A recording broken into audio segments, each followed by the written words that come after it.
Hey everyone, welcome to Simplilearn's YouTube channel. Today we will learn the SQL Full Course. This full course will cover everything right from the fundamentals of databases, installation of MySQL Workbench, all the DDL and DML operations, where clause, having clause, to the advanced SQL functions like subqueries, CTEs and Joins. That's it. If these are the type of videos you'd like to watch, then hit that like and subscribe buttons and the bell icon to get notified. Craving a career upgrade? Subscribe, like, and comment below. Dive into the link in the description to fast-track your ambitions. Whether you're making a switch or aiming higher, Simplilearn has your back.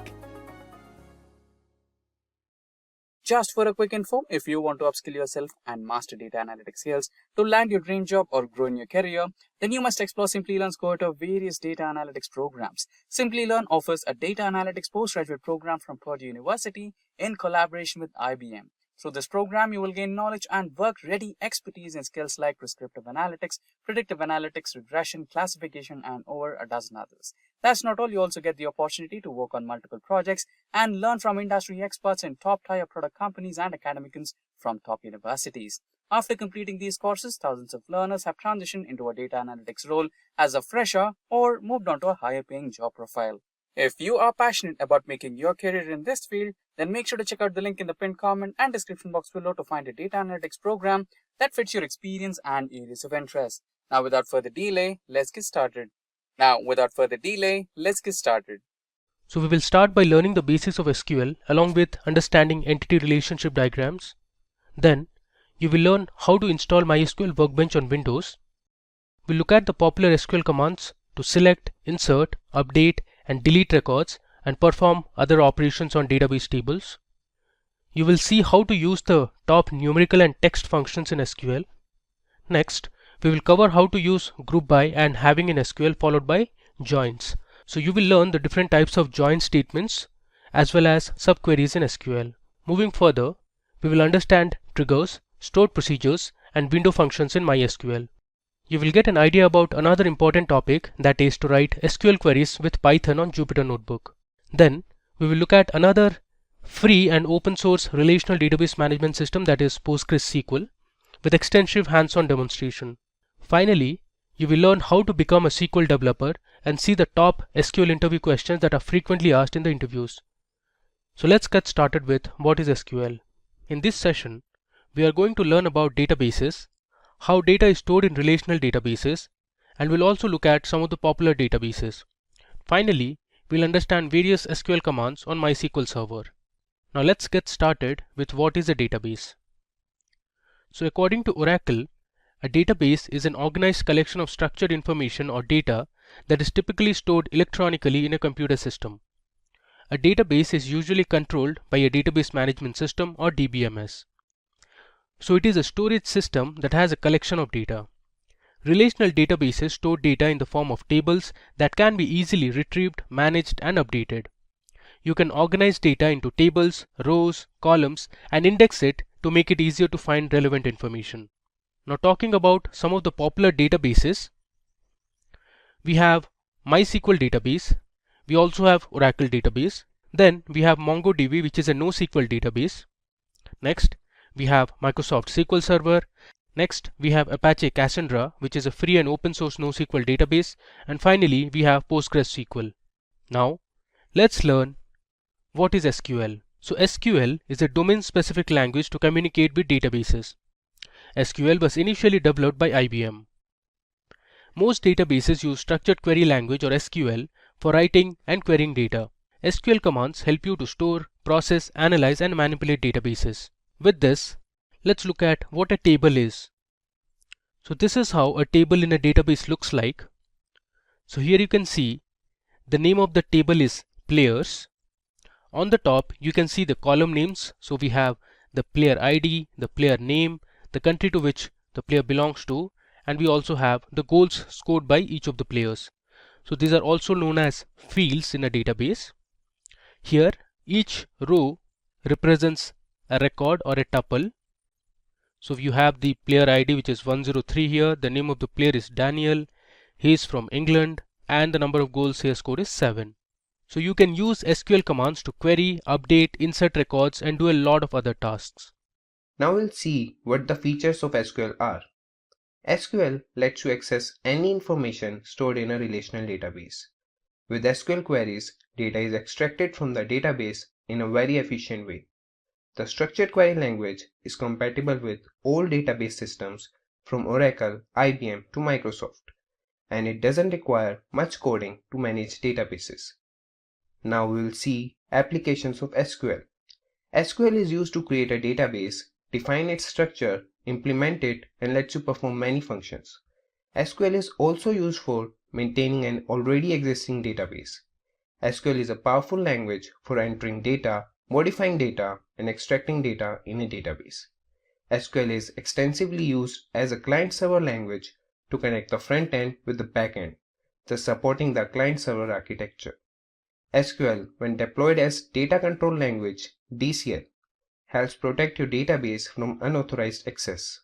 In this session, we will learn about ER diagram, starting with what is an ER diagram and why it's been so much used by the companies.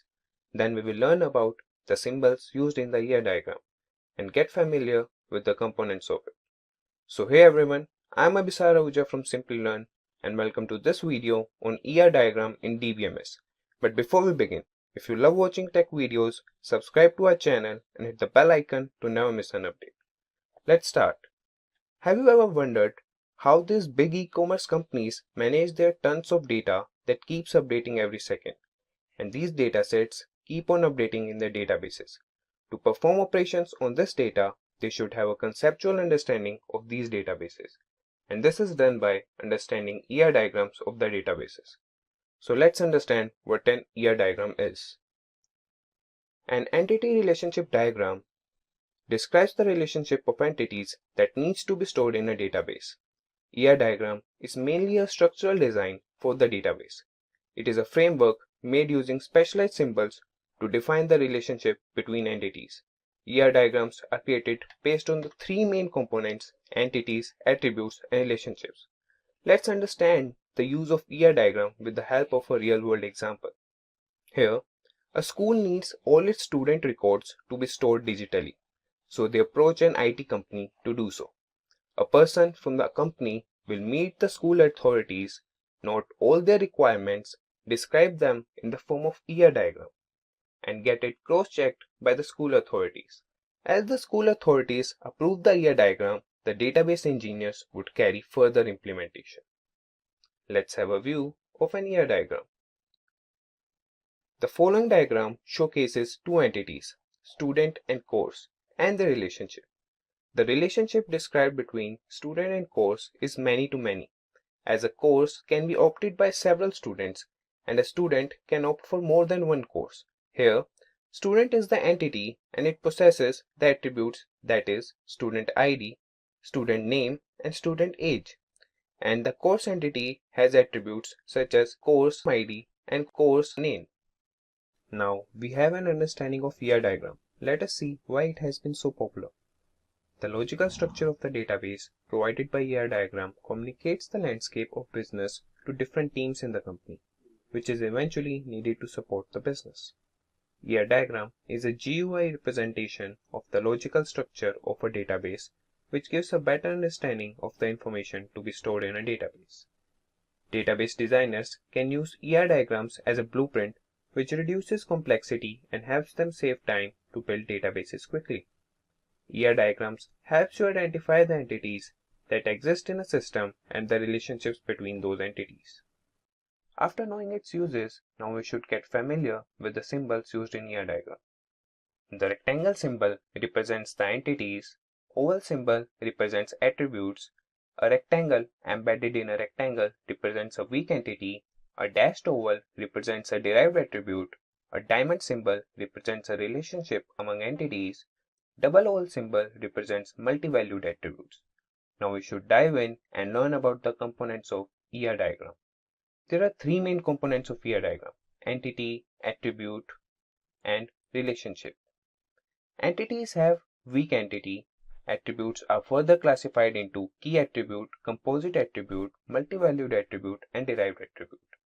Relationships are also classified into one-to-one relationships, one-to-many relationships, many-to-one relationships, and many-to-many relationships. Let's understand these components of VIA diagram, starting with entities.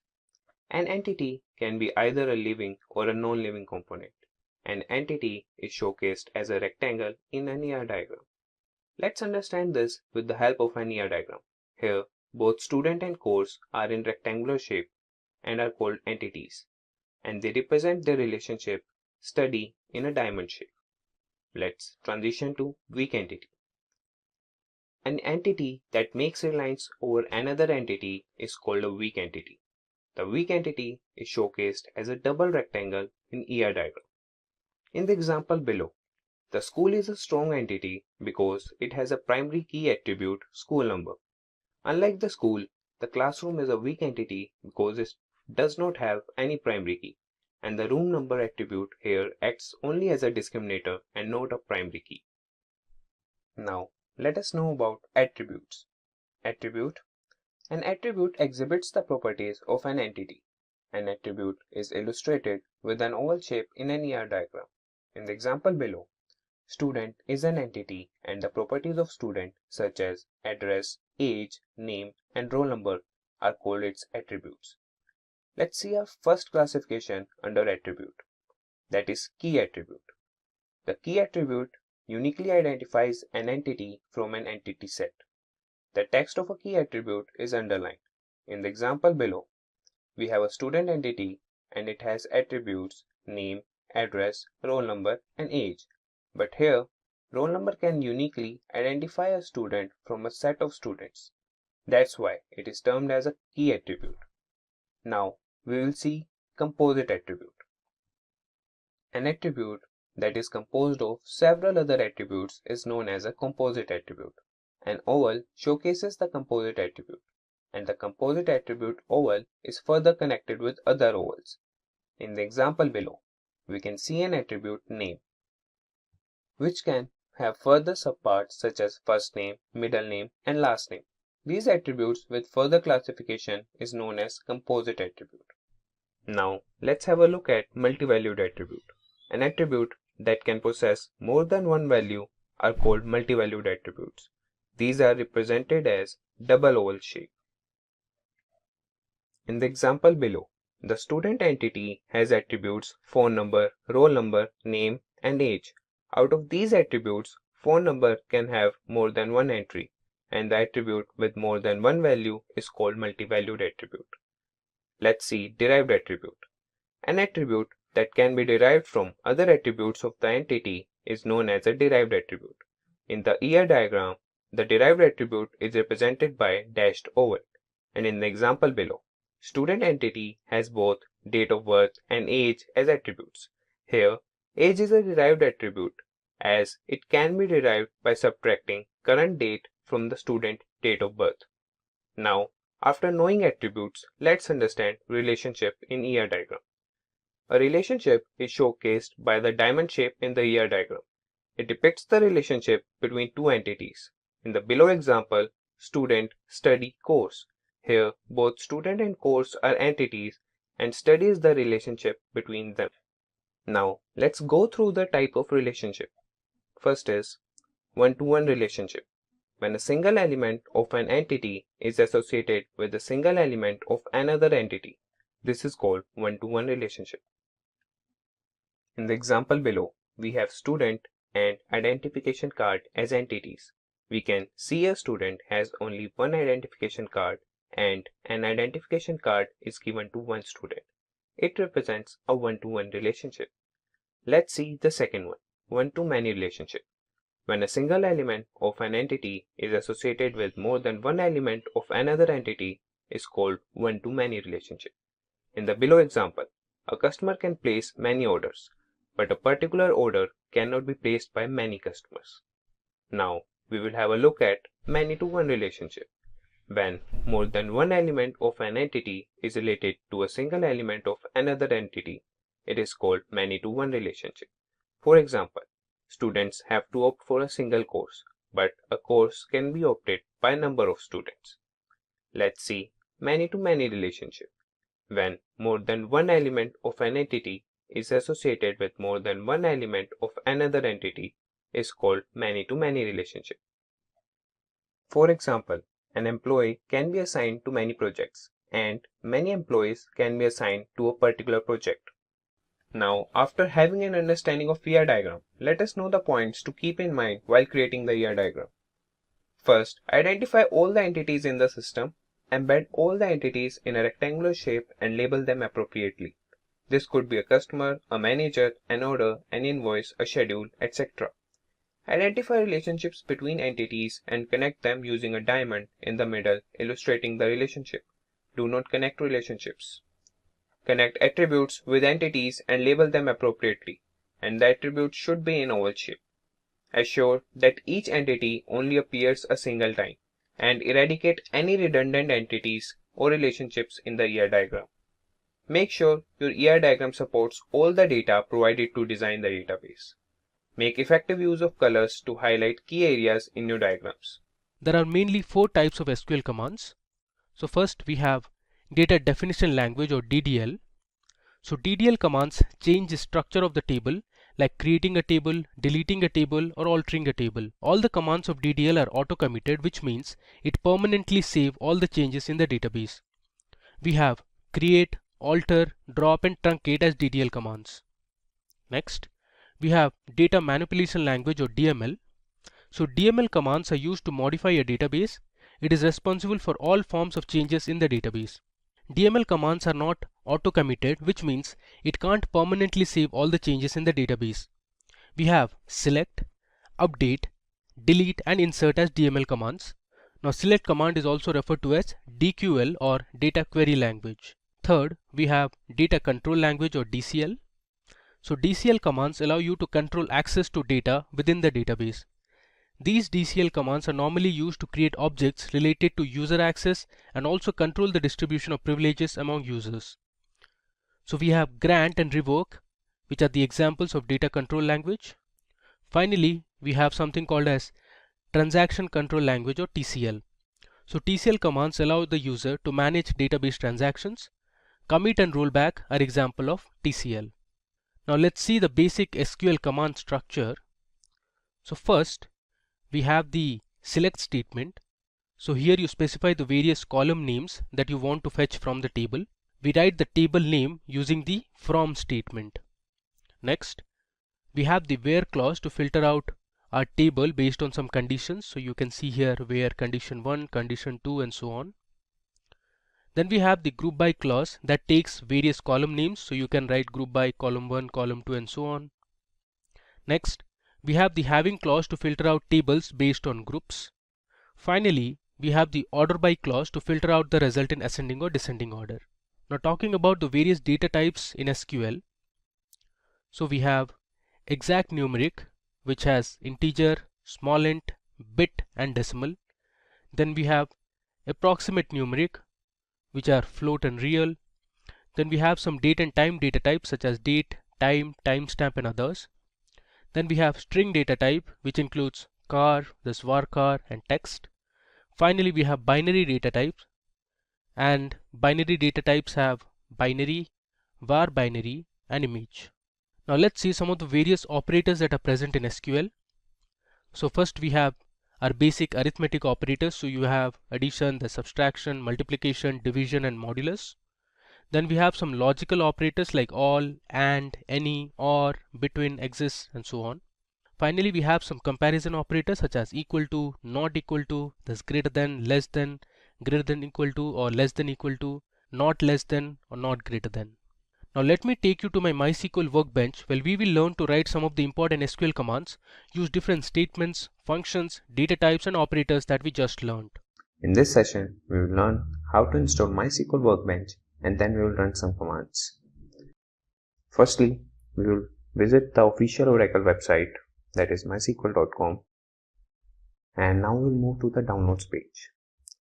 Now scroll down and click on MySQL GPL downloads. Now under community downloads, click on MySQL installer for Windows. The current versions are available to download. I will choose this installer and click the download button. Now here just click on no thanks, just start my download. Once the installer has downloaded, open it.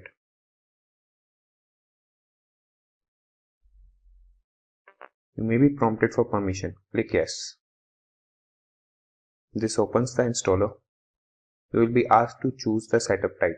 We will go with custom. Click next.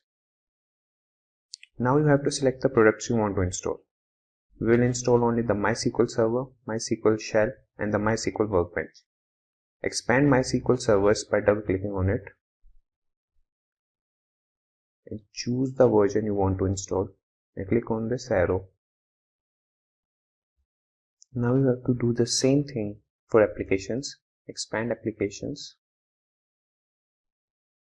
and choose the MySQL workbench version you want to install and click on the arrow. And we'll do the same thing for MySQL shell. We'll choose the latest version, click on the arrow. So these are the products that have to be installed in a system. Now we'll click next. I'll click execute to download and install the server. This may take a while depending on your internet speed. As the download is completed, click next. Now you see the product configuration. Click next. Now we will configure our SQL Server instance. Here we will go with the default settings and click next. And under authentication, select use strong password encryption for authentication, which is recommended, and click on next. Now here set the password for your root user. By the way, root is the default user. This user will have access to everything. I will set my password.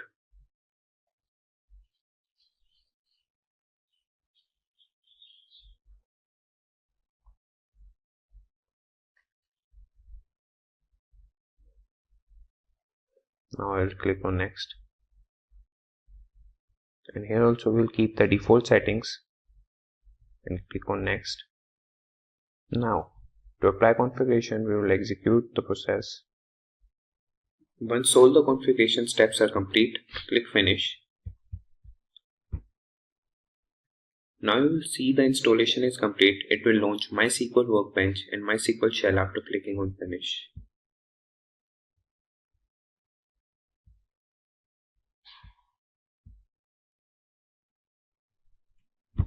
Now the shell and workbench has started. Now we will connect by clicking on the root user. It will ask for a password. Enter the password and it will connect successfully.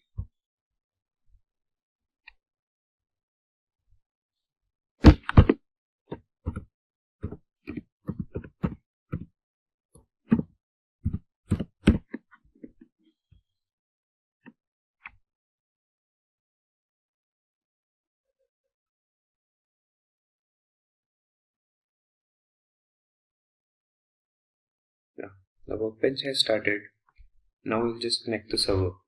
So first we'll open command prompt.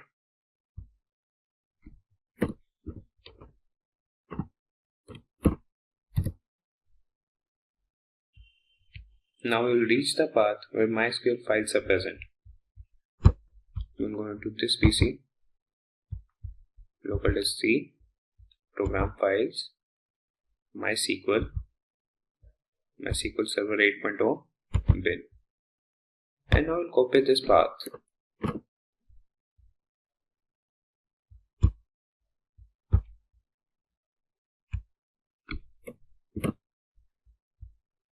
Now we'll open the command prompt and write a command cd space and paste the link and press enter. Now we'll write another command that will be MySQL -u space root -p and press enter. Now it will ask for your password. Just enter the password and press enter. Now the server has started and now we'll see some commands in MySQL Workbench. First we will open MySQL Workbench.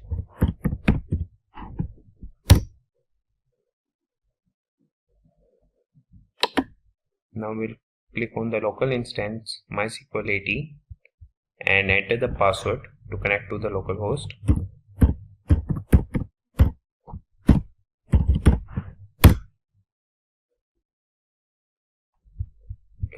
The MySQL Workbench has started. Now we will see some commands. The first command we will see is show databases. Show databases semicolon, and now we will select the whole command and click on this execute button, and here we will see the result in the result grid. These are the databases that are stored already in the database. Now there are 4 databases, that is Information Schema, MySQL, Performance Schema and SYS. Now we will select one of the database. We will use MySQL.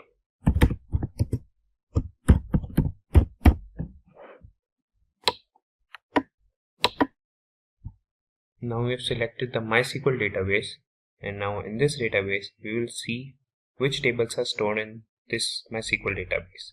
To see that, we will run a command show tables.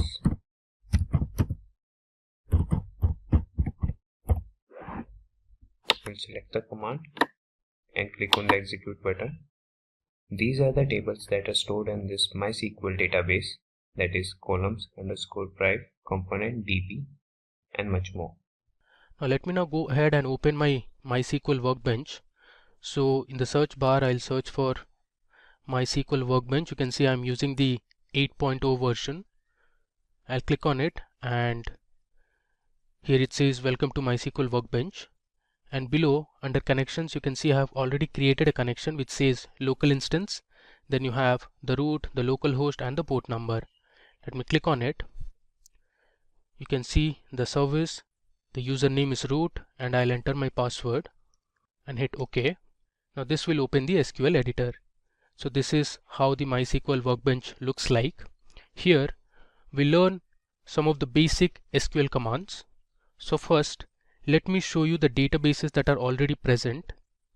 So the command is show databases. You can hit tab to autocomplete.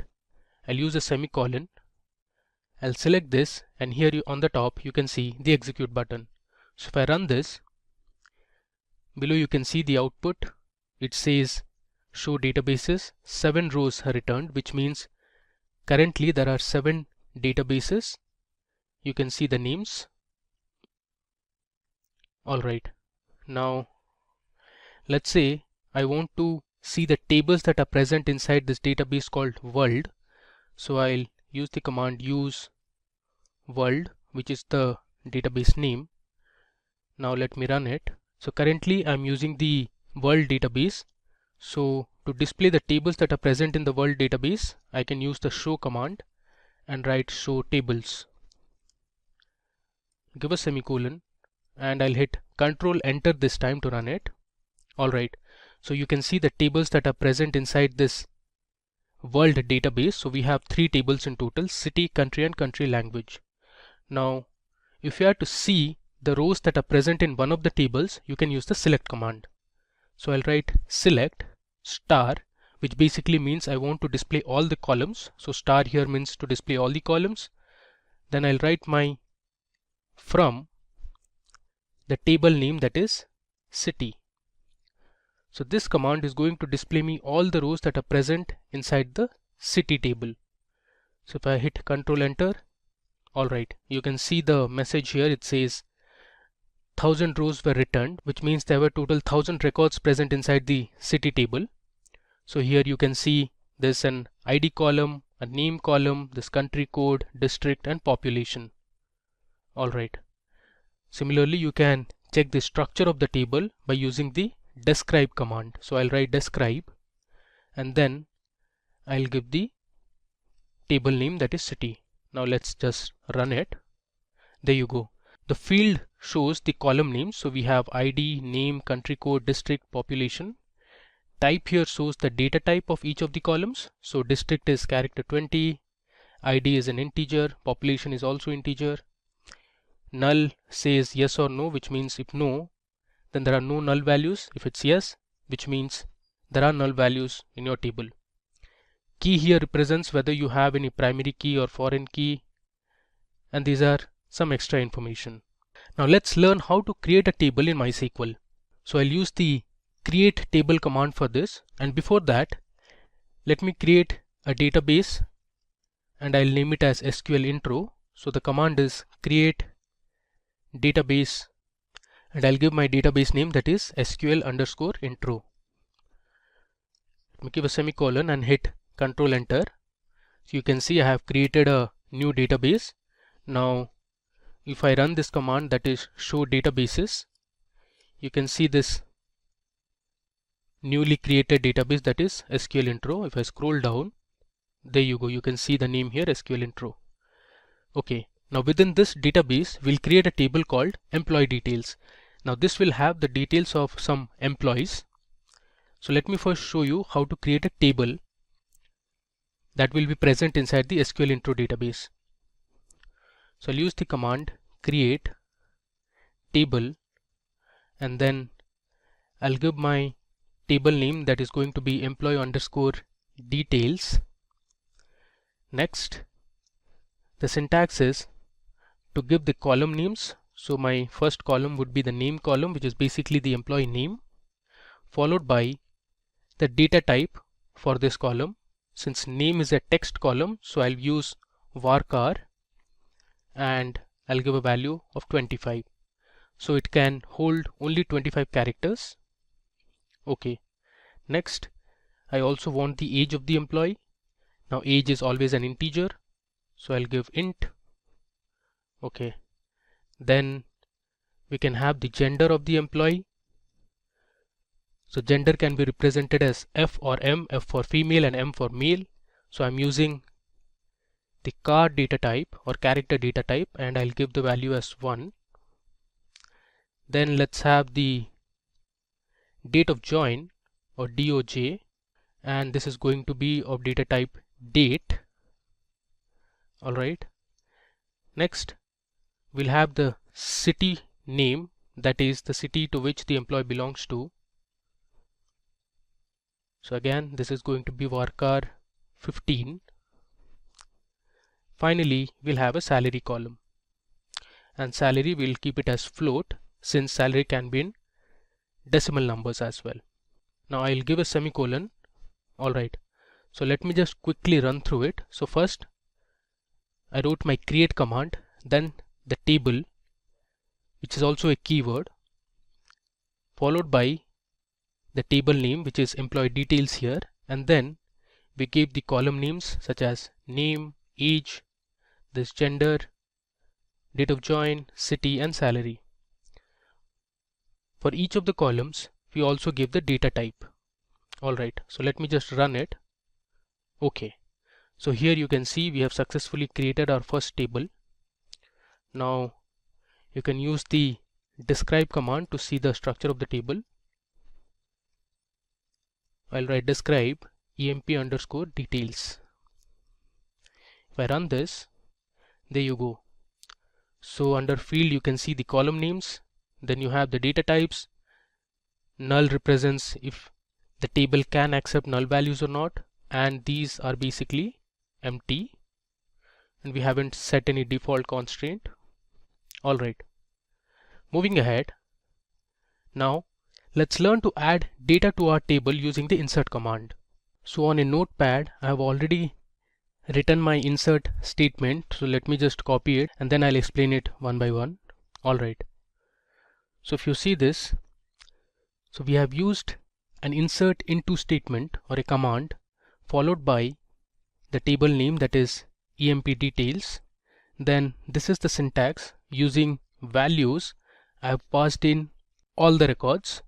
So first we have Jimmy, which is the name of the employee, then we have 35, which basically represents the age, then M means the gender or the sex, then we have the date of join, next we have the city to which the employee belongs to, and finally we have the salary of the employee. So this particular information represents one record or a tuple. Similarly, the next employee we have is Shane. You can see the age and other information. Then we have Mary, there's Dwayne, Sarah and Amy. Alright, so let me go ahead and run this. So this will help you insert the values in the table that you have created. You can see we have successfully inserted 6 records. Now to display the records, let me use the select statement. So I'm using select star from emp_details. If I run this, you can see my table here and the values it has. So we have the name column, the age column, the state of join, city, salary, and these are the values that you can see here.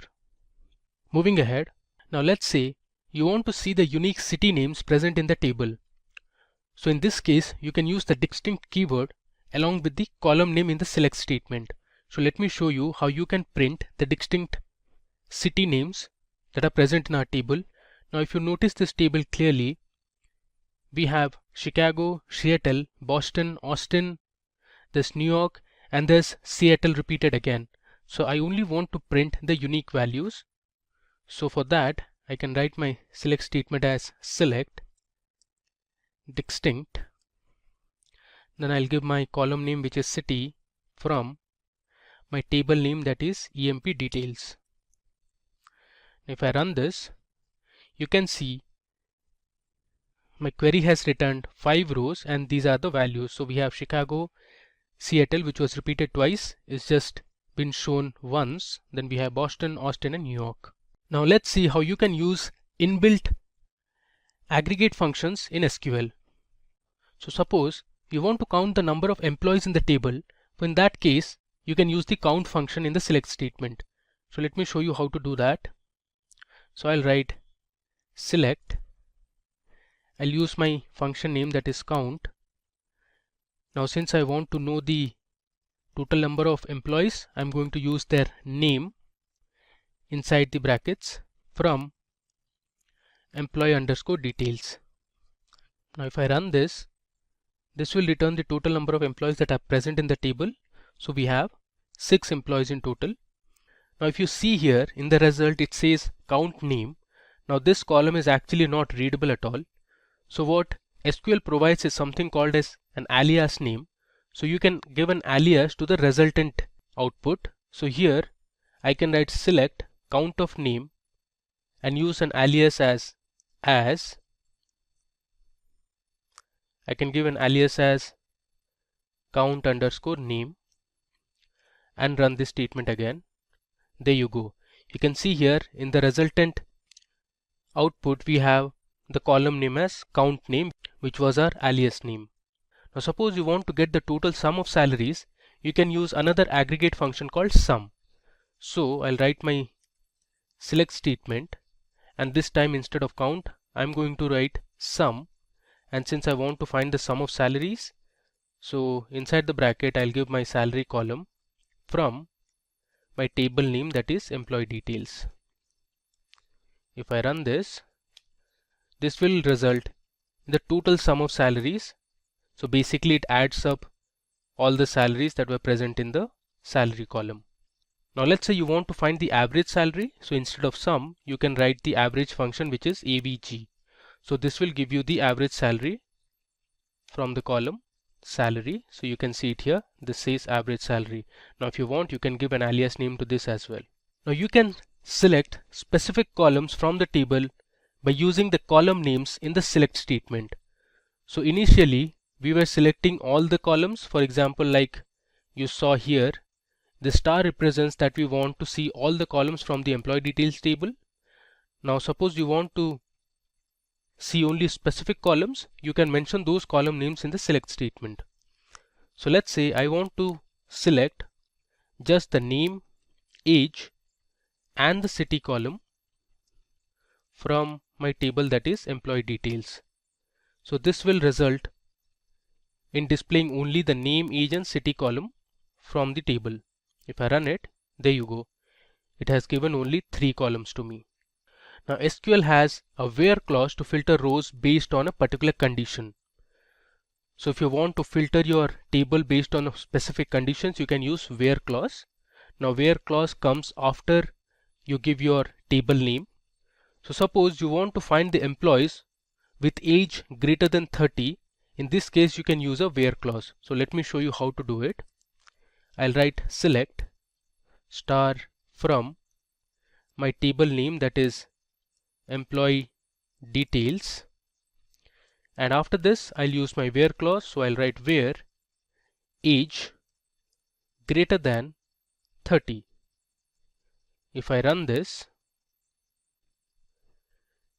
it will give me the output where the age is only greater than 30. So it excluded everything that is less than 30. So we have 4 employees whose age is greater than 30 here. Now suppose you want to find only female employees from the table, you can also use a where clause here. So I'll write select, let's say I want only the name, the gender, which is sex here, comma city, from my table that is employee details, where I'll give my column name that is sex is equal to, since I want only the female employees, I'll give F and run this statement. Okay, you can see here our employee table has 3 female employees. Now suppose you want to find the details of the employees who belong to Chicago or Austin. In this case, you can use the OR operator. Now the OR operator in SQL displays a record if any of the conditions separated by OR is true. So let me show you what I mean. So since I want the employees who are from Chicago and Austin, I can use an OR operator. So I'll write select star from emp details, which is my table name. Then I'll give my where clause where city equal to, I'll give my city name as Chicago, and then I'm going to use the OR operator, or city equal to, I'll write Austin. I'll give a semicolon and let me run it. There you go. So in the output you can see all the employees who belong to the city Chicago and Austin. Now there is another way to write the same SQL query. So you can use an in operator to specify multiple conditions. So let me just copy this, and instead of using the OR operator, this time I'm going to use the in operator. So I'll delete this. After the where clause, I'm going to write where city and use the in operator. Inside bracket, I'll give my city names as Chicago and I want Austin. So I'll give a comma and write my next city name, that is Austin. So this query is exactly the same that we wrote on top. Let me run this. You will get the same output. There you go. So we have Jimmy and Dwayne who are from Chicago and Austin respectively. Now SQL provides the between operator that selects values within a given range. The values can be numbers, text or dates. Now suppose you want to find the employees whose date of join was between 1st of Jan 2000 and 31st of December 2010. So let me show you how to do it. I'll write select star from emp details where my date of join, that is DOJ, between, I'll give my two date values, that is 1st of Jan 2000 and I'll give my second value, the date value, that is 31st of December 2010. So every employee who has joined between these two dates will be displayed in the output. If I run it, we have two employees who had joined between 2000 and 2010. So we have Jimmy and Mary here who had joined in 2005 and 2009 respectively. Alright. Now in where clause, you can use the AND operator to specify multiple conditions. Now the AND operator displays a record if all the conditions separated by AND are true. So let me show you an example. I'll write select star from employee details table where I want the age to be greater than 30 and I want sex to be male. Alright, so here you can see I have specified two conditions. So if both the conditions are true, only then it will result in an output. If I run it, you can see there are two employees who are male and their age is greater than 30. Now let's talk about the group by statement in SQL. So the group by statement groups rows that have the same values into summary rows. Like, for example, you want to find the average salary of customers in each department. Now the group by statement is often used with aggregate functions such as count, sum and average to group the result set into one or more columns. Let's say we want to find the total salary of employees based on their gender. So in this case you can use the group by clause. So I'll write select, let's say sex, comma, I want to find the total sum of salary,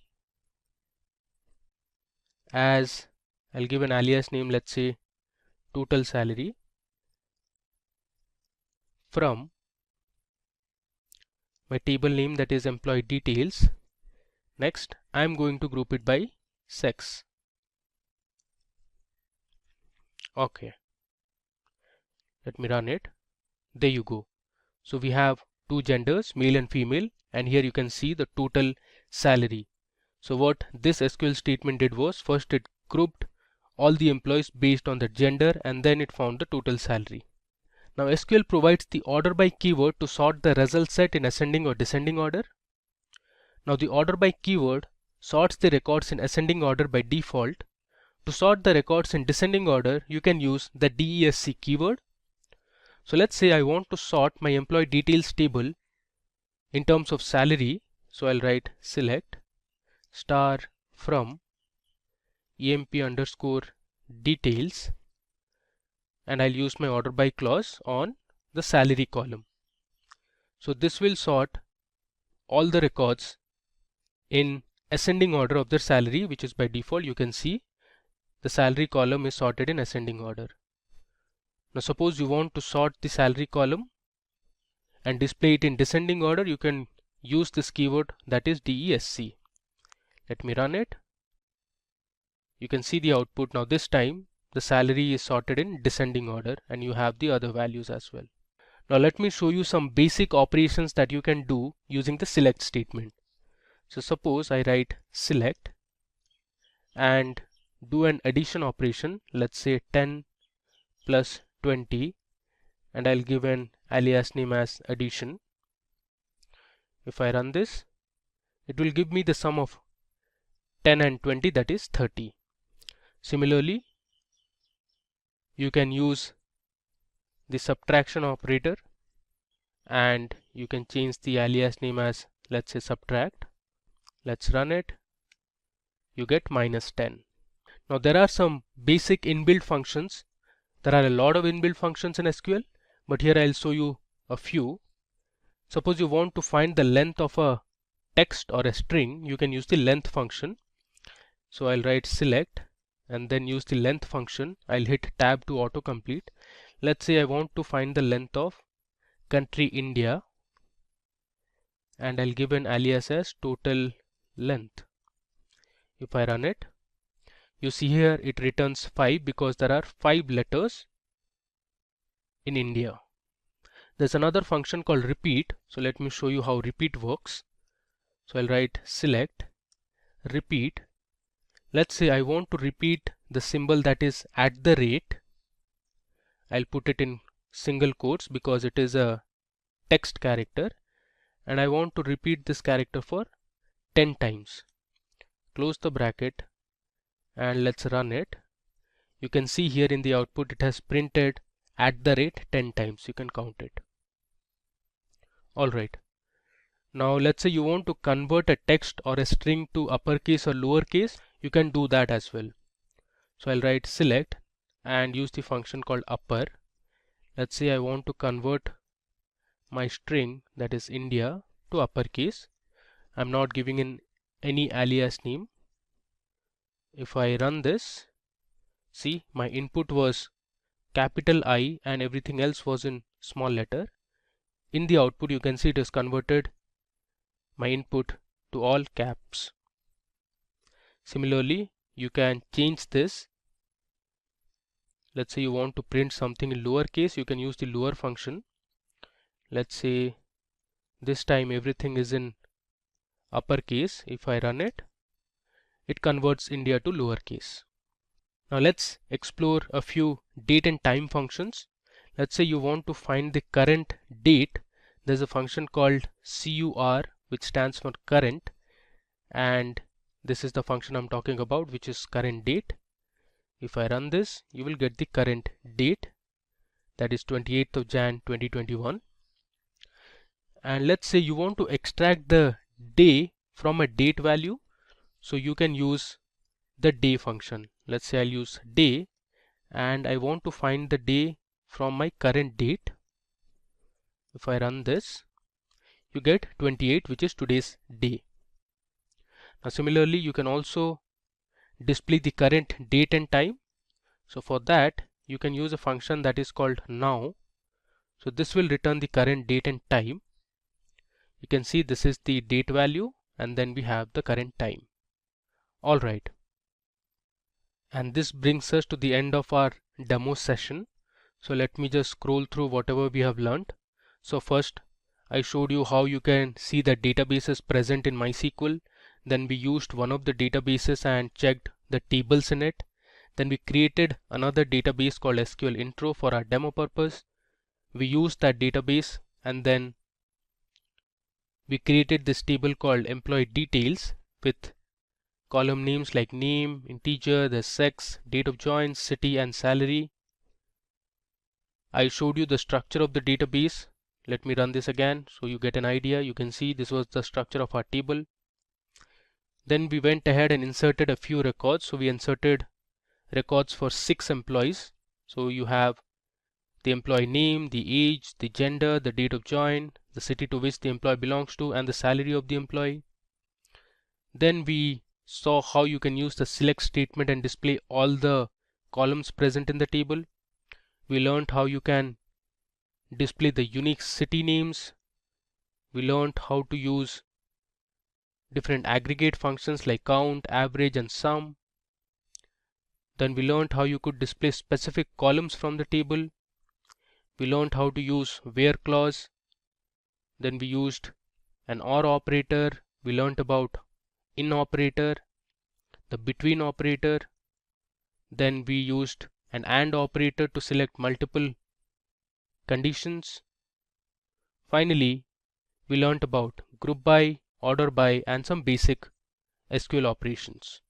Now it's time to explore some string functions in MySQL. So I've given a comment, string functions. First, let's say you want to convert a certain string into uppercase. So I can write select. The function I'll use is upper, and within this function you can pass in the string. Let's say I'll write India. If you want, you can give an alias name as, let's say, uppercase. I'll give a semicolon and let's run it. There you go. So my input was in sentence case, and using the upper function we have converted everything into uppercase. Similarly, let me just copy this and I'll show you. If you want to convert a string into a lowercase, you can use the lower function. I'll run this. You can see the result. Everything is in lowercase now. Of course, I need to change the alias name to lowercase. Now, instead of using lower as the function, there is another function that MySQL provides, which is called the L case. So I'll just edit this and write L case, and let's say I'll write India in uppercase. Let's run it. It returns me the same result. Cool. Now moving on, let's say you want to find the length of a string. You can use the character length function. I'll write select, use the function character length, and I'm again going to pass in my string as India as, let's say, total length. Let's run it. This time I'm going to hit Control Enter to run my SQL command. There you go. It has given us the right result, which is 5, because India has 5 characters in it. Now these functions you can also apply on a table. Now let me show you how to do it. Let's say we already have the students table and you want to find the length of each of the student names. So here you can pass stu_name and you can give the same alias name, let's say total length, and then you can write from table name, that is students. If I run this, you can see the output. It has given me total 20 rows of information. This is not readable actually. Let me also display the student names so that we can compare their length. Alright, I'll run this again and now you can see the result. So Joseph has 6 characters, Nilesh has 6, Vipul has 5, Anubhav has 7.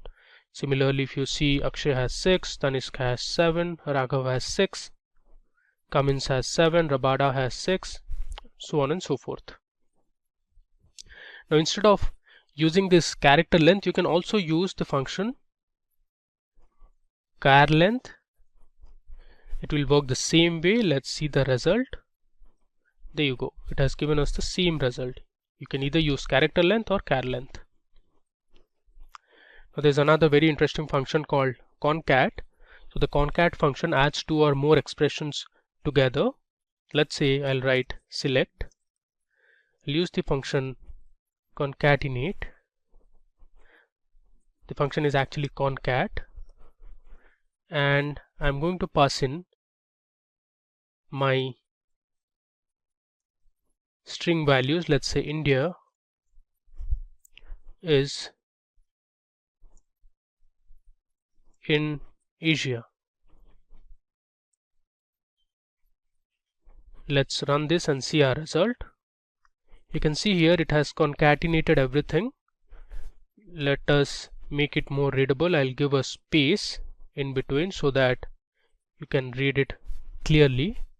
Now this is much more readable. India is in Asia, and if you want you can give an alias name as well, as let's say merged. There you go. Now the same concat operation you can also perform on a table. I'm going to use the same students table. Let's say I want to return the student ID followed by the student name, and then I am going to merge the student name followed by a space followed by the age of the student, and I can give an alias as, let's say, name_age from my table, that is students. Let's see how this works. Okay, you see here the result is very clear. We have the student ID, the student name, and the concatenated column that we created, which was name_age, where we have the student name with a space followed by the age of the student. If I scroll down, you can see the rest of the results. Cool. Now moving ahead, let's see how the reverse function works in MySQL. So the MySQL reverse function returns a string with the characters printed in reverse order. So suppose I write select reverse. I'll use the same string again.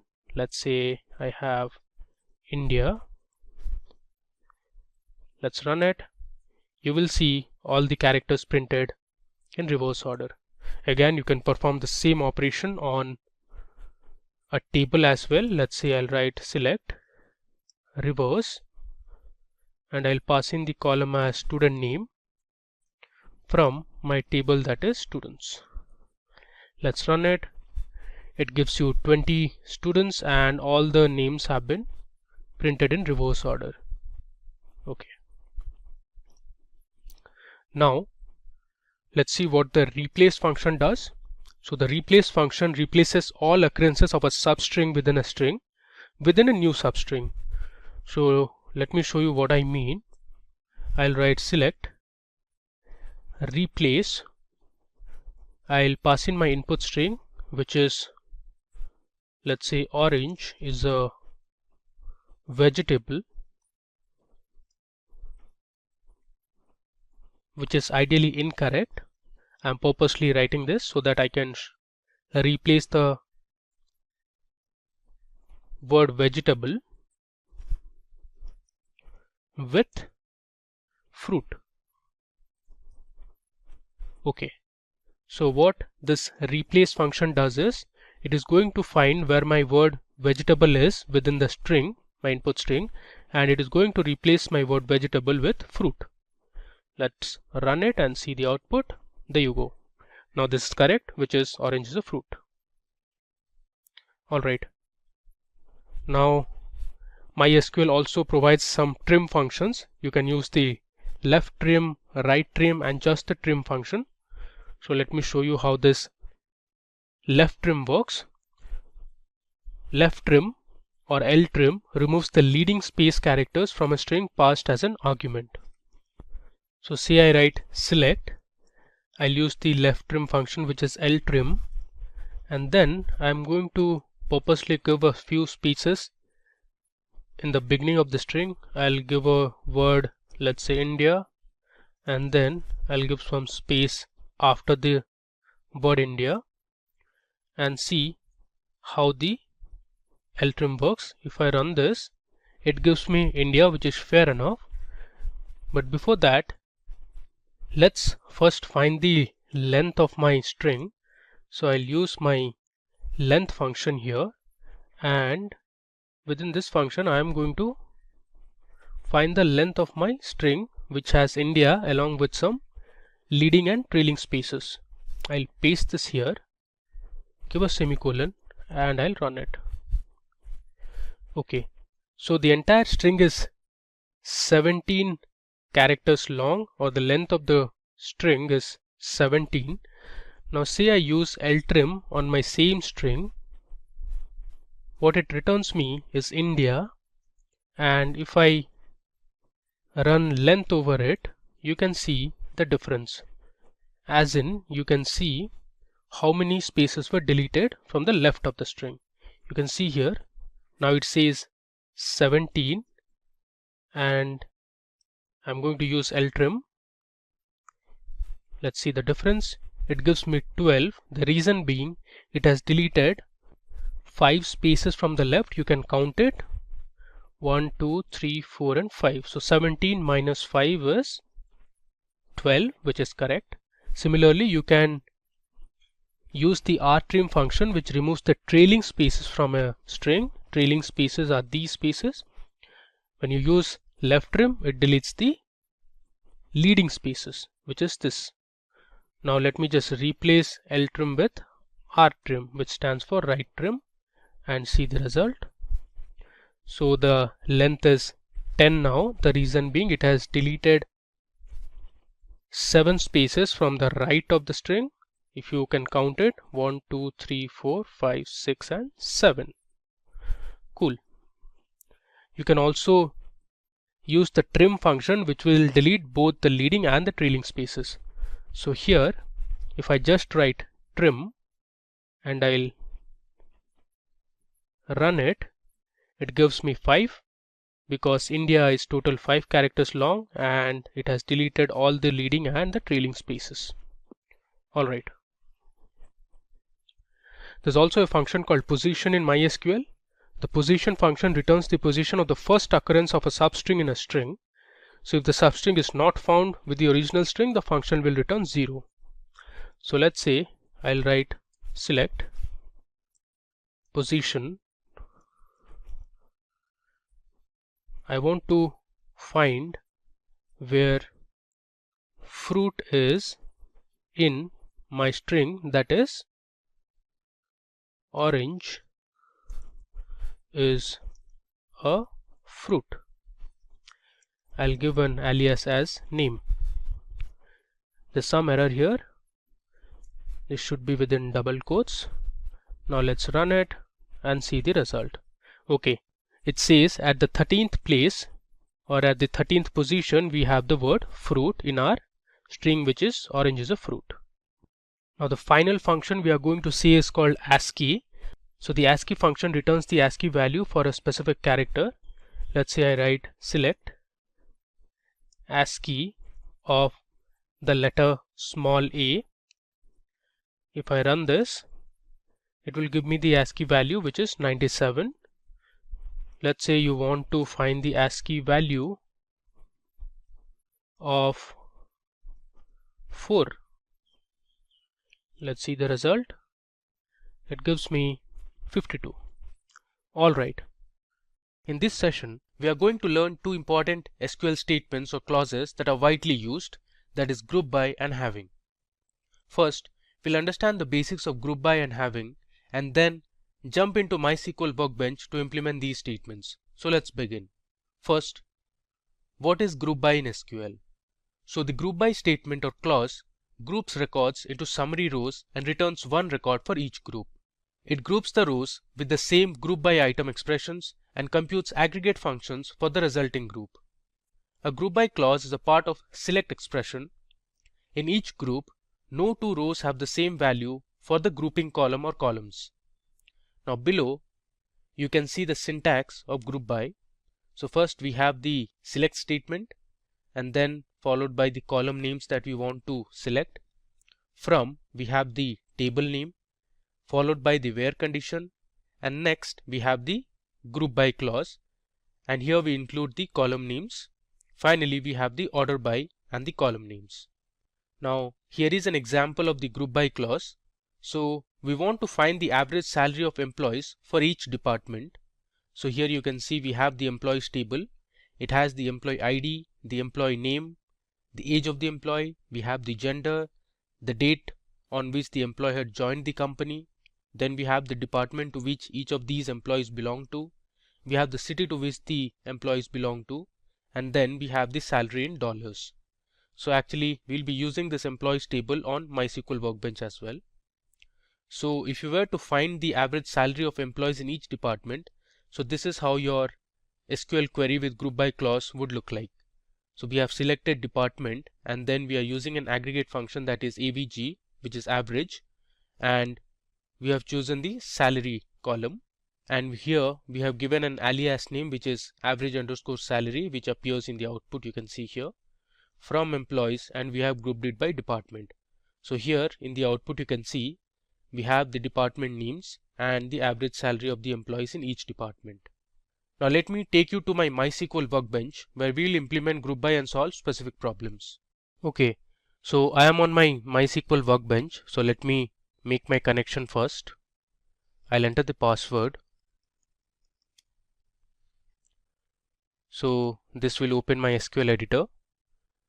So first of all, let me check the databases that I have. So I'll use my query, that is show databases. Let's run it. Okay, you can see we have a list of databases here. I'm going to use my SQL underscore intro database. So I'll write use SQL underscore intro. So this will take us inside this database. I'll run it. Alright, now you can check the tables that are present in SQL underscore intro database. If I write show tables, you can see the list of tables that are already present in this database. To do our demo and understand group by as well as having, let me first create an employee table. So I'll write create table employees. Next, I'll give my column name as employee underscore ID, which is the ID for each employee. I'll give my data type as integer, and I'll assign employee ID as my primary key. Next, I'll give employee underscore name and my data type would be varchar. I'll give the size as 25. My third column would be the age column. Age would obviously be an integer. Then I have my gender column. I'll use character data type and assign a value of 1 or size of 1. Next we have the date of join, and the data type will be date. We have the department column as well. This is going to be of varchar and 20 will be the size. Next we have the city column, which is actually the city to which the employee belongs to.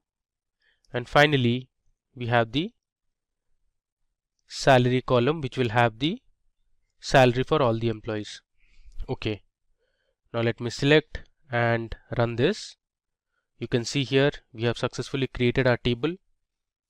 Now to check if our table was created or not, you can use the describe command. I'll write describe employees. You can see the structure of the table so far. Alright, now it's time for us to insert a few records into this employees table. So I'll write insert into employees, and I'll copy paste the records which I have already written on a notepad. So let me show you. So this is my EMP notepad, and you can see I have already put the information for all the employees. So let me just copy this and we'll paste it here. Alright, let me go to the top and verify if all the records are fine. Alright, so let's run our insert query. Okay, so you can see here we have inserted 20 rows of information, and now let's check the table information or the records that are present in our employees table. I'll write select star from employees. If I run it, you can see here I have my employee ID, the employee name, age, gender, we have the city, salary, and in total we have inserted 20 records. Now let me run a few SQL commands to check how the structure of our table is. Let's say I want to see the distinct cities that are present in our table. So I'll write select distinct city from employees. If I run this, you see here there are total 8 different cities present in our employees table. So we have Chicago, there's Seattle, Boston, we have New York, Miami, and Detroit as well. Now let's say you want to know the total number of departments that are present. So you can use distinct department. If I run this, alright, you can see we have 7 rows returned, and here are the department names. So we have sales, marketing, product, tech, IT, finance, and HR. Alright, now let me show you another SQL command. Now this is to use an aggregate function. So I want to find the average age of all the employees from the table. So I can write select avg, which is the aggregate function for average. Inside that I have passed my age column from employees. If I run this, so the average age of all the employees in our table is 33.35. Now say you want to find the average age of employees in each department. So for this you need to use the group by clause. I'll give a comment here. I want to find the average age in each department. So I'll write select department, comma, I'll write average of age from employees group by department. Now if I run this, you can see here we have our 7 departments on the left, and on the right you can see the average age of employees in each of these departments. Now you can see here in the output it says AVG of age, which is not readable, so I can give an alias name as average age. Alright, I can bring this down, and if you want you can round the values also. So you can round the decimal places, so I'll use a round function before the average function, and the round function takes 2 parameters. One is the variable and the decimal place you want to round it to. So if I run this, there you go. You can see here we have the average age of all the employees in each of these departments. Alright. Now suppose you want to find the total salary of all the employees for each department. So you can write select department, comma.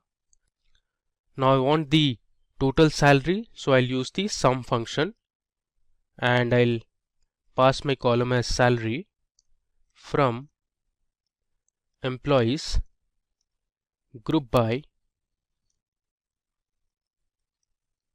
department. Let's run this query. You can see here in the output we have the different departments, and on the right you can see the total salary of all the employees in each of these departments.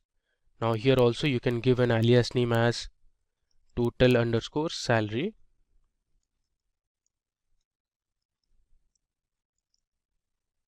Let's run it again, and you can see the output here. Alright, now moving ahead, you can also use the order by clause along with the group by clause. Let's say you want to find the total number of employees in each city and group it in the order of employee ID. So to do this, I can use my select query. I'll write select count of, let's say, employee ID, and I want to know the city as well, from employees group by city, and next you can use the order by clause. I'll write order by count of employee ID, and I'll write DESC, which stands for descending. If I run this query, you can see here on the left you have the count of employees, and on the right you can see the city names. So in Chicago we had the highest number of employees working, that was 4. Then we had Seattle, Houston, Boston, Austin, and the remaining also had 2 employees. So in this case we have ordered our result based on the count of employee ID in descending order. So we have the highest number appearing at the top and then followed by the lowest. Okay, now let's explore another example. Suppose we want to find the number of employees that joined the company each year. We can use the year function on the date of joining column. Then we can count the employee IDs and group the result by each year. So let me show you how to do it. So I'll write select. I'm going to extract year from the date of join column. I'll give an alias as year. Next, I'll count the employee ID from my table name, that is employees, and I'm going to group it by year, date of join. I give a semicolon. Alright, so let's run this. Great. You see here in the result we have the year that we have extracted from the date of join column, and on the right you can see the total number of employees that joined the company each year. So we have in 2005 there was 1 employee. Similarly, we have in 2009 there were 2 employees, If I scroll down, you have information of other years as well. Now if you want, you can order this as well based on year or count. Okay. Now you can also use the group by to join two or more tables together. So to show you this operation, let me first create a sales table. So I'll write create table sales, and the sales table will have columns such as the product ID, which is going to be of integer type. Then we have the selling price of the product. Now this will be a float value. Then we have the quantity sold for each of the products. So I'll write quantity will be of integer type. Next we have the state in which the item was sold, and state I'll put it as varchar and give the size as 20. Let's run this so that we'll create our sales table. Alright, so we have successfully created our sales table. Next we need to insert a few values to our sales table. So I have already written the records in a notepad. Let me show you. Okay, so here you can see I have my sales text file. Let me just copy these information. I'll just paste it on the query editor. Okay, now let me go ahead and run this insert command. Alright, so you can see here we have successfully inserted 9 rows of information. So let me just run it through what we have inserted. So the first column is the product ID column. Then we have the selling price at which this product was sold. Then we have the quantity that was sold and in which state it was sold. So we have California, Texas, Alaska. Then we have another product ID which is 1, 2, 3, and these are the states in which the products were sold. So let me just confirm with the select statement. I'll write select star from sales. If I run this, you can see we have successfully created our table. Okay. Now suppose you want to find the revenue for both the product IDs 1 to 1 and let's say 1 to 3, since we have just two product IDs here. So for that you can use the select query. So I'll write select product ID. Next I want to calculate the revenue. So revenue is nothing but selling price multiplied by the quantity. So I'll use the sum function to find the total revenue, and inside the sum function I'll use my selling price column multiplied by my quantity column. I'll give this an alias name as revenue from my table name, that is sales. Finally I'll group it by product ID. Let's run it. There you go. So here you can see we have the two product IDs 1 to 1 and 1 to 3, and here you can see the revenue that was generated from these two products. Alright, now let's say we have to find the total profit that was made from both the products 1 to 1 and 1 to 3. So for that I'll create another table. Now this table will have the cost price of both the products. So let me create the table first. I'll write create table. Let's say the table name is C product, which stands for the cost price of the products. I'll give my first column as product ID. This will be an integer, and I'll have my second column as cost price. Cost price will have floating type values. Let's run this. So we have successfully created our product cost table. Now let me insert a few values into the C product table. So I'll write insert into C underscore product. I'll give my values for 1 to 1.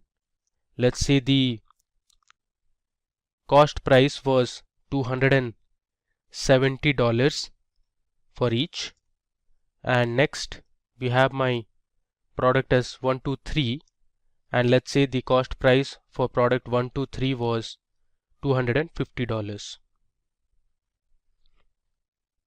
Let's insert these two values. Okay.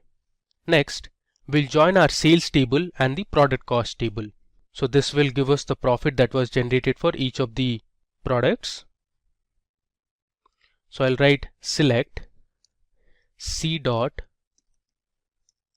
product underscore ID, comma, I'll write sum S dot sell underscore price. Now here C and S are alias names. So if I subtract my cost price from the selling price, that will return the profit that was generated. I'll multiply this with S dot quantity, close the bracket. I'll give an alias name as profit from sales as S. So here S stands for the sales table. I'm going to use inner join C underscore product table as the alias name should be C, where S dot product underscore ID is equal to C dot product underscore ID. We are using product underscore ID because this column is the common column to both the tables. And finally, I am going to group it by C dot product underscore ID. Alright. So let me tell you what I have done here. So I am selecting the product ID. Next, I am calculating the profit by subtracting the cost price from the selling price, and I have multiplied the quantity column.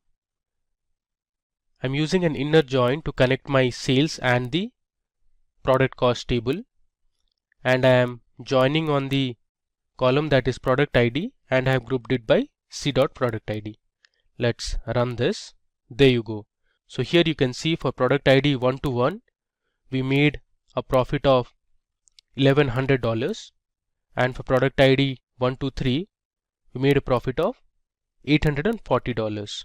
So now that we have learnt group by in detail, let's learn about the having clause in SQL.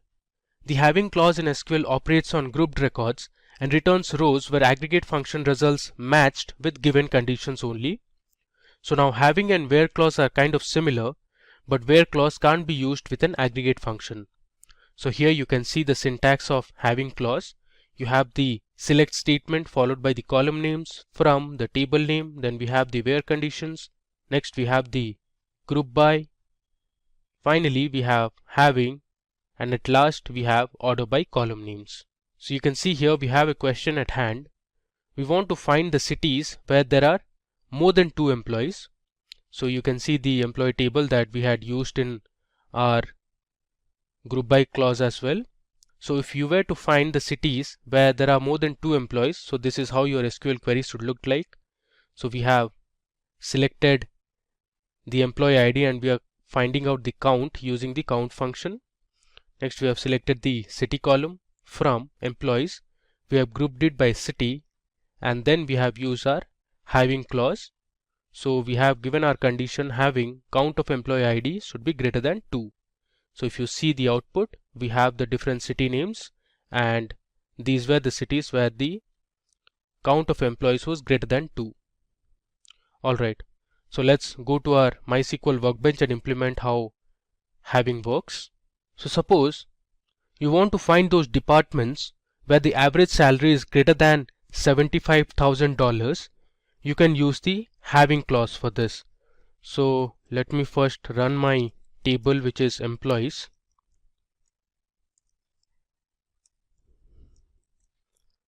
If I run this, you can see we had inserted 20 rows of information and the last column we had was salary. So the question we have is, we want to find those departments where the average salary is greater than $75,000. So let me show you how to do it. So I'll write select department, comma, I'll use the aggregate function, that is average salary. I'll give an alias name as avg underscore salary from employees. Next, we'll use the group by clause, and I want to group it by each department. And then I'm going to write my having clause. So in having clause, I'll use my condition, that is having average of salary greater than $75,000. Let's run it and see the output. There you go. So here you can see there were total 3 departments in the company, that is sales, finance and HR, where the average salary is greater than $75,000.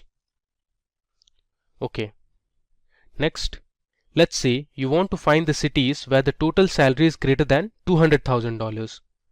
So this will again be a simple SQL query.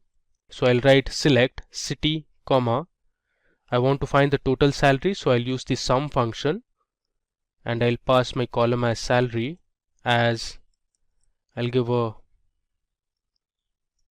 alias name as total from employees group by city, and then I am going to use my having clause. I'll pass in my condition as having sum of salary greater than $200,000. Alright, so let's run this query. There you go. So the different cities are Chicago, Seattle and Houston, where the total salary was greater than $200,000. Now suppose you want to find the departments that have more than 2 employees. So let's see how to do it. I'll write select department, comma, this time since I want to find the number of employees, I'm going to use the count function. I'll write count star as employee underscore count or emp underscore count, which is my alias name, from employees. Next, I'll group it by department, having, I'll give my condition count star greater than 2. Let's run this. Okay, so you have departments such as sales, product, tech and IT, where there are more than 2 employees. Okay, now you can also use a where clause along with the having clause in an SQL statement. So suppose I want to find the cities that have more than 2 employees apart from Houston. So I can write my query as select city, comma, count star as emp count from employees, where I'll give my condition city not equal to Houston. I'll put it in double quotes since I don't want to see the information regarding Houston. I'll group it by city, having count of employees greater than 2. So if I run this query, you see we have information for Chicago and Seattle only, and we have excluded the information for Houston. Now you may also use aggregate functions in the having clause that does not appear in the select clause. So if I want to find the total number of employees for each department that have an average salary greater than $75,000, I can write it something like this. So select department, comma, count star as emp count from employees group by department, and in the having clause I am going to provide the column name that is not present in the select expression. So I'll write having average salary greater than 75,000. This is another way to use the having clause. Let's run this. Alright, you can see we have department sales, finance and HR, and you can see the employee count where the average salary was greater than 75,000. Okay. So let me run you from the beginning what we did in our demo. So first we created a table called employee, then we inserted 20 records to this table. Next we explored a few SQL commands like distinct, then we used average, and finally we started with our group by clause, followed by looking at how group by can be used along with another table, and we joined two tables, that was sales and product cost table, to find out the profit. Then you learned how to use the having clause. So we explored several different questions and learned how to use having in SQL. In this session we will learn about joins in SQL. Joins are really important when you have to deal with data that is present on multiple tables. I'll help you understand the basics of joins and make you learn the different types of joins with hands-on demonstrations on MySQL Workbench.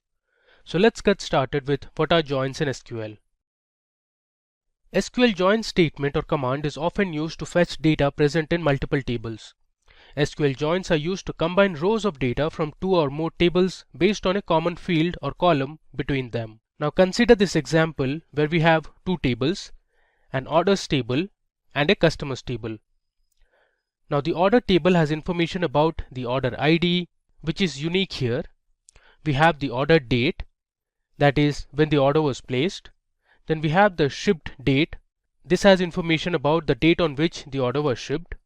Then we have the product name, which basically is the names of different products. We have the status of delivery, whether the product was delivered or not, or whether it was cancelled. Then we have the quantity, which means the number of products that were ordered.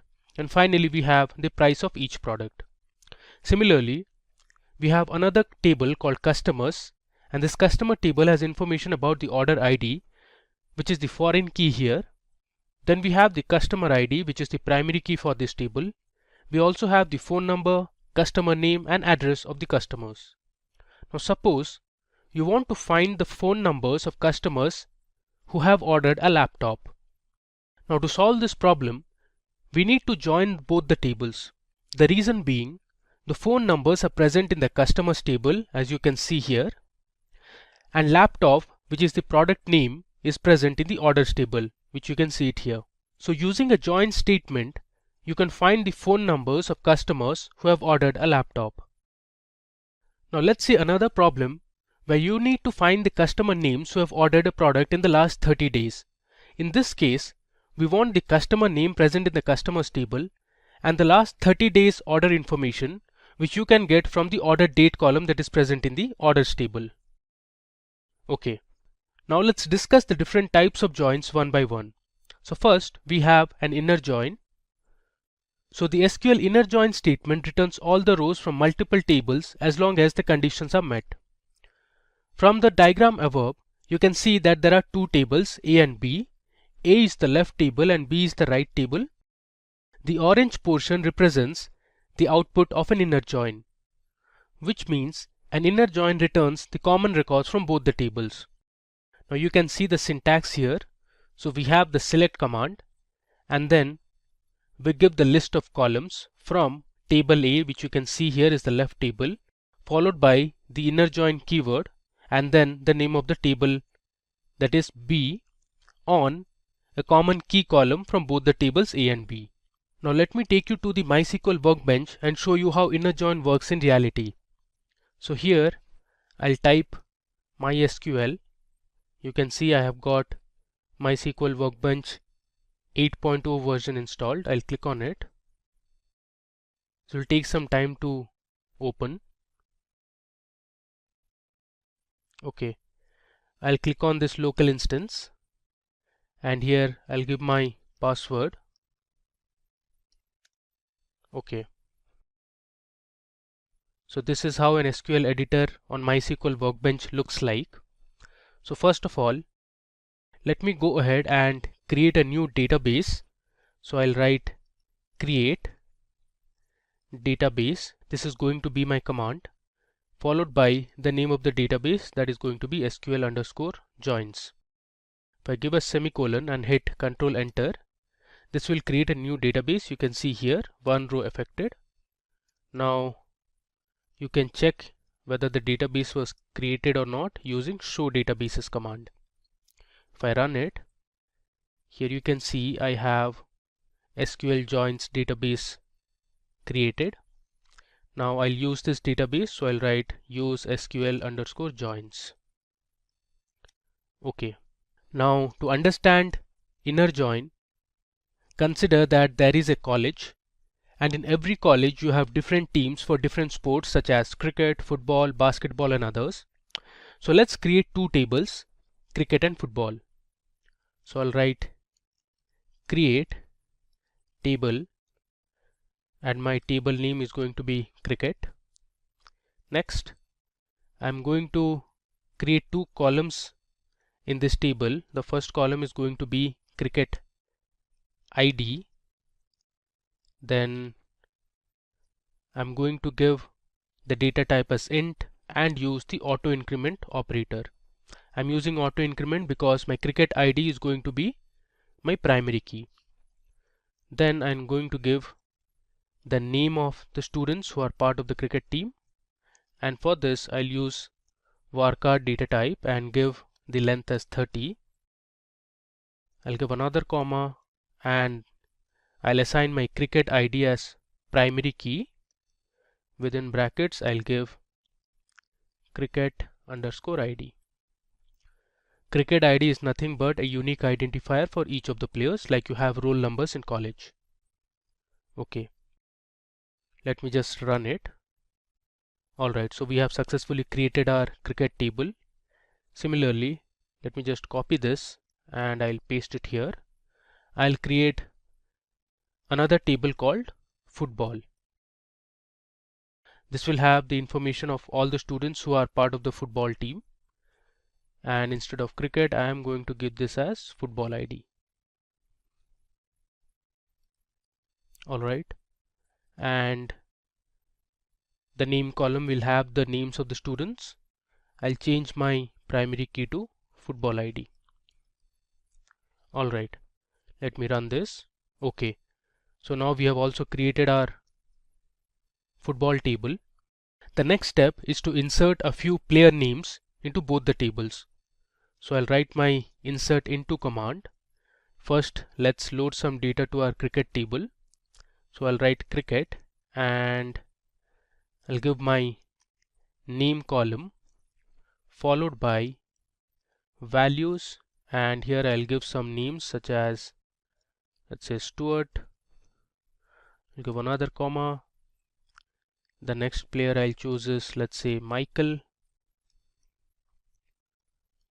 Similarly, I'll add a few more. Let's say we have Johnson. The fourth player I'll take is, let's say, Hayden. And finally we have,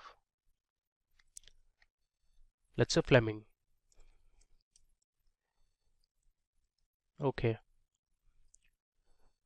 Now I'll give a semicolon and run this. Okay, so let me just check if all the values were inserted properly. For this I'll use select star from table, that is cricket. If I run it, you can see I have created a table and have successfully inserted 5 rows of information. Now similarly, let's insert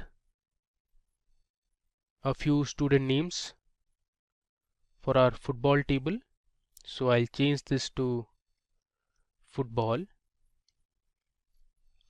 and obviously there would be students who will be part of both cricket and football team. So I'll keep a few repeated names. Let's say Stuart, Johnson, and let's say Hayden are part of both cricket and football team. Then we have, let's say, Langer, and let's say we have another player in the football team, that is Astral. I'll just run it. Okay, you can see there are no errors. So we have successfully inserted values to our football team as well. Let me just recheck it. I'll write select star from football. Alright, so we have 5 players in the football team as well. Okay, now the question is, suppose you want to find the students that are part of both the cricket and football team. In this case, you can use an inner join. So let me show you how to do it. So I'll write select star from cricket, as I'm using an alias name as C, which stands for cricket. Then I'm going to write inner join. My next table is going to be football as F, which is an alias name for the football table. Then I'm going to use the on command or operator, and then I'll give the common key, that is name here. So c.name is equal to f.name. So based on this name column from both the table, my inner join operation will be performed. So let's just run it. There you go. So Stuart, Johnson and Hayden are the only 3 students who are part of both the teams. Alright. Now you can also individually select each of the columns from both the tables. So let's say I write select c dot cricket underscore id, comma c dot name, comma f dot football underscore id, comma f dot name. From, I'll write cricket as C, inner join football as F, on C dot name is equal to F dot name. Now if I run this, you see we get the same output here as well. Alright. Now let's explore another example to learn more about inner joins. So we have a database called classic models. Let me first use classic models. I'll run this. Okay, now let me just show the different tables that are part of classic tables. Alright, so here you can see there are tables like customers, there's employees, office, there's office details, orders, payments, products and product lines as well. Alright, so let me use my select statement to show what are the columns present in the products table. Okay, so this product table has information about different product names. You have the product code. Now this product code is unique here. We also have the product vendor, a little description about the product. Then we have the quantity in stock, buying price and MSRP. Let's see what we have in product lines.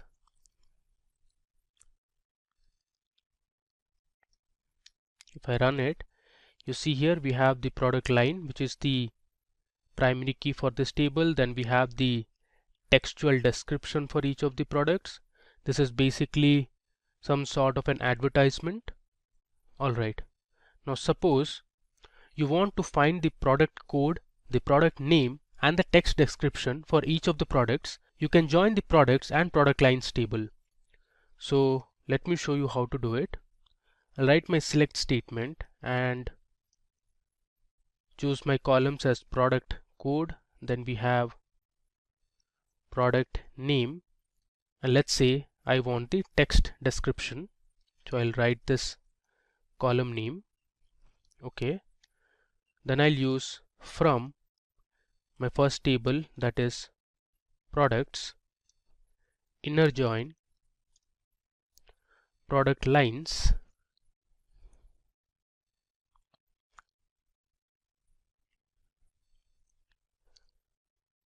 I can use using the common key column, that is product line.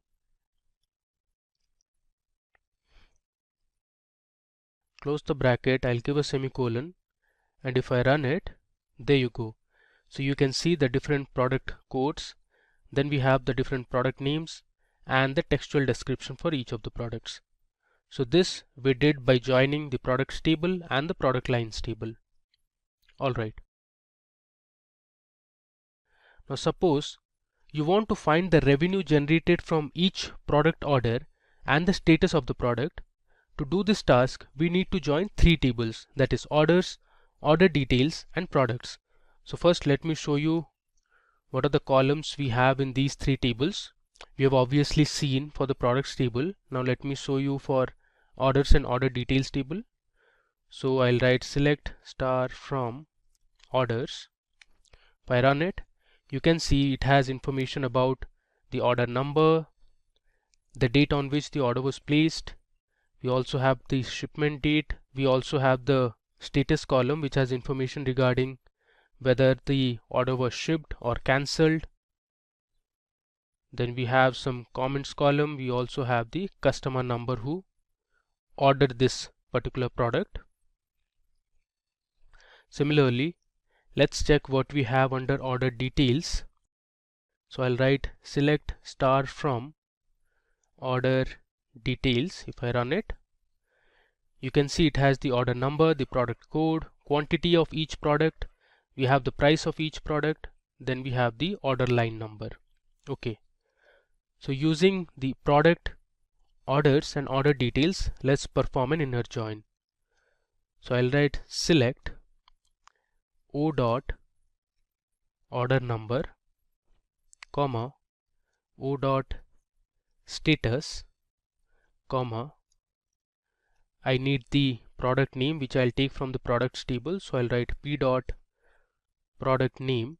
Now here O, P are all alias name for the tables, orders, products, and I'll use OD for order details, comma, since we want to find the revenue, we actually need to find the product of quantity ordered into price of each product. So I'll use a sum function, and inside the sum function I'll give quantity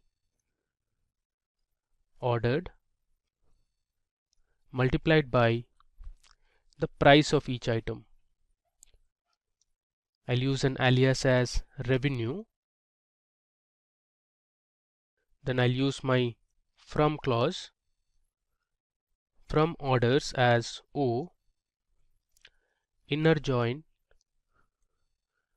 order details as, I'll use an alias name as OD, on, I'll write O dot order number is equal to OD dot order number.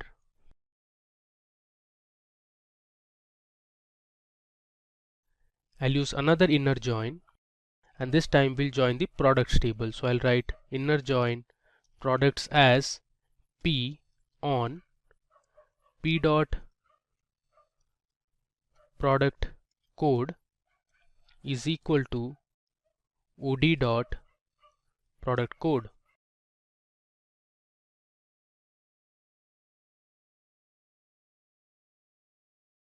And finally I'll use the group by clause and group it by order number. Alright, let me run this. Okay, there's some mistake here. We need to debug this. It says you have an error in your SQL syntax. Check the manual. Alright. Okay, I think the name of the tables is actually orders and not order. Alright, now let's run it. Okay, there's still some error. It says classic models dot product doesn't exist. So again, the product name is, the table name is products and not product. So let's run it again. Alright, there you go. So we have the order number, the status, the product name and the revenue. This we got it using inner join from 3 different tables. Now talking about left joins, the SQL left join statement returns all the rows from the left table and the matching rows from the right table. So if you see this diagram, you can see we have all the rows from the left table, that is A, and only the matching rows from the right table, that is B. So you can see this overlapped region.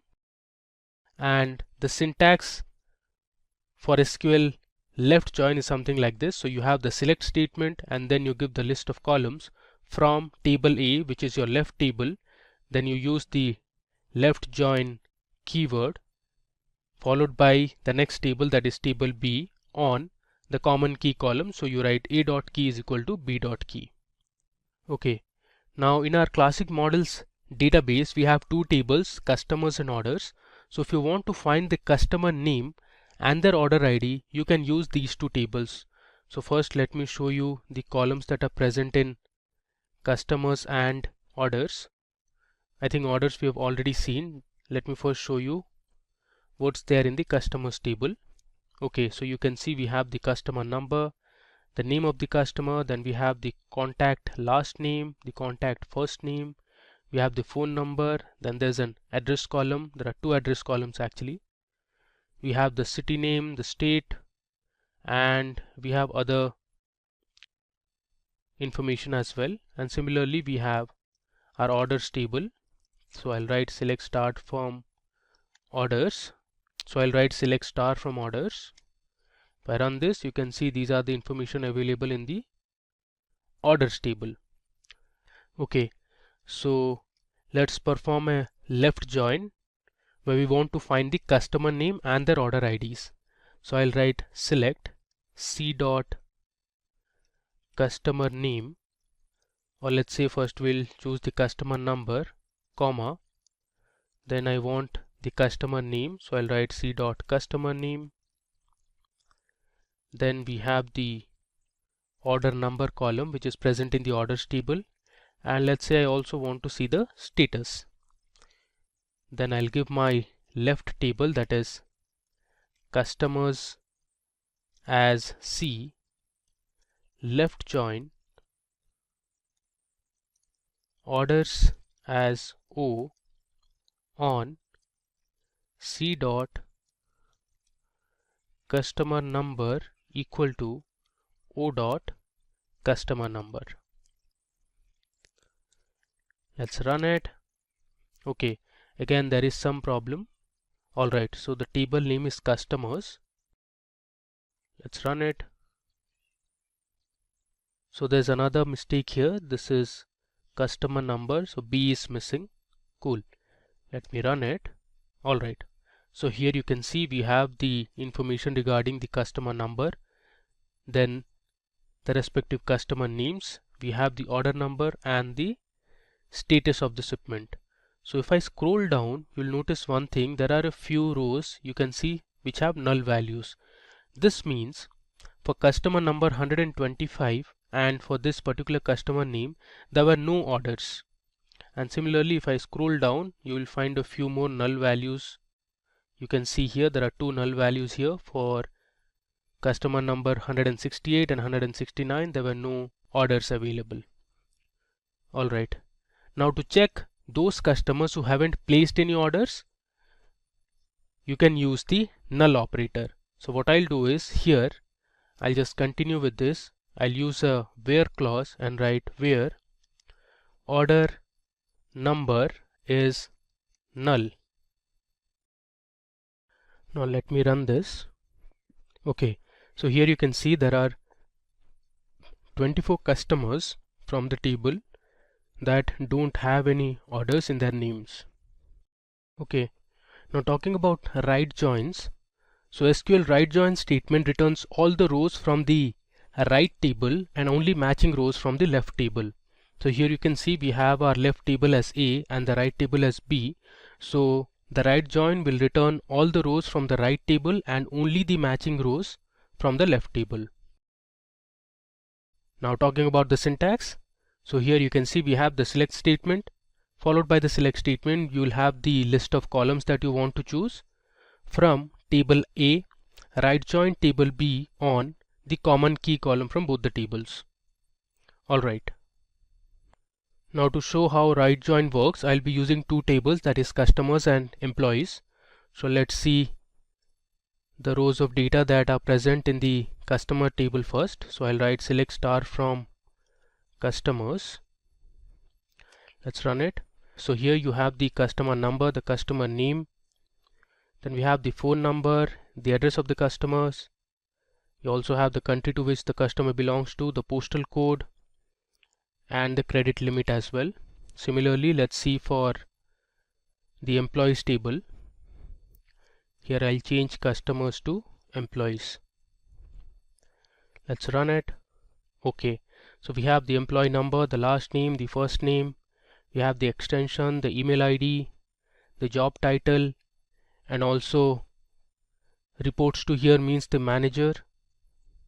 Okay, so based on these two tables, we'll find the customer name, the phone number of the customer, and the email address of the employee, and join both the tables, that is customers and employees. So let me show you the command. So I'll write select c dot customer name, comma, then we have c dot phone. I'll give a space here.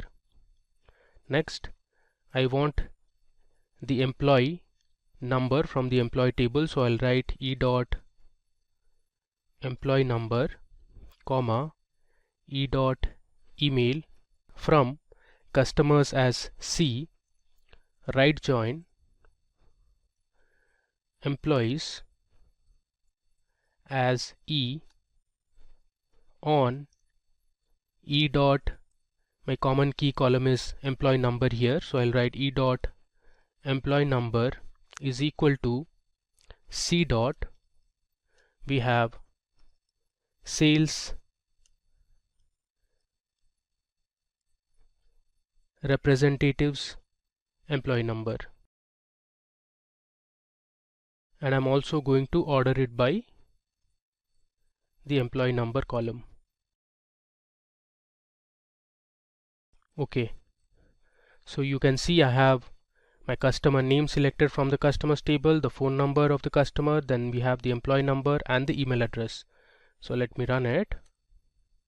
Okay, there's some problem. Alright, so the table name is customers actually. Let's run it once again. There you go. So you can see here we have all the values selected from our right table, which is the employees table. You can see right join employees, which means your employees table is to the right, and then we have the customer name and phone numbers of the customers from the customer table, which is actually your left table.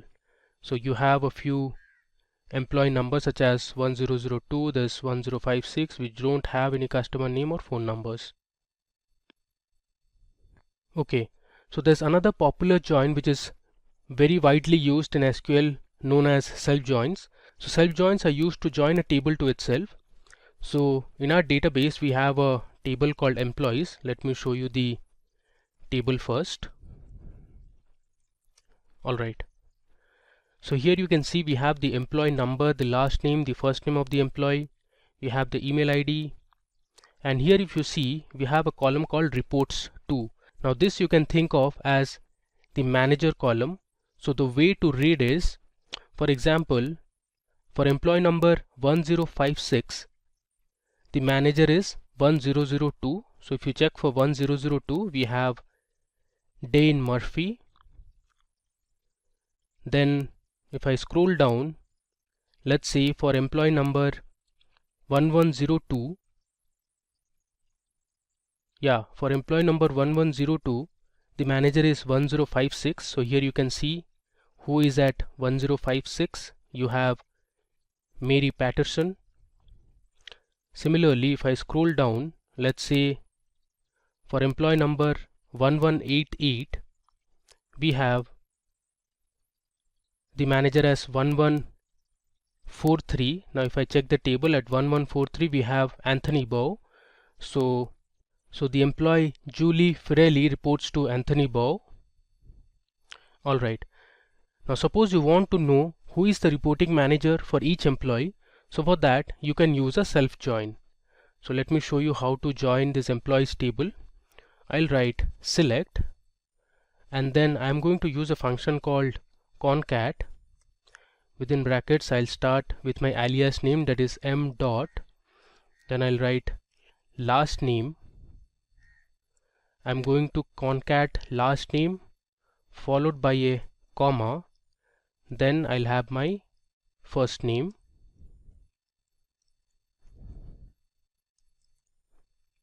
I'll close this bracket, and then I'm going to give my alias name, let's say manager, comma.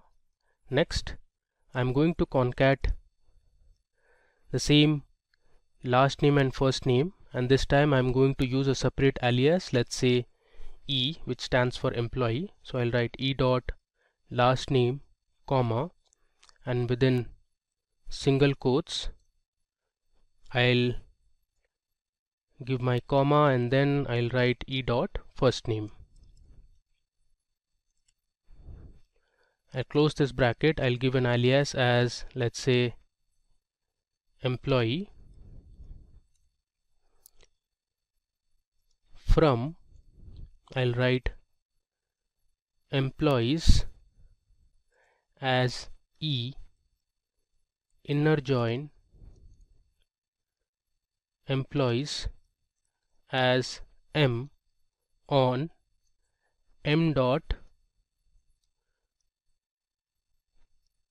I'll use my common key column as employee number, so I'll write M dot employee number is equal to E dot, here I'm going to use the reports to column, and then I'll order it by, let's say, manager. Okay, now let's run this. There you go. So you have your two columns as manager and employee. So for employee Louis Bonder, the manager is Gerard Bonder. Similarly, if I scroll down, you have there are multiple employees reporting to this particular manager. Similarly, we have our manager as Anthony Bow, and we have different employees who are reporting to this particular manager, and so on. Alright, now moving ahead. Now let's see what a full join is. So SQL full outer join statement returns all the rows when there is a match in either left or right table. Now you must remember that MySQL Workbench does not support full outer join by default, but there's a way to do it. So by default, this is how the syntax of full outer join looks like. Now this statement will work on other SQL databases like Microsoft SQL Server, but it won't work on MySQL Workbench. I'll show you the right way of using full outer join on MySQL Workbench. So to show full outer join, I'm going to first use a left join, and then we'll also use a right join, and finally we'll use a union operator. So the union operator is used to combine the result set of two or more select statements. So first of all, let me write C dot customer name. So for this example, I'm using the customer table and the order table, comma O dot order number. So I just want to know the customer name and the order number related to the customer. From, I have customers as C, left join, I'll write orders as O on C dot customer number is equal to O dot customer number. Let me just copy this, and after this I am going to use my union operator. So union operator is used to merge results from two or more tables. So basically this performs a vertical join. And next I am going to use my right join operation. So here instead of left join I'll write right. Rest all looks fine. Let me just run it. There you go. So we have successfully run our full outer join operation. You can see we have the different customer names and the order that each customer had placed. Alright. So that brings us to the end of our demo session. So let me just run through whatever we did in this session. So first we created a database called SQL Joins. Then we created two tables like cricket and football. Then we had inserted a few rows to each of these tables. Then we used this table to learn about inner join. Next we used a database called classic models. It had multiple tables, so we explored all of these tables like products, there was product lines, orders, customers and employees, and learned how to use inner join, left join, self join, right join, as well as full outer join. In this video we will learn what is a subquery and look at the different types of subqueries. Then we learn subqueries with select statement followed by subqueries with insert statement. Moving further, we will learn subqueries with the update statement, and finally we look at subqueries with delete statement. All this we will be doing on our MySQL Workbench. So before I begin, make sure to subscribe to the Simplilearn channel and hit the bell icon to never miss an update. So let's start with what is a subquery. So a subquery is a select query that is enclosed inside another query. So if I show you, this is how the basic structure of a subquery looks like. So here whatever is present inside the brackets is called as the inner query, and whatever is present outside is called the outer query. So first the inner query gets executed and the result is returned to the outer query, and then the outer query operation is performed. Alright, now let's see an example. So we have a question at hand, which is to write a SQL query to display department with maximum salary from employees table. So this is how our employees table looks like. It has the employee ID, the employee name, age, gender, we have the date of join, department, city and salary. Now to solve this query, my subquery would look like this. So I'll first select the department from my table, that is employees, where I'll use the condition salary equal to, and then I'll pass in my inner query, which is select max of salary from employees. So what this does is it will first return the maximum salary of the employees in the table. Then our outer query will get executed based on the salary returned from the inner query. So here the output is department sales has the maximum salary. So one of the employees from the sales department earns the highest or the maximum salary. If you see in our table, the employee is Joseph, who earns $115,000. Alright, and Joseph is from the sales department. Now let's see how this query works. So here we have another question, which is to find the name of the employee with maximum salary in the employees table. So this is our previous employees table that we saw, and to find the employee who has the maximum salary, my subquery would look something like this. So I'm selecting the employee name from my table, that is employees, where I'm using the condition salary equal to, and then I'm passing in my subquery or the inner query.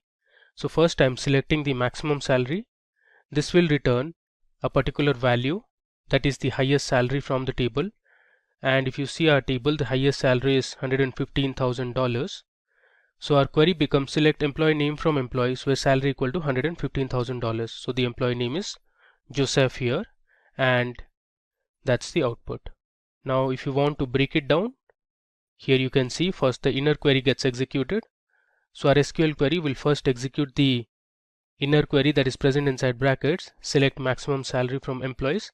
The result is $115,000, and then based on the returned result, our outer query gets executed. So the query becomes select employee name from employees where salary equal to $115,000 and that employee is Joseph.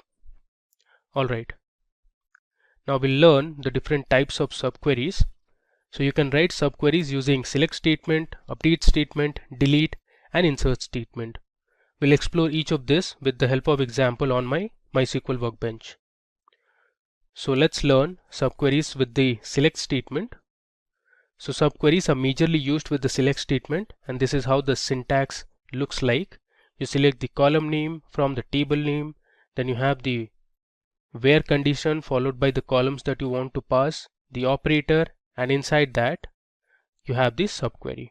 So here is an example that we will perform on our MySQL Workbench. So in this example, we want to select all the employees who have a salary less than average salary for all the employees. This is the output. So let's do this on my MySQL Workbench. Alright, so let me log into my local instance. I'll give my password. Okay, so you can see I'm on my MySQL Workbench. So let's start by writing our subquery using the select statement. Okay, so for this demo session, we'll be using a database that is subqueries. You can see it here. I have a database called subqueries. So I'll use this subqueries database and we'll create a few tables as well. Okay, if I run it, now we are inside the subqueries database. So let me just show you the tables that are present inside this database. I'll write show tables. If I run it, okay, there are two tables, employees and employees underscore B. We'll use this table throughout our demo session. Alright, now for our select subquery, we want to fetch the employee name, the department and the salary whose salary is less than the average salary. So we will be using the employees table. So let me first show you the records and the columns we have in the employees table. So I'll write select star from employees and run it. Okay, you can see here we have 20 rows of information.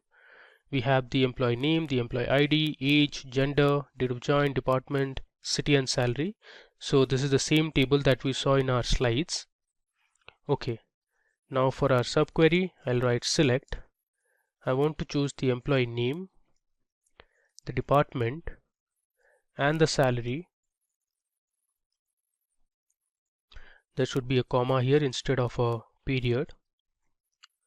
Next, I'll give my table name, that is employees, where my salary is less than, and after this I'll start my inner query or the subquery. I'll write select average salary. So I'm using the avg function to find the average salary of all the employees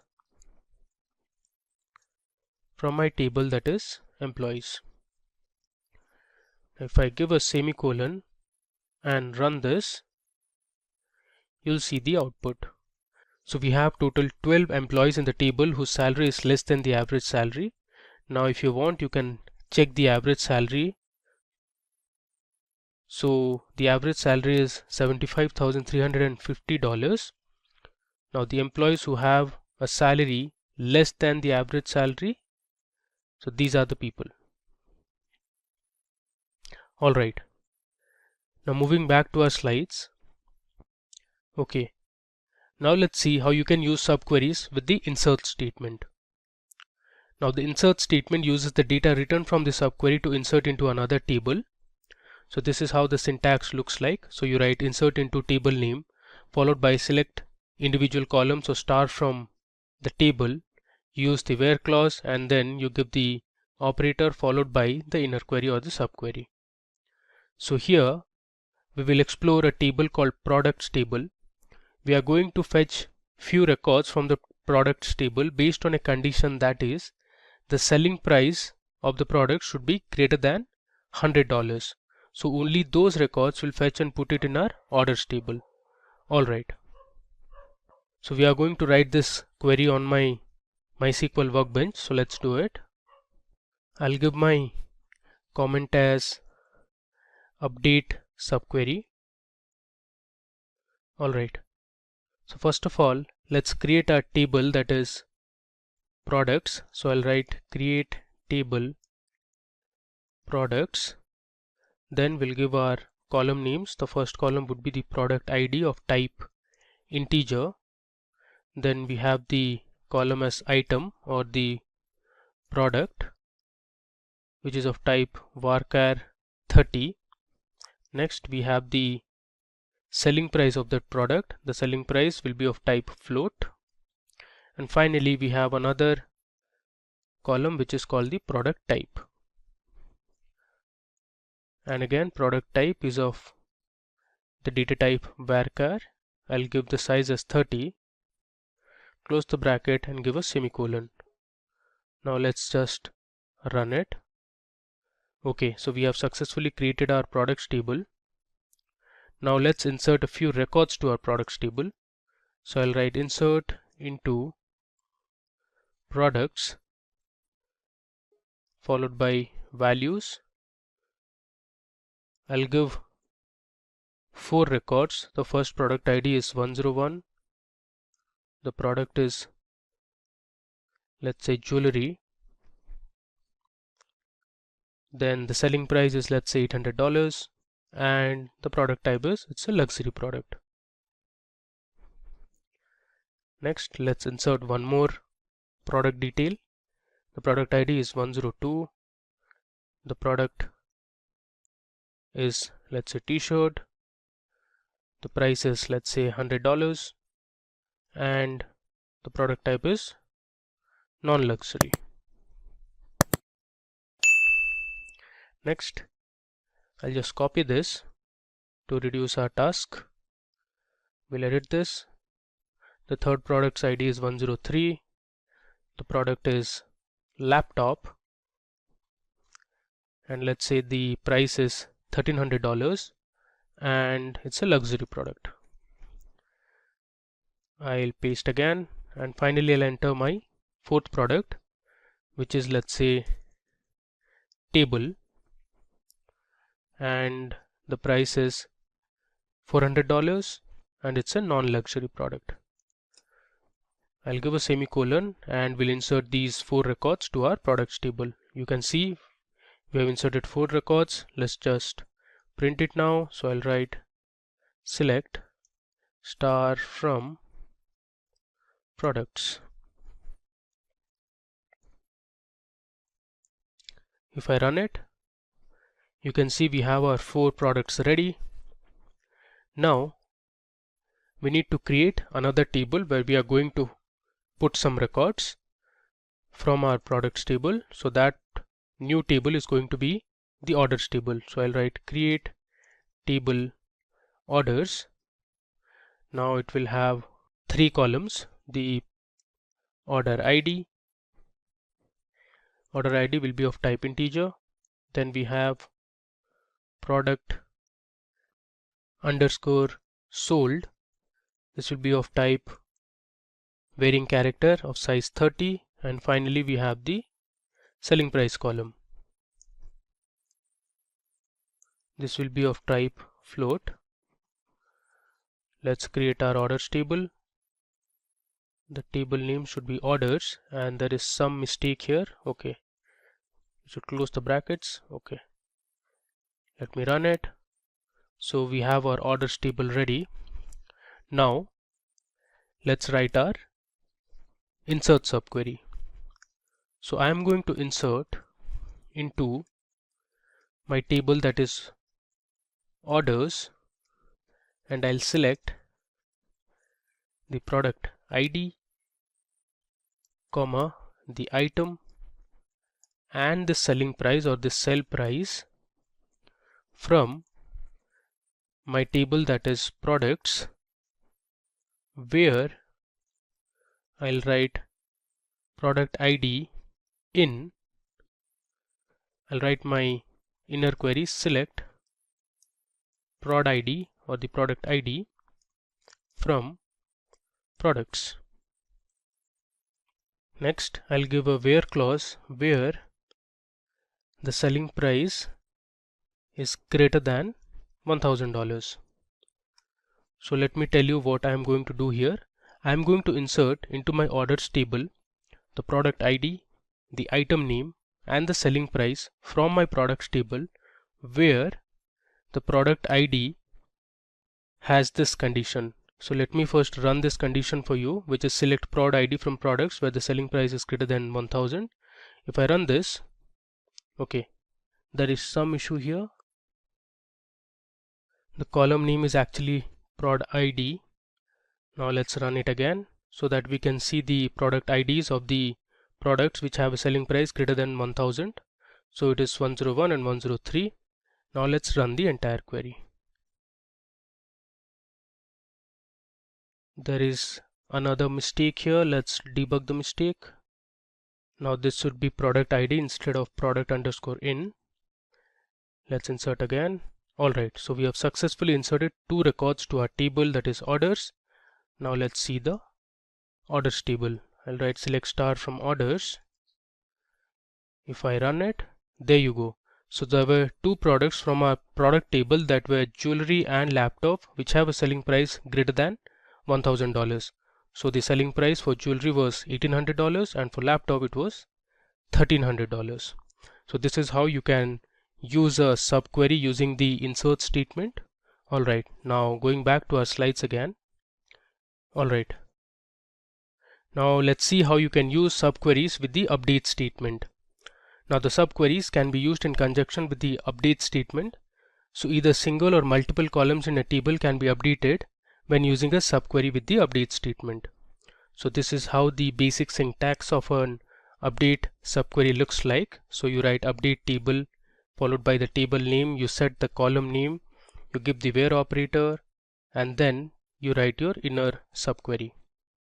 So we are going to see an example where we will use this employees table, and using this employees table we will update the records of the salaries of the employees by multiplying it with a factor of 0.35 only for those employees which have age greater than 27. So we are going to use a new table called employees_b for this as well. So let's see how to do it. So I'll give my comment as update subquery. Before we see the subquery, let's see what we have in the table employees_b. This is basically a replica of the employees table. There you go. It has the same records that our employees table has. We are going to use both the employees table and the employees_b table to update our records. So I'll write update employees set salary equal to, let me bring this to the next line. I'll write set salary equal to salary multiplied by 0.35, where age in, then I'll write select age from my other table, that is employees_b, where age is greater than or equal to, let's say 27. Alright, so let me run through this query and tell you what we are going to do. So I'm going to update the records of the employees table specifically for the salary column. So I'm checking if the age is greater than 27, then we'll multiply the salaries of the employees with a factor of 0.35 in the employees table. Let me just run this, then we'll see our output. Okay, so it says 18 rows affected, which means there are total 18 employees in the table out of the 20 employees whose age is greater than 27. Now if you see, I'll write select star from employees. You can see the difference in the salaries. If I scroll to the right, you can see these are the updated salaries. Okay. Now if you check for employees who have an age less than or equal to 27, for example Marcus, whose age is 25, his salary is the same, we haven't updated his salary. Then if you see, if we have, okay, there is one more employee, Maya. We haven't updated the salary of Maya because the age is less than 27. Alright. Now let's go back to our slides again. As you can see, we got the same output on our MySQL Workbench. Now let's explore how you can write subqueries with the delete statement. Now subqueries can again be used in conjunction with the delete statement. So this is how the basic syntax of a delete query using subquery would look like. You write delete from the table name, where clause, the operator value, followed by the inner query in within brackets. So here we are going to use the employees table, and what we are going to do is we'll delete the employees whose age is greater than or equal to 27. So let's see how you can do it. Alright, so I'll give my comment as delete subquery. So we'll follow the syntax that we saw. I'll write delete from my table name, that is employees. I'll write where age in, and then I'll start my inner query or the subquery. I'll write select age from employees underscore B, where age is, let's say, greater than or equal to 32, or let's say the age is less than or equal to 32. Close the bracket and I'll give my semicolon. Let me first run the inner query for you so that you get an idea of the employees who are less than 32 years of age. So there are 9 employees in the table who have an age less than or equal to 32. So we are going to delete the records. If I run this, okay, it says 9 records deleted. Now let's print or display what we have in the employees table.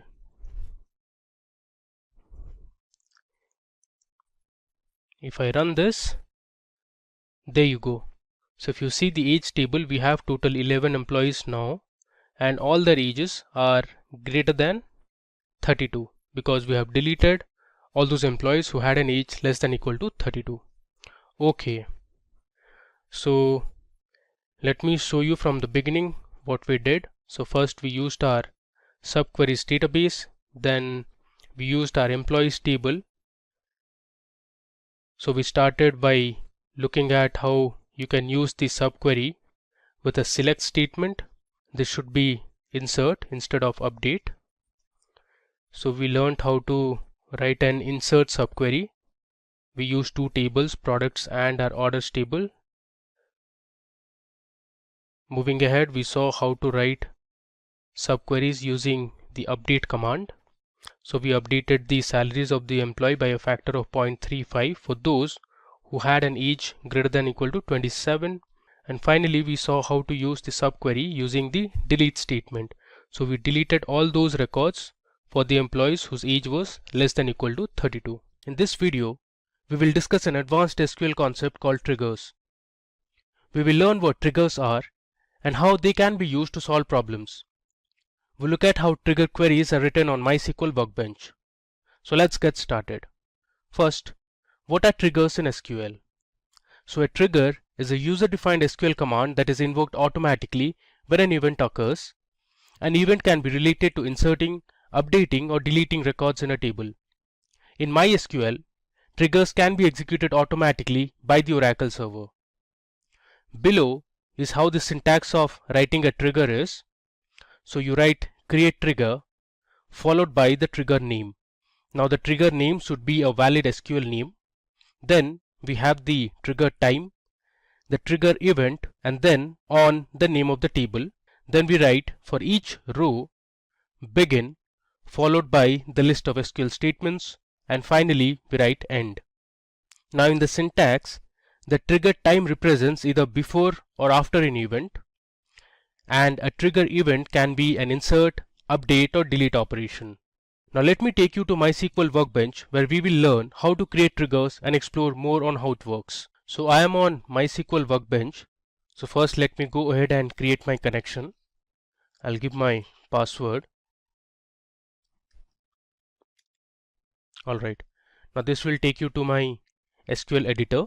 Okay, so first and foremost, let me create a new database called triggers. So I'll write my SQL command as create database triggers. Let me run this. Okay, so you can see here one row affected. I have created my database, that is triggers. Next, I'm going to move inside this database, so I'll write the command use triggers. Let's run this. Okay, now inside this triggers database we'll be creating our different tables. So let's check if we have any tables. I'll use the command show tables. Now you see there are no tables in this database. Alright, first let's see how before insert trigger works. So for before insert trigger, we'll create a table called customers and verify the age of each customer.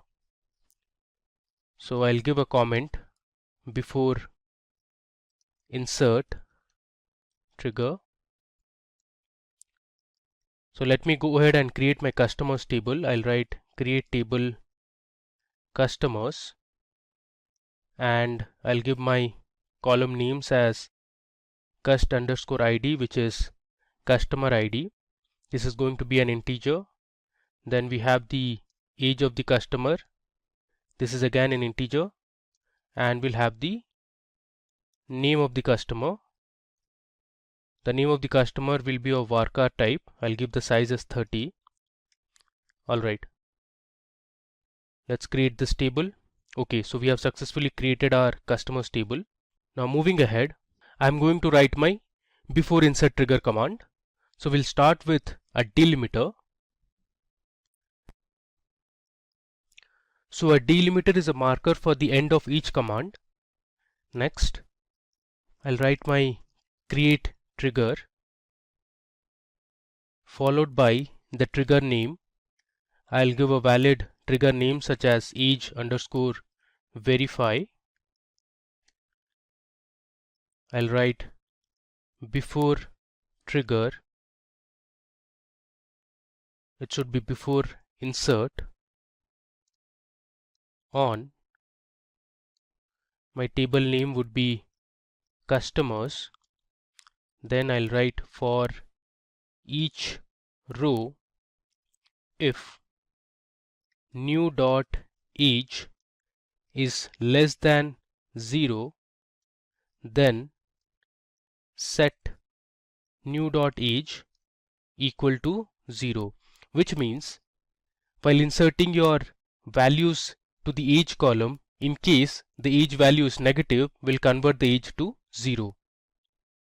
I'll give a semicolon and then I'll write end if. I'll give another semicolon and I'll close the delimiter. Now let me run this. Okay, so we have created our trigger. Now let's insert a few values onto customers. So I'll write insert into customers values 101, which is the customer ID. I'll give the age as 27 and let's say the name of the customer is James. Let's insert another record. Give the value as 102 and this time I'm purposely giving the age as -40, which is less than 0, so that you can see the output clearly. I've given the customer name as Amy. Let's insert two more records. The customer ID with 103 has an age of 32 and let's say the name is Ben. I'll give another comma and finally we'll insert our fourth customer record. The customer ID is 104. The age I'm giving as -39, which is less than 0 again, and let's say the customer name is Angela.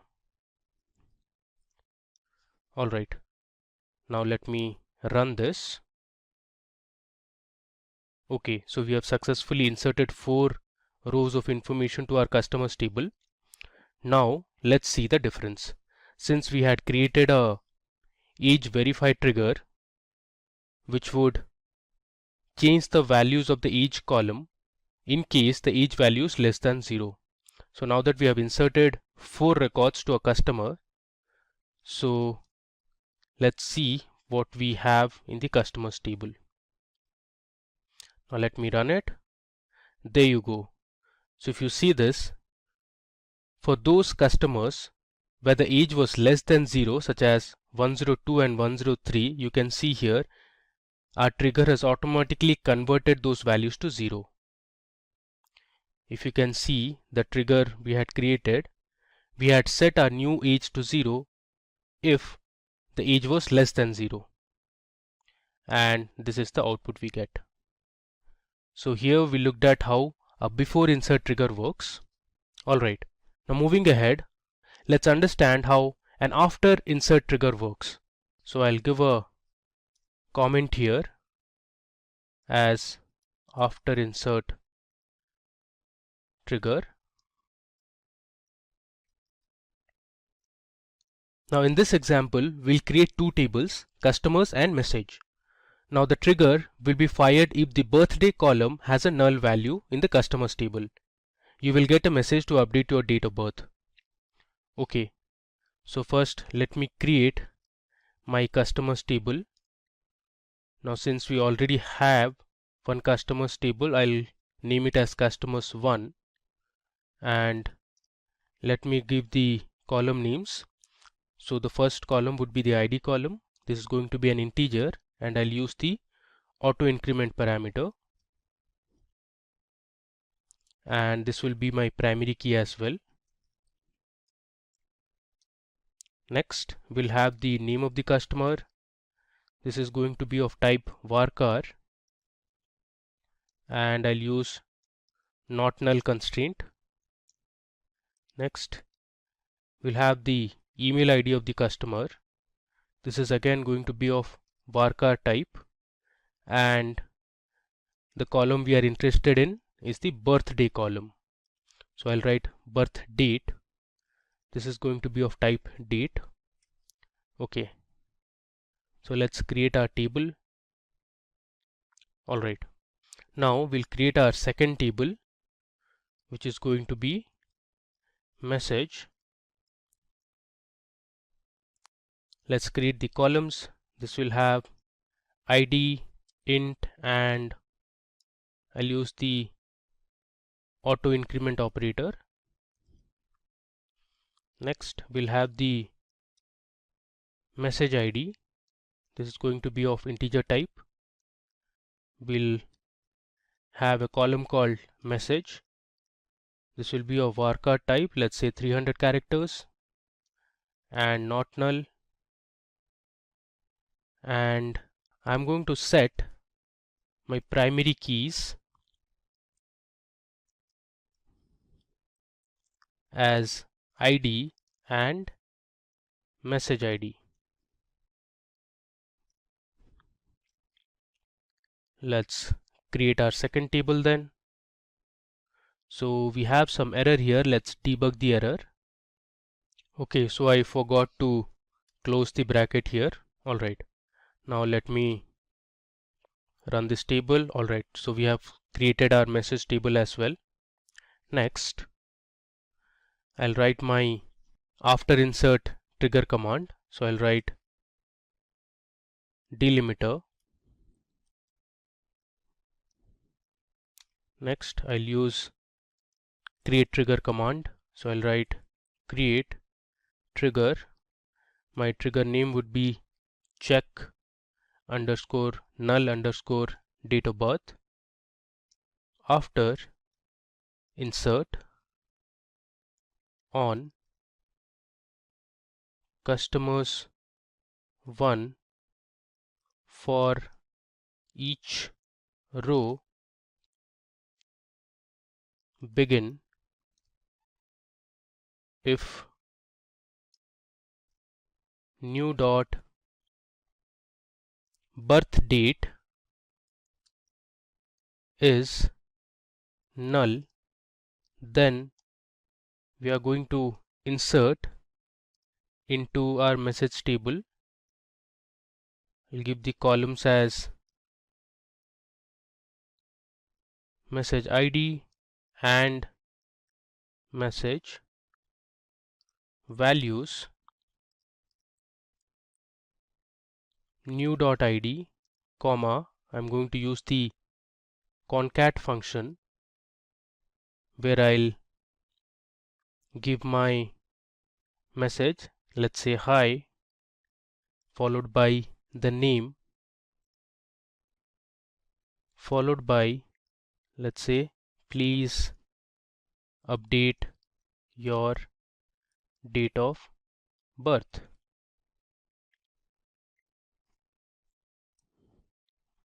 Okay, now I'll write end if. I'll close the delimiter. Okay, so let me go to the top and recheck if you have created a trigger correctly. So I have my trigger name after insert on customers 1 for each row begin. If our new birthday has a null value, then we'll pass in a message saying hi, the name of the customer, then the message would be please update your date of birth. Alright, so let's run the trigger.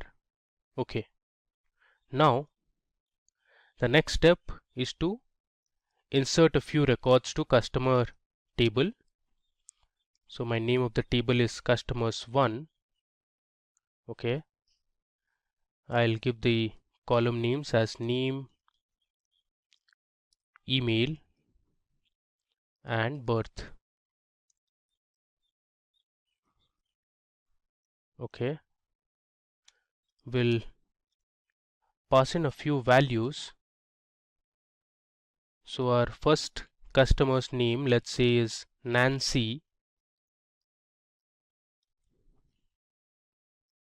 comma, I'll give my email ID, let's say nancy@abc.com. Now let's say I'm purposely passing the date of birth as null. I'll give a comma.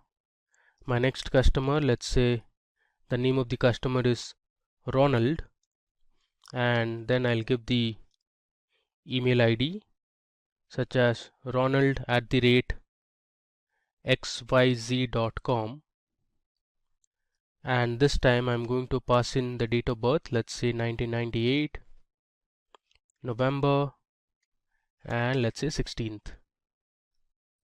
Okay, now we'll add another customer, let's say Krish. We'll give the email ID of Krish, so krish@xyz.com,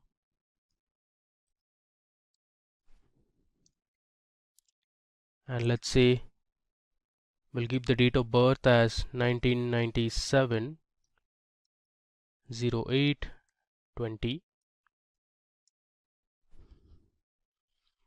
and finally we'll add one more record for another customer, let's say Alice. I'll give the email ID as alice@abc.com,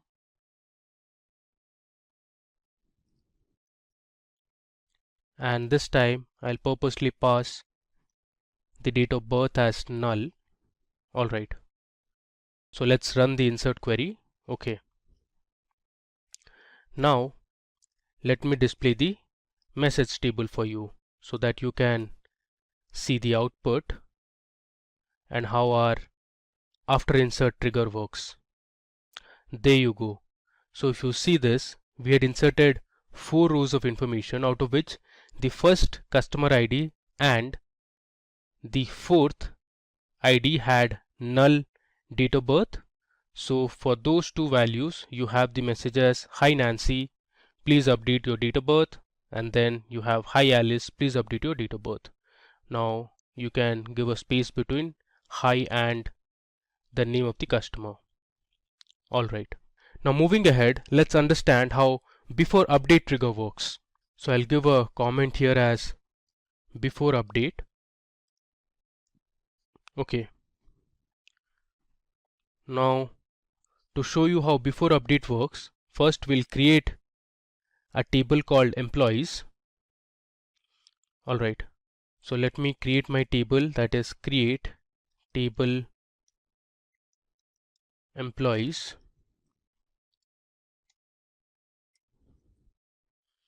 I'll give my column as employee ID. This is going to be an integer type and it will be my primary key. Next we'll have the employee name. This will be of varchar type and let's say the size would be 25, comma, then we'll have the age of the employee. Age will be of integer type, and finally we'll have the salary of the employee.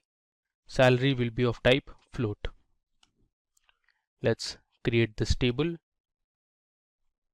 Alright, now the next step is to insert a few records to our employees table. Okay, so here on the notepad I have already written my insert query. So I have inserted nearly 7 records. So let me paste it here. Alright, I'll just go ahead and run this insert query so that we'll insert 7 employees to our table. Okay. Next, we'll write our before update trigger command. So first and foremost, I'll write my delimiter followed by the create trigger command. I'll give my trigger name as update underscore trigger. Let's bring this to the top. Okay. I'll use before update on my table, that is employees. For each row I'll write begin. My condition would be if new dot salary is equal to, let's say, $10,000. I'll write then set new dot salary equal to $85,000. I'll give a semicolon. Then I'll use else if new dot salary is less than $10,000, then I'll set new dot salary to, let's say, $72,000. I'll give a semicolon. I'll end the if statement. I'll close the delimiter by giving a semicolon. Okay, so if you see the employees table, we have the salary values here. Now in case while updating the table, if the salary is equal to $10,000, we'll set the new salary to $85,000. Else, if the salary is less than $10,000, we'll set the salary column values to $72,000. So let's go ahead and run this trigger query. Alright, now let me use my update command. So I'll write update employees. I'll write set salary is equal to, let's say, $8,000. Now if you see our trigger query, we are setting the salary to $8,000, which is clearly less than $10,000. So our new salary would be $72,000. So let me run this. Okay, so you can see here 6 rows affected. So I'll write now select star from employees. Let's run this. Okay, if you see this, we have converted our salary column to $72,000 since we updated the salary to $8,000, and according to our trigger query, if it's less than $10,000, the salary should be $72,000, which you can see here. Alright, now moving to our final demo. This time we are going to explore how before delete trigger command works. So in this example, we'll create a table called salary. We'll store the deleted record in a new table using the before delete trigger. So first, I'll give my comment as before trigger. Comments are always useful since they make your query more readable. So let me now create my salary table. So I'll write create table salary. I'll give my column names as EID, which is employee ID, and I'll set it as primary key, comma. I'll give another column, let's say valid from, which means the date from which this salary was effective.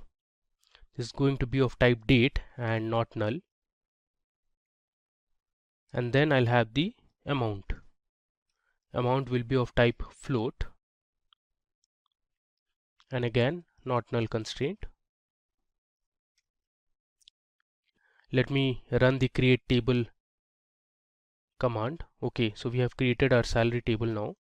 The next thing is to insert a few values. So I'll write insert into salary. I'll give my column names as EID, comma, valid from, comma, amount. I'll write values. My first employee ID would be 101, followed by a date, let's say 2005, May, and 01, which is 1st of May 2005. Let's say the amount is $55,000. I'll give another row of information. This time the employee ID is 102, and I'll give a valid from date. Let's say the amount is 68,000. I'll give another employee ID, let's say 103, 2006, 0901, and let's say the amount is $75,000. Okay, let's run this. Alright, you can verify also, so I'll write select star from salary. You can see here we have inserted 3 rows of information. Alright, the next step is to create another table that will store the deleted rows. So I'll write create table.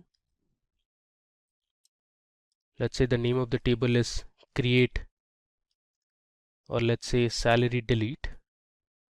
I'll write salary DEL. Now this will have the ID, the type would be integer, and primary key.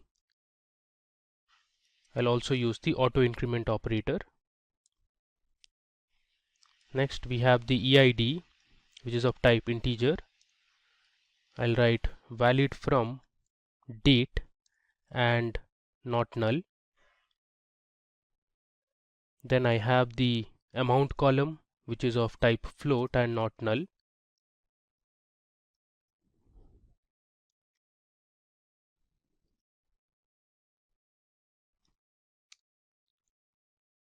My final column would be deleted at. The data type will be timestamp. I'll use the default constraint as now. So this will return the time and the date at which the record was deleted. Alright. Let me create this table. OK. Finally, let me write my before delete trigger command. So I'll first declare my delimiter. Let's say this time I'm using the dollar symbol. I'll write create trigger. My trigger name would be salary underscore delete before delete on my table, that is salary. For each row I'll write begin. Next, let's insert into salary delete. I'll give my columns as employee ID, valid from, and amount. Now we'll insert a few values. I'll write values old dot eid comma old dot valid from comma old dot amount.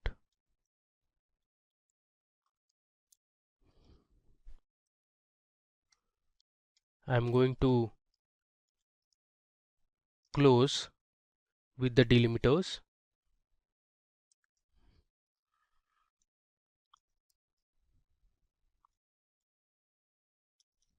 Alright, so let's run our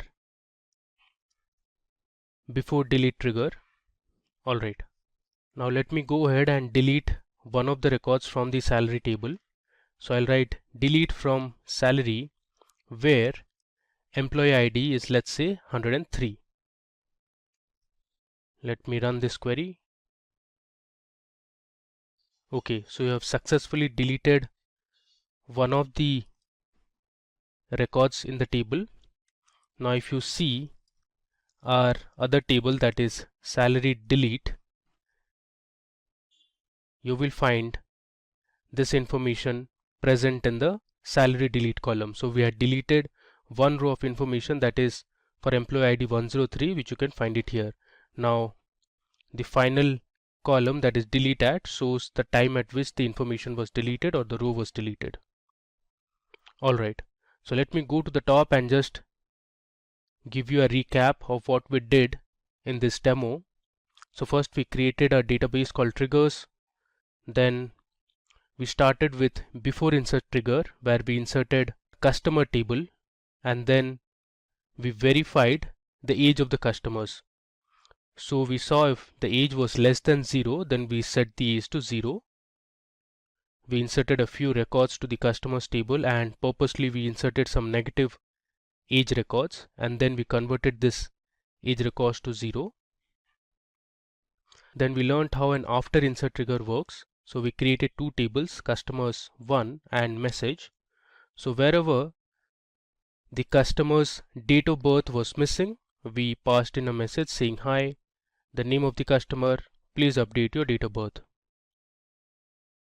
Alright, now moving ahead, we saw how before update trigger works, and finally we learnt about before delete trigger. So in this video we will learn subqueries in SQL. We'll also have a look at stored procedures and learn about triggers in SQL.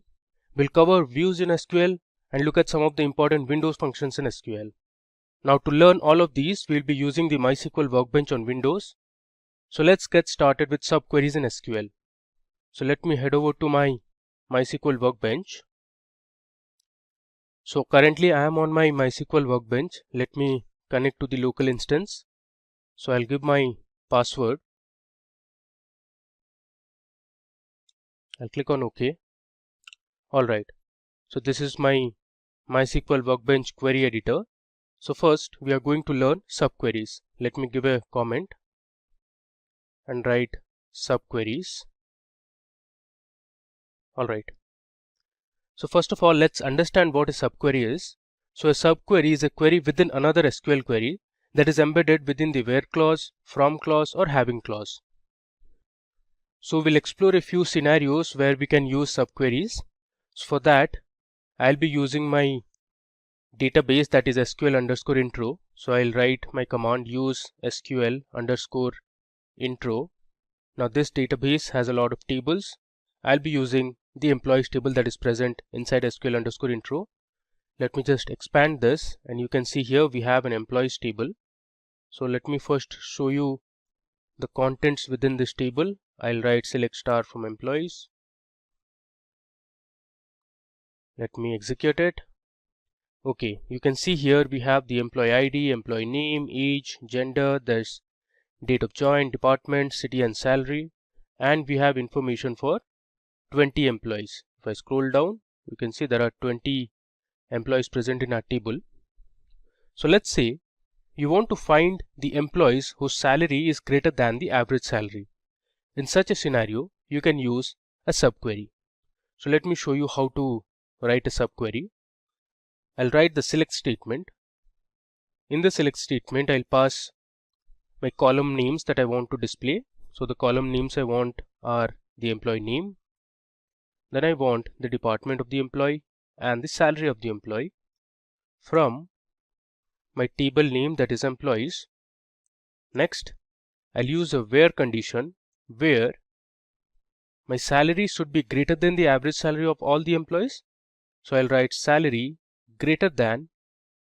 After this, I'm going to write my subquery. So I'll give select average of salary from my table name, that is employees, and I'll close the bracket and give a semicolon. So what it does is, first it is going to find the average salary of all the employees that are present in our table. Once we get the average salary number, we'll use this where condition where salary is greater than the average salary number. So the inside subquery, let me run it first.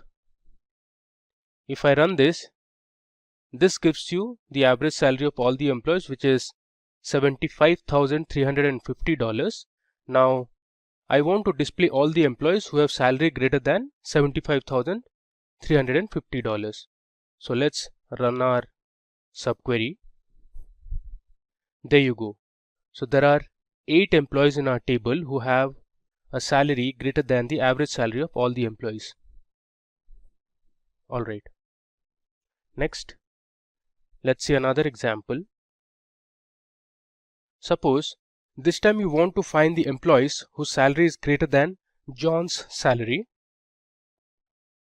So we have one employee whose name is John. Let me run the table once again. Okay, if I scroll down, you see we have an employee as John. You see this? Our employee ID 116 is John and his salary is $67,000. I want to display all the employees whose salary is greater than John's salary. So basically all the employees who are earning more than $65,000, I want to print them. So let's see how to do it. I'll write select. I want the employee name, comma, the gender of the employee.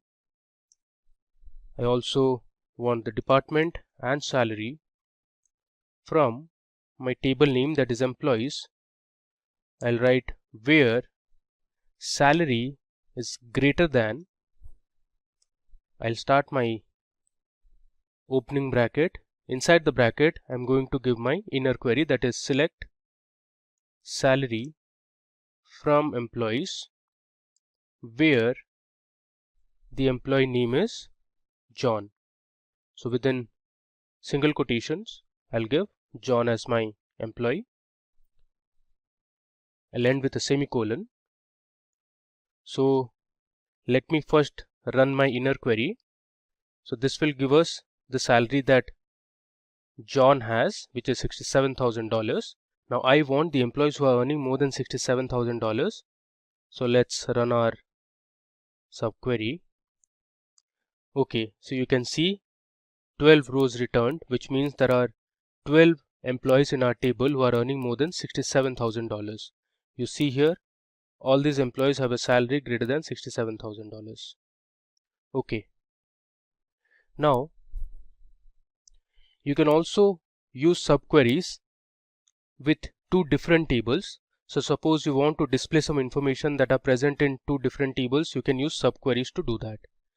So for this example, we'll use a database that is called classic models. You can see the first database. So let me use this database called classic models. I'll write use classic models. Now this database was actually downloaded from the internet. There's a very nice website. I'll just show you the website name. So this is the website, that is mysqltutorial.org. You can see here they have very nice articles, blogs from where you can learn MySQL in detail. So we have downloaded the database, that is classic models, from this website. You see here they have a MySQL sample database. If you click on this, it will take you to the link where you can download the database. So they have this download link which says download MySQL sample database, and the name of the database is classic models. Alright, so we are going to use this classic models database throughout our demo session. If I expand the tables section, you can see there are a lot of tables that are present inside this classic models database. We have cricket, customers, there's employees, office, there's orders, order lines, and many more. So for our subquery, we'll be using two tables, that is order details and products table. First, let me show you the content that is present inside the products table first. If I run this, you see here it says 110 rows returned, which means there are 110 different products that are present in our table, which has the product code, the product name, product line. We have the product vendor, description, quantity in stock, buy price, MSRP. The other table we are going to use is order details, which has the details of all the orders. Let me show you the records order details tables has. Okay, so there are 1000 records present in this table. You have the order number, the product code, quantity ordered, price of each item. You have the order line number as well. Okay, now we want to know the product code, the product name, and the MSRP of the products whose price of each product is less than $100. For this scenario, we are going to use two different tables and we are going to write a subquery. Okay, so if you see here in the order details table, we have a column called price each. I want to display the product code, the product name, and the MSRP of the products which have a price of each product less than $100. So the way I'm going to do is, I'll write select product code, comma, product name. Now one thing to remember, that this product name is actually present inside our products table, and product code is present in both the tables, that is products and order details. Here you can see this is the product code column, comma, MSRP, which is present inside the products table again, from my table, that is products, where I'll write product code. I'm going to use the in operator. Next, I'll write my inner query, that is select product code from my table order details,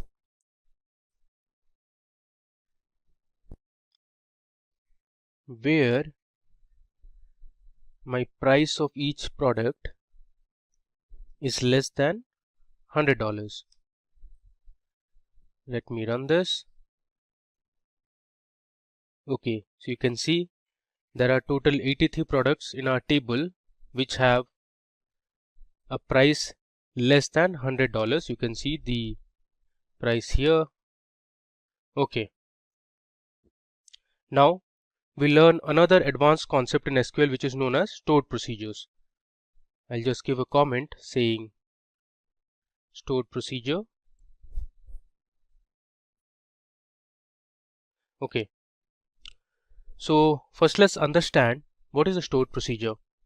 A stored procedure is an SQL code that you can save so that the code can be reused over and over again. So if you want to write a query over and over again, save it as a stored procedure and then call it to execute it.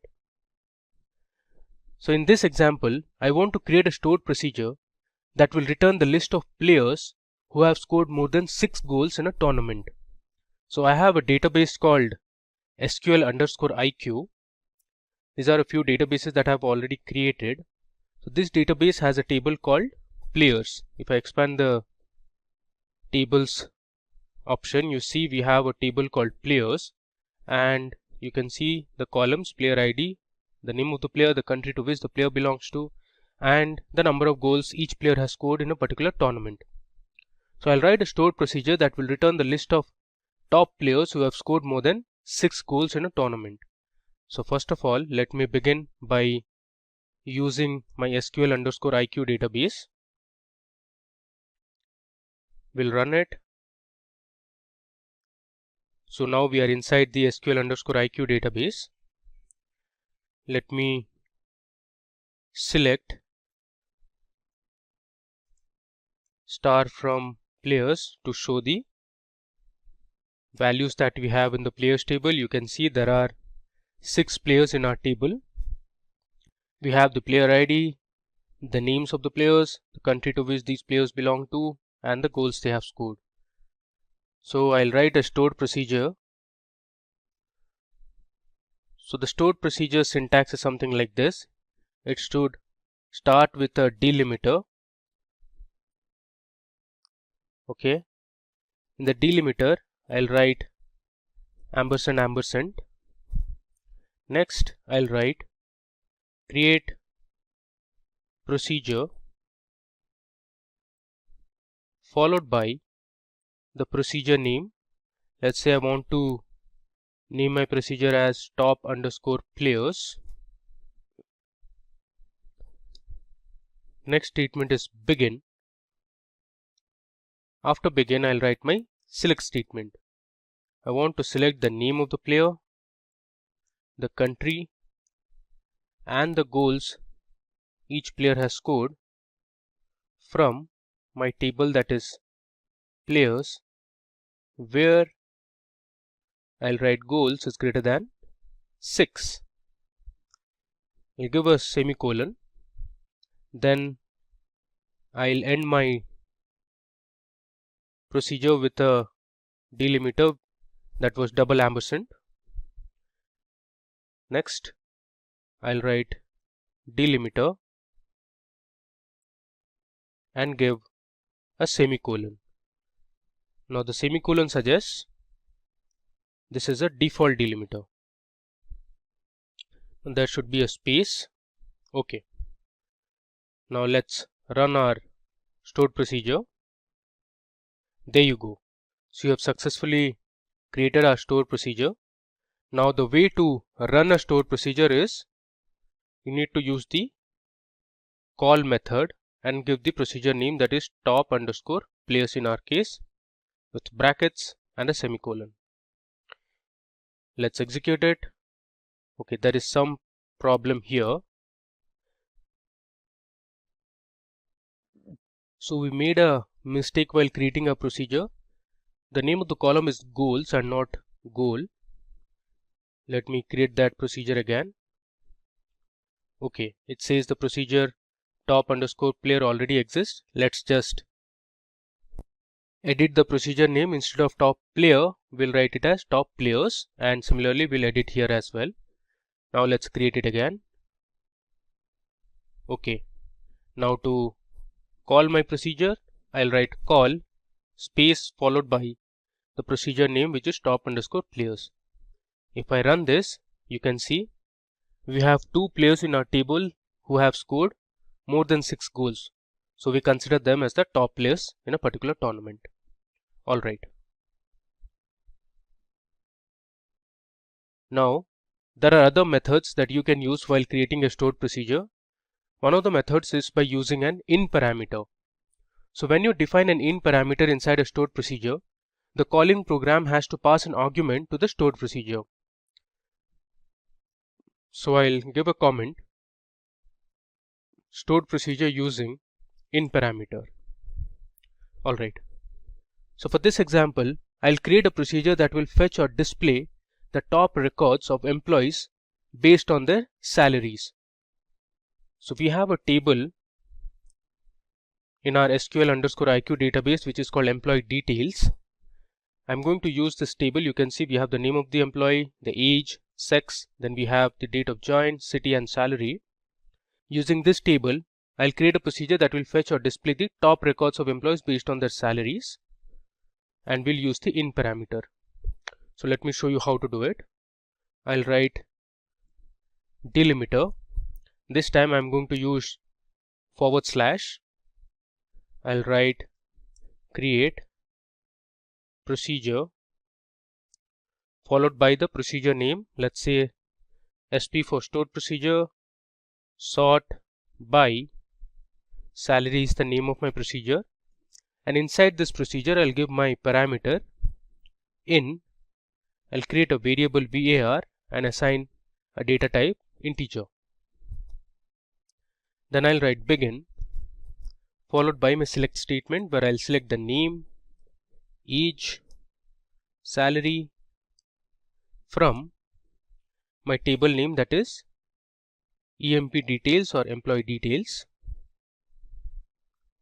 I'm going to order this by salary descending, and I want to display limited number of records, so I'm using this limit keyword and my variable var which I created here. I'll end my select statement. I'll end my stored procedure with /, and I'll go back to my default delimiter, that is semicolon. Alright, so let me run this. There should be a space here. Alright, so let's run this. Okay, you can see we have successfully created our second stored procedure, which is SP_sort by salary. Now you can also check whether the stored procedure was created or not. Here you have an option to see the stored procedures. Let me just refresh this, and you can see we have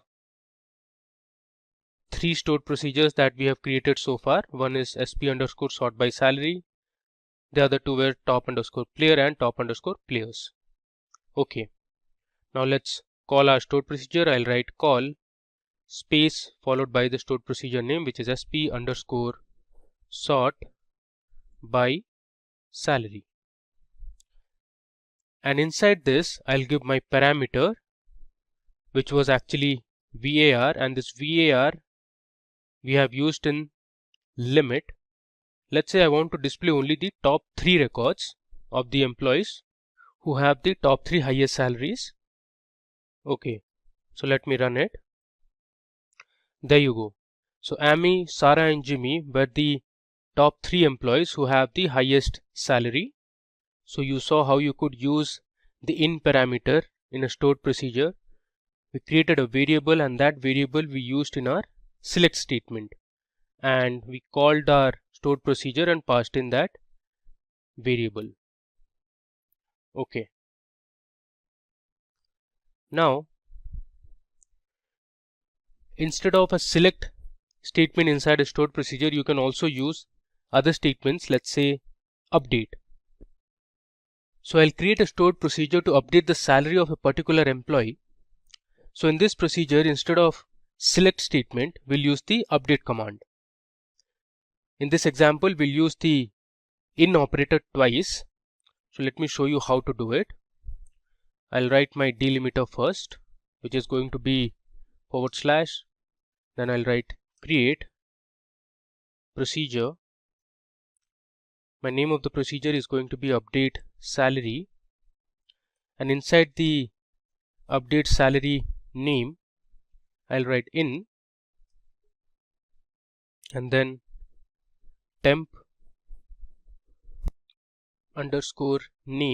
which will be a temporary name variable, and the type I'll assign is varchar20, I'll again use my in parameter. I'll write in. Next,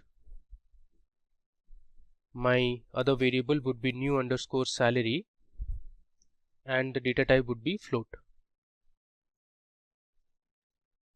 I'll write begin and write my update command or update statement. I'll write update table name, that is employee details, set salary equal to new underscore salary, where name is equal to my temporary variable, that is temp underscore name. So this is my update command, and I'll end the delimiter. Alright, so let's run this. Okay, we have successfully created our stored procedure.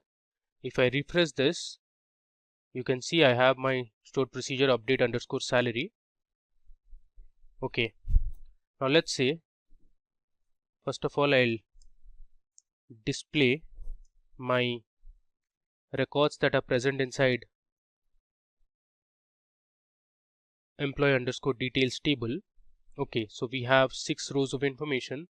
Let's say you want to update the salary of employee Jimmy, or let's say Mary, from 70,000 to let's say 72,000, or let's say 80,000. So I'll call my stored procedure, that is update underscore salary, and this time I'm going to pass in 2 parameters. The first parameter will be the employee name, and next with a comma I'll give my new salary that I want to. So my employee name, let's say, is Mary, and the salary I want to be updated is, let's say, $80,000. I'll give a semicolon and I'll run it. You can see it says 1 row affected. Now let's check our table once again. There you go. If you see this record, for Mary we have successfully updated the salary to $80,000. Now moving ahead, we learn to create a stored procedure using the out parameter.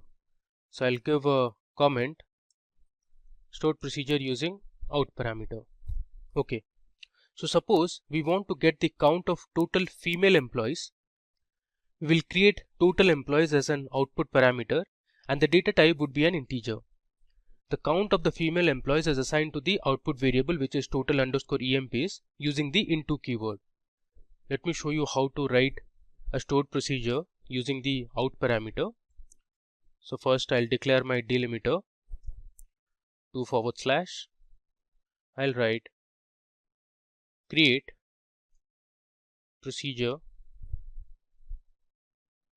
followed by the procedure name. It is going to be sp underscore count employees,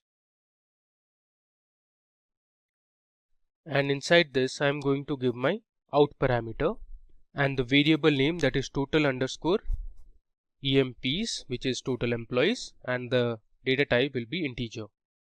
Next I am going to write begin followed by my select statement, that is select. I want the count of total employees, and the output I am going to put into my new variable, that is total underscore EMPs. From my table, that is EMP underscore details, where sex is equal to F, which means female, I'll give a semicolon. Next I'll end it with the delimiter, and I'm going to change the delimiter to a default delimiter, that is colon. So let me tell you what I am doing here. I'm creating a new stored procedure, that is sp underscore count employees. Using this stored procedure, I am going to count the total number of female employees that are present in our table EMP underscore details. So I've used my out parameter and I'm creating a new variable called total underscore EMPs.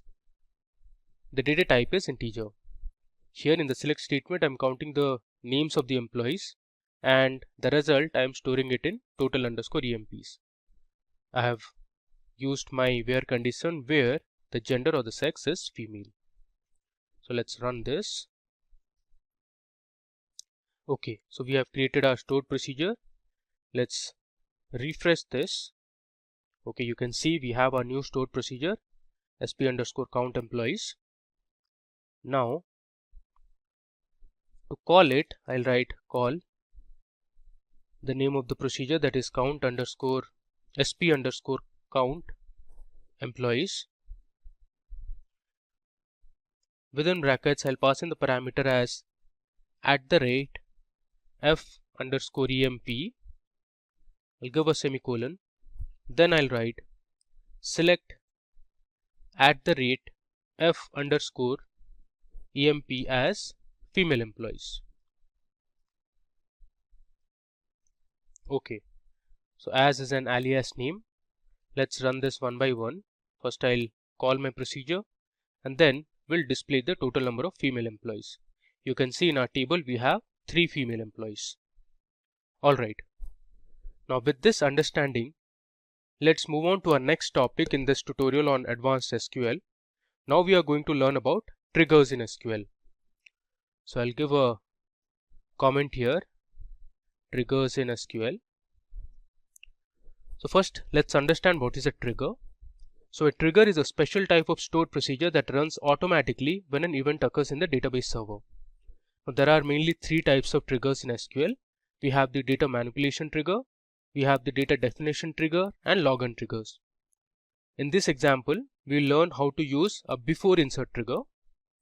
So we will create a simple students table that will have the student's roll number, the age, the name, and the student's marks. So before inserting the records to our table, we'll check if the marks are less than 0. So in case the marks are less than 0, our trigger will automatically set the marks to a random value, let's say 50. So let's go ahead and create our table, that is students. Alright.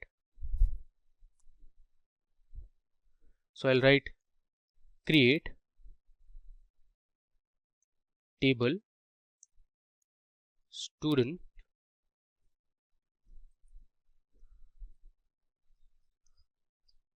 Now this table will have the student roll number, the data type is integer, it will have the age of the students, again the data type is integer, we have the names of the students, so the third column would be name, the data type would be variable or varying character, size I am giving it as 30, finally we have the marks as floating type.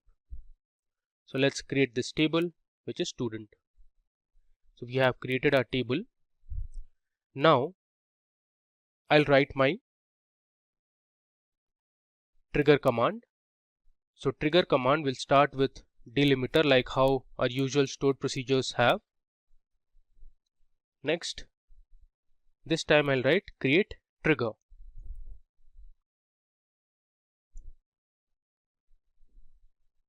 Then you need to give the name of the trigger, that is mark underscore, let's say verify.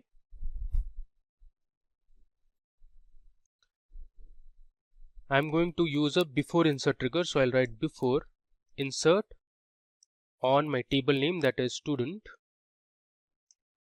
Next I'll write for each row if new dot marks is less than 0,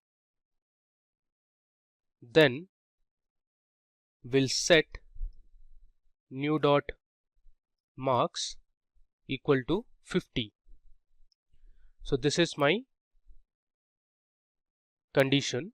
First we'll check before inserting if any student has marks less than 0, we'll assign a value 50 to that student, because usually the marks are not less than 0 in any exam.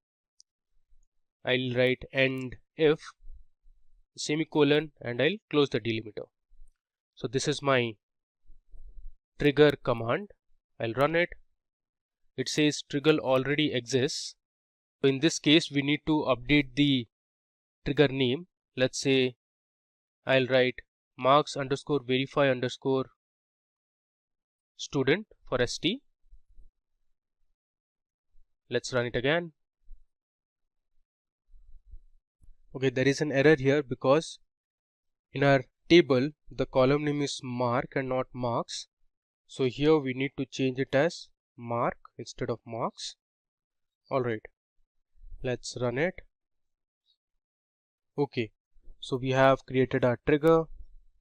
Now let me insert a few records to the student table. So I'll write insert into student. I'll write values. I'll give the values as 501, which is the student roll number. The age is, let's say, 10. The name is, let's say, Ruth. And the marks is, let's say, 75.0. Give a comma. We'll insert our second student record. Student roll number is 502. Age is 12. The name is, let's say, Mike. And this time I'm purposely giving a value of minus 20.5. Give another comma. We'll insert the third record for student roll number 503. Age is 13. The name is Dave. And let's say the marks obtained by Dave is 90. Now we'll insert our final record for student number 504. The age is 10. Name I'll enter as Jacobs. And this time again I'm purposely giving the marks in negative 12 point, let's say 5. I close the bracket and give a semicolon, and I'll run my insert statement. Okay, so we have inserted 4 rows of information to our student table. Now let me run the select query. I'll write select star from student. If I run this, you see the difference. There you go. So originally we had inserted for 502 the marks was minus 20.5, and for 504 for Jacobs the marks was minus 12.5. Our trigger automatically converted the negative marks to 50 because when we created our trigger we had set our marks to 50 in case the marks were less than 0. So this is how a trigger works. Now you can also drop a trigger or delete a trigger. You can just write drop trigger followed by the trigger name. In this case our trigger name is marks underscore verify underscore st. I'll just paste this here, and if you run this it will automatically delete your trigger. You give this as a comment. Okay, now moving on. Now we are going to learn about another crucial concept in SQL which is very widely used. This is known as views. So views are actually virtual tables that do not store any data of their own but display data stored in other tables. Views are created by joining one or more tables. I'll give a comment as views in SQL. Okay. Now to learn views, I am going to use my table which is present inside Classic Models database. Now this database, as I mentioned, we had downloaded it from the internet. So first of all, let me write use Classic Models. So I'll switch my database first. Alright, now we are inside Classic Models. So here let me show you one of the tables which is called customers. So I'll write select star from customers. Okay, I missed S here. Let's run it again. So this is my customer table which is present inside Classic Models database. It has the contact last name, the contact first name, the customer name, customer number, we have the address, state, country and other information. Now I'll write a basic view command using this customer table. The way to write is, I'll write create view followed by the view name which is cust_details. Then you write as select. I'm going to select a few column names from my original customer table, which is this one. So I need the customer name. Let's say I need the phone number and the city. So you have this information here. You have the phone number and the city. Alright. I'll write from my table, that is customers. If I run this, my view, that is cust details, will be created. Let's run it. There's some error here because the name of the table is customers and not customer. I'll give an S and I'll run it again. Alright, so you can see we have created our view, and to display the contents that are present inside our view, I can write select star from followed by the view name, that is cust_details. Let's run it. There you go. So we have the customer name, the phone number and the city of the different customers that we have in our table. Alright. Now let's learn how you can create views using joins. So we'll join two different tables and create a view. So for that I am going to use my products table and the products lines table. I'm talking about the products table and the product lines table present inside Classic Models database. So before I start, let me display the records that are present inside the products table. Let's run it. So these are the different products you can see here. Now let's see what we have in product lines table. So we have the product line, the text description, and there is some HTML description and image. So I'll create a view by joining these two tables and will fetch specific records that are present in both the tables. So let me first start by writing create view followed by the view name, that is product_description, as I'll write select product name, comma, then I'll write quantity in stock.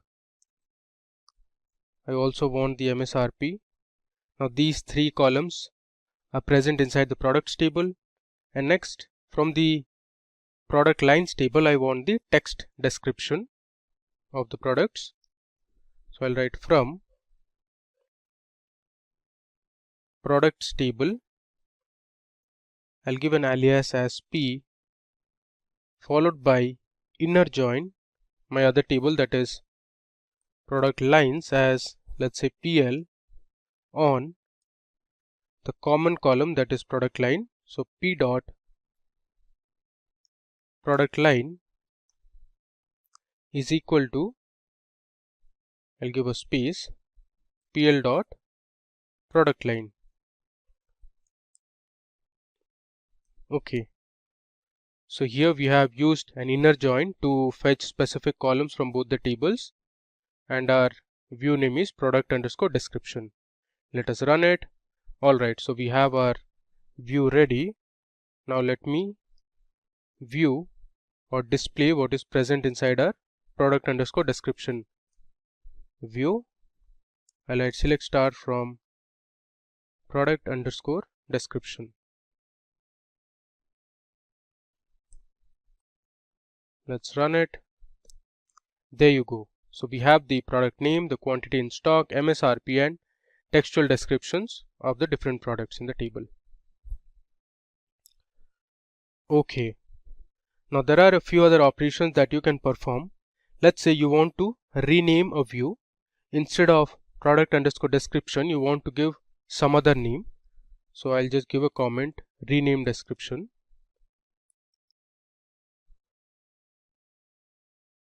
So to rename a description, you can use the rename statement. I'll write rename table product underscore description, which is my old name. I want to change this name to, let's say, I'll give vehicle description, since all our products are related to some of the other vehicle. So I'll write vehicle description. Okay, let us run it. Alright, so here you can see I have renamed my view. So here, if I just refresh it and I'll expand this, you can see we have the cust details view and we have the vehicle underscore description view. Okay, now either you can view all the views from this panel or you can use a command. Let's say I'll write display views is the comment. Now to show all the views, you can use show full tables, where table underscore type is equal to, within single quote I'll write view. So this is the command that will display all the views that are present inside a database. There is some error here. Let's debug the error. This should be okay. So instead of table types, it should be table type equal to view. Let's run it. You can see the two different views that we have. One is customer details, another is vehicle underscore description. Okay, now you can also go ahead and delete a view. For that you can use the drop command. So I'll write drop view followed by the view name. Let's say I want to delete customer underscore details or cust underscore details view. I'll write drop view cust underscore details. Let's run it. You can see here we don't have the cust underscore details view anymore. Alright, now moving to our final section in this demo. Here we will learn about Windows functions. Now, Windows functions were incorporated in MySQL in the 8.0 version. So Windows function in MySQL are useful applications in solving analytical problems. So using the employees table present inside my SQL underscore intro database, so we'll find the total combined salary of the employees for each department. So first let me switch my database to SQL underscore intro database. I'll run it. Okay, I'll display my table, that is employee.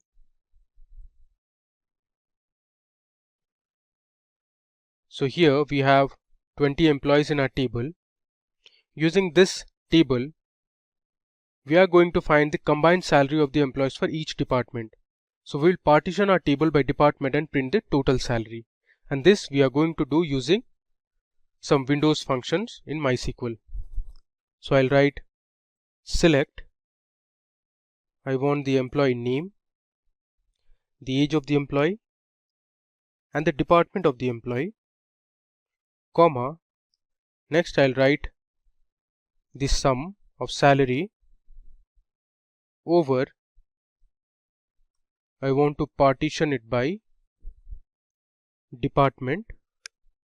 So I'll write partition by department, which is DEPT, and I'll give an alias as total salary, so that it will create a new column with the name total salary from my table, that is employees. The output will be a little different this time. Let's execute it and see the result. There you go. So here we have created another column in our result, that is total salary, and for each of the employees and the respective departments we have the highest salary. So in finance, the highest salary of one of the employees was $155,000, Similarly, if I come down, we have the highest salary from HR. If I scroll further, we have the highest salary from IT, marketing, product, sales, and the tech team. Alright, now we'll explore a function which is called row number. Now the row number function gives a sequential integer to every row within its partition. So let me show you how to use the row number function. I'll write select row underscore number function over my column would be salary, so I'll write order by salary. I'll give the alias as row num, give a comma, and I want to display the employee name and the salary of the employee from my table, that is employees, and I'll order by salary. So let's see how our row number function will create sequential integers. Okay, you can see here we have a row num column and we have successfully given row numbers to each of the records. You can see it starts from 1 and goes up till 20. Okay. Now this row number function can be used to find duplicate values in a table. To show that, first I'll create a table. I'll write create table. Let's say I'll give a random name, that is demo. And let's say we have in this table the student ID, which is of type integer, and we have the student name, which is of type varchar. The size is 20. I'll create the small table with a few records. Let's create this table first. Now we are going to insert a few records to our demo table. So I'll write insert into demo values. I'll give 101. The name is Shane. Give a comma. I'll insert the second student name 102. The name is Bradley. I'll give a comma. This time for 103 we have 2 records. Let's say the name of the student is Herath. I'll give a comma. I'll copy this and we'll paste it again. So we have duplicated 103. Next we have 104. The name of the student, let's say, is Nathan. Then again, let's say for the 5th student, which is Kevin, we have 2 records. I'll copy this and I'll paste it here. Let me give a semicolon and we'll insert these records to our table demo. Alright. Now let me just run this table for you. I'll write select star from demo.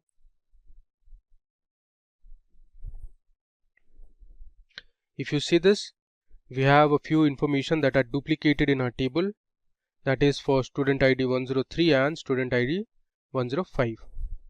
Now I am going to use my row number function to find the duplicate records present in my table. I'll write select student underscore ID comma student underscore name. I'll give another comma and write row underscore number over within brackets. I'll write partition by st underscore id comma st underscore name. Okay, then I'll write order by st underscore id, close the bracket. I'll give an alias as row num from my table, that is demo. Let's just run it. You can see here, okay, let me just delete n from here and do it again.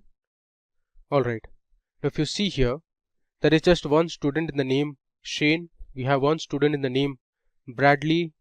But here if you see for Herath, the second record it says 2, which means there are 2 records for Herath. And if I scroll down, there is 1 record for Nathan and there are 2 records for Kevin, which means Kevin is also repeated. Okay, now we are going to see another Windows function that is called rank function in MySQL. So the rank function assigns a rank to a particular column. Now there are gaps in the sequence of ranked values when 2 or more rows have the same rank. So first of all, let me create a table, and the name of the table would be a random name. We'll give it as, let's say, demo1, and it will have only one column, let's say variable a of type integer. We'll create this table first. Okay, now let's go ahead and insert a few records to our table, which is demo1. So I'll write value 101, 102, let's say 103 is repeated. I'm doing this purposely so that in the output you can clearly distinguish what the rank function does. Next we have 104, 105,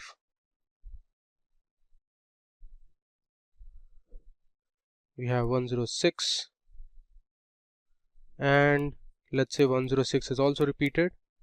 Finally we have 107. Okay, let me insert these values to my table, that is demo1. Okay, this is done. Now if I write select var underscore a and use my rank function, I'll write rank over, then I'll order by my variable, that is var underscore a, as an alias name, let's say test rank, from my table, that is demo1. Let me execute this and show you how the rank function works. Now if I run this, there you go. So here if you mark, so for variable a101 the test rank is 1, for 102 the test rank is 2, but for this value which is 103 the test rank is repeated because there was a repetition for 103. So we have skipped the rank 4 here. For 104 the rank is 5 now, for 105 the rank is 6 now. For 106 again, since the record was repeated twice, we have skipped the 8th rank and our rank function has assigned the same value, which is 7 for 106, and for the last value 107 the rank is 9. Alright. Now moving ahead, we'll see our final Windows function, which is called first value. So first value is another important function in MySQL. So this function returns the value of the specified expression with respect to the first row in the window frame. Alright. So what I'm going to do is, I'm going to select the employee name, the age and salary, and I'll write first underscore value, which is my function, and pass in my employee name, and then I'll write over order by my column, that is salary descending. I'll give an alias as highest underscore salary from my table, that is employees. So let me run this and see how the first underscore value function works. Alright, so in our table Joseph was the employee who had the highest salary, which was $115,000. So the first value function populated the same employee name throughout the table. You can see it here. Now you can also use the first underscore value function over the partition. So let's say you want to display the employee name who has the highest salary in each department. So for that you can use the partition. I'll write select emp underscore name, comma, I want the department and the salary, comma, I'll use my function that is first underscore value followed by the name of the employee inside my first value parameter. I'll write over. Here I'm going to use partition. I'm going to partition it by department, since I want to know the employee name who has the highest salary in each department. And I'm going to order by salary descending, and I'll give my alias again as highest salary from my table that is employees. So let's run this and see the difference in the output. Okay, so as you can see here, we have the employee who had the highest salary from each department. So for finance, Jack had the highest salary. From HR it was Marcus. Similarly in IT it was William.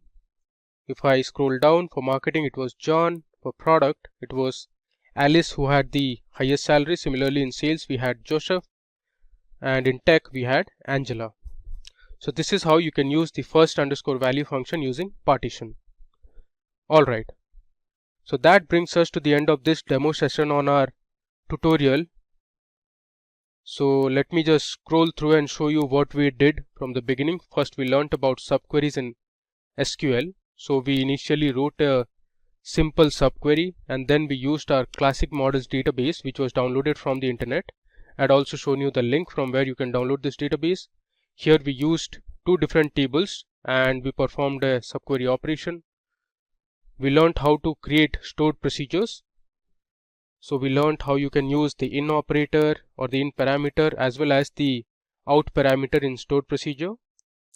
After stored procedure, we learned another crucial concept in SQL which is called triggers. Now triggers are also a special kind of stored procedures. So we saw how to write a before insert trigger. You can see it here. Next, we learned how to delete a trigger. We also saw how to work with views in SQL. So views are basically virtual tables that you can create from existing tables. We also saw how you can use views using two different tables and an inner join. And we learned how to display views, how to rename view names, how to delete a view, and finally we explored a few Windows functions. In this tutorial, we will learn how to work with databases and tables using SQL with Python. To do this demo, we will be using our Jupyter Notebook and the MySQL Workbench. You can see it here. So we will write our SQL queries in the Jupyter Notebook with Python-like syntax. If you don't have MySQL or Jupyter Notebook installed, so please go ahead and install them first. While installing the MySQL Workbench, you will be asked to give the username and password. Let me show you. So I am on my MySQL Workbench. So once you connect, it will ask for the username and the password. So I have given my username as root, and password you can give while installing it. We will be using the same user ID or the username and the password to make our connection. So let's get started with our hands-on demonstration part. First and foremost, let me go ahead and import the necessary libraries. I'll give a comment as import libraries. Alright, so first I'll import mysql.connector. Next, from mysql.connector, I'm going to import my error method or the error module. Next, I want to import pandas as PD. So let's run this. Okay, there is some error here. This should be capital E and not small e. Alright, you can see I have imported my important libraries. Now I'm going to create a function that will help us create a server connection. So I'll write my user-defined function by using the def keyword. I'll write create underscore server underscore connection. This is going to be my function name, and it will take in 3 parameters. First is the host name, next is the user name, and then we have the user password.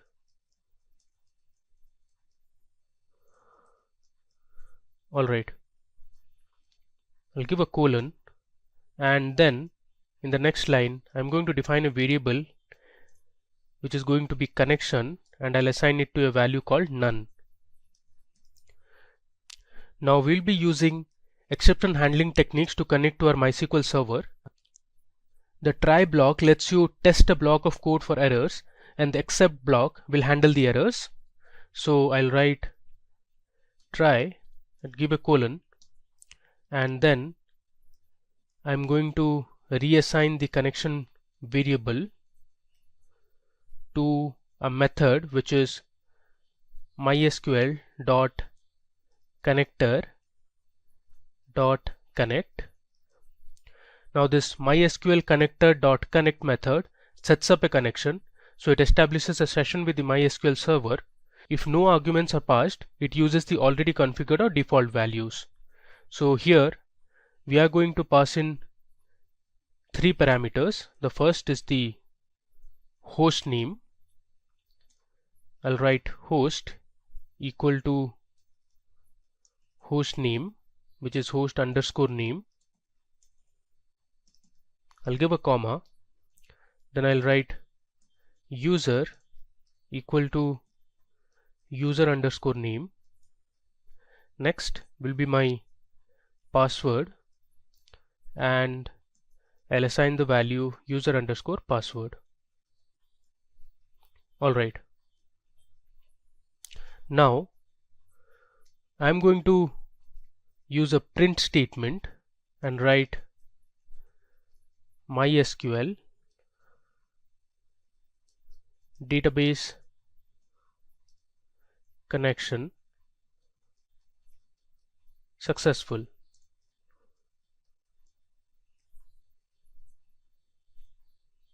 After this, I'll give my except block, so I'll use the keyword except.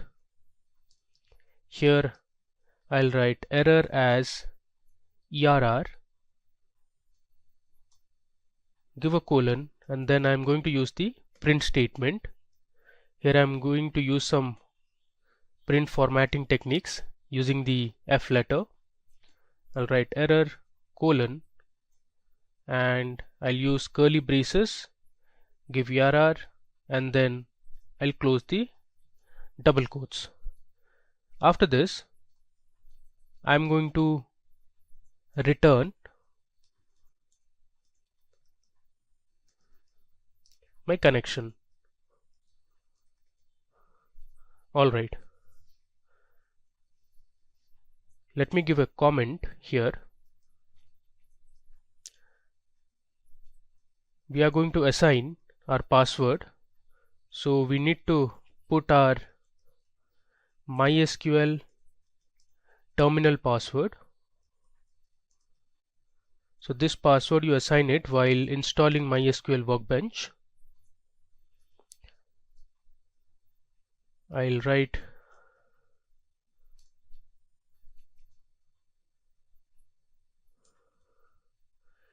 pw, and I'll give my password, which is simply@123455, and then I'm going to give my database name, so I'll give database name. Here I'm going to write db equal to, this is the database I want to create, which is going to be MySQL underscore Python. Let me just scroll this down. Okay, now I'll say connection equal to I'll pass in my user defined function name, which is create server connection, and the parameters, which are going to be localhost, that is my host name, my username, which is root, and then I'll give pw, which is my password, that is exactly simply @12345. Let's just run it now. Okay, there is an error here. We need to remove this double quotation. Alright, made another mistake here. This should be root. Okay, you can see here MySQL database connection successful. Alright, next we are now going to create a database, that is MySQL underscore Python. So I'll give a comment, create MySQL underscore Python database. Again, to create this database, I'm going to create another user defined function using the def keyword. I'll write the function name as create database, pass in the parameters as connection, comma, query, give a semicolon, and in the next line I'll write cursor equal to, I'm going to make the connection, so I'll write connection dot cursor, and I'll give the parenthesis. So this MySQL's cursor of MySQL connector Python is used to execute statements to communicate with the MySQL database. The MySQL cursor class initiates objects that can execute operations such as the MySQL statements. Okay, next I'm going to again use my try and except block. So I'll write try, give a colon, and here I'm going to use cursor dot execute. Within that I'm going to pass in my query. Next I'll use a print statement, and the message I'm going to display is database created successfully.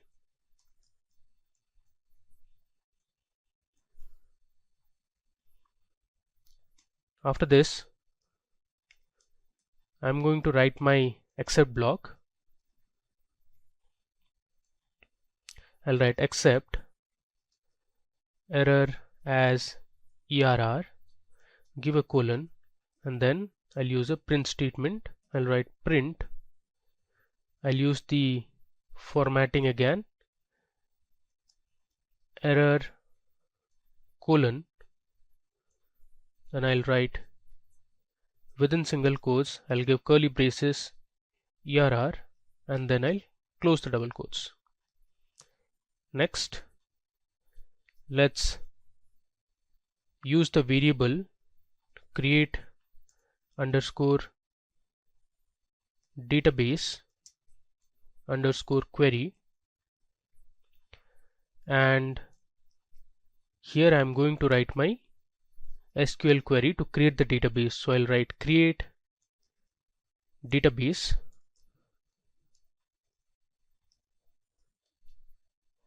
and followed by that I'll give my database name, which is going to be MySQL underscore Python.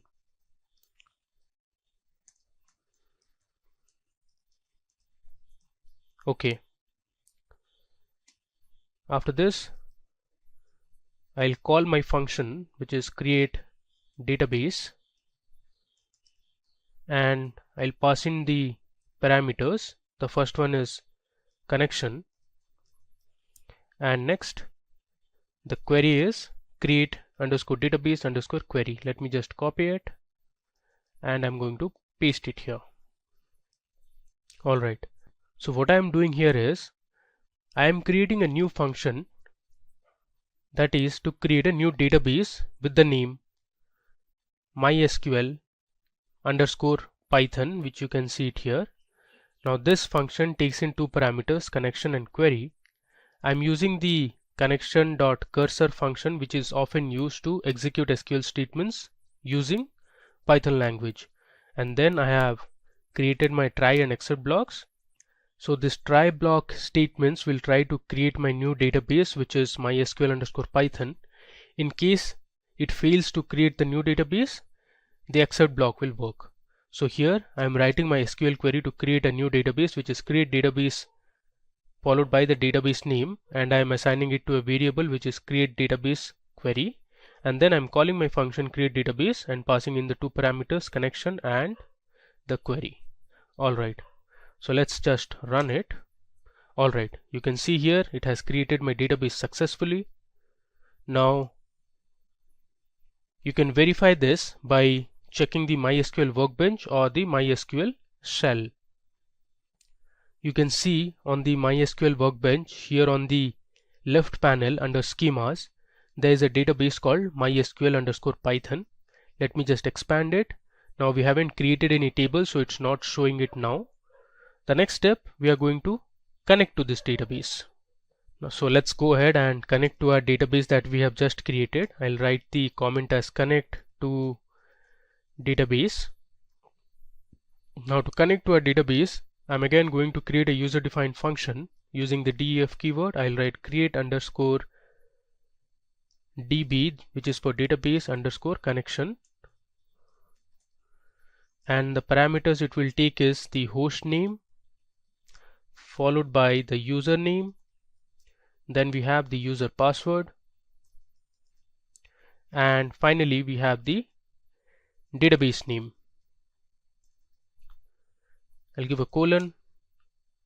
In the next line, I'm going to create my variable which is connection, and then I'll assign it to a value none. After this, I'm going to use my exception handling techniques. So I'll write my try block first.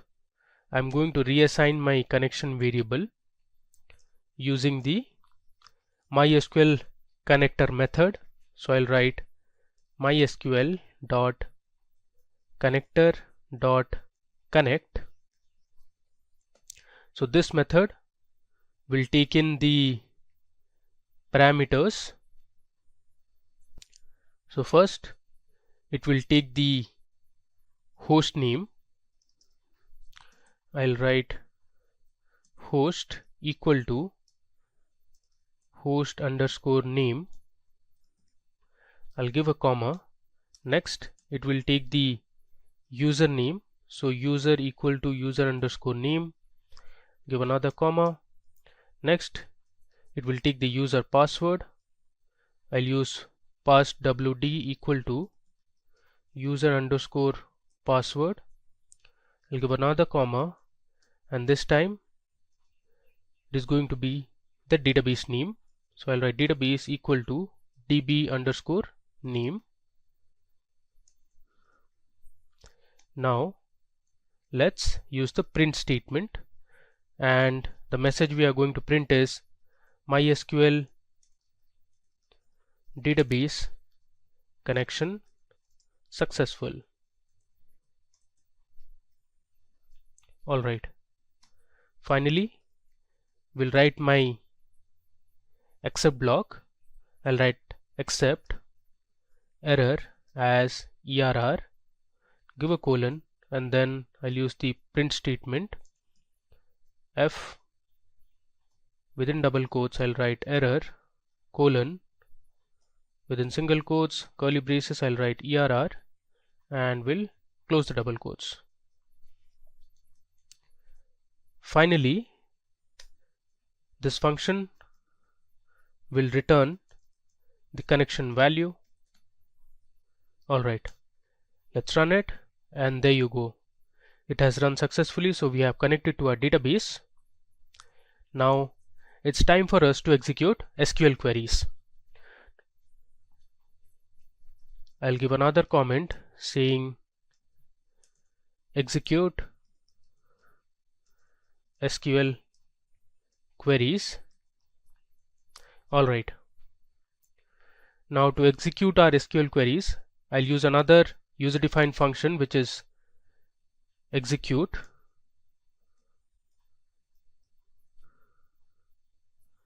underscore query, and I'll pass in the parameters as connection and query. I'll give a colon. I'm going to write cursor equal to connection dot cursor. Now this is used to establish a connection and run SQL statements. Next, we'll use the try and except block. So I'll write try cursor dot execute. This will take in one parameter, which is going to be my query, and then I'll write connection dot commit, which is another method. Now let's use the print statement. So I'll write print. Let's say the message would be query was successful.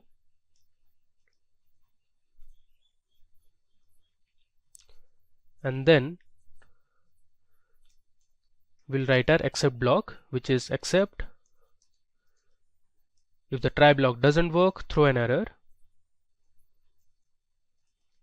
using the print statement.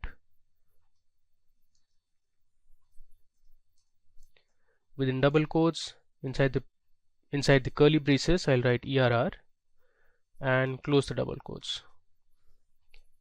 Alright, so let's run it.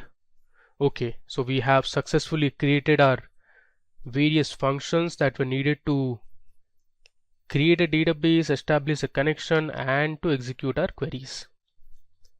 Alright, now it's time for us to create our first table inside the MySQL_Python database. So to do that, I'm going to write my create command in SQL. So first we are going to assign our SQL command to a Python variable using triple quotes to create a multi-line string. So let me show you how to do that. I'll write my variable name, which is going to be create orders table. It is always recommended to use relevant variable names to make it more readable. And now I'm going to use triple quotes. So the triple quote will ensure I can create my multi-line string. Inside the triple quote, I am going to write my create command, which is create table. Here I am going to create an orders table first, and inside the orders table I am going to create my column names. The first column would be the order ID. It is going to be of type integer, and I'll assign this order ID as my primary key column. We'll give a comma. Next, the second column would be customer underscore name. The customer name column would be of type varying character, so I'll write varchar and I'll give a size of 30, and this is also going to be not null. Moving ahead, my fourth column would be the product name column, so I'll write product underscore name. Product name will be of type varying character. The size is, let's say, 20, and it is also not null. Next, I'm going to create my fourth column, which is the date on which the item was ordered or the product was ordered. So I'll write date ordered. The data type will be date. Next, I'll create a quantity column to keep track of the number of quantities that were ordered. This is of type integer.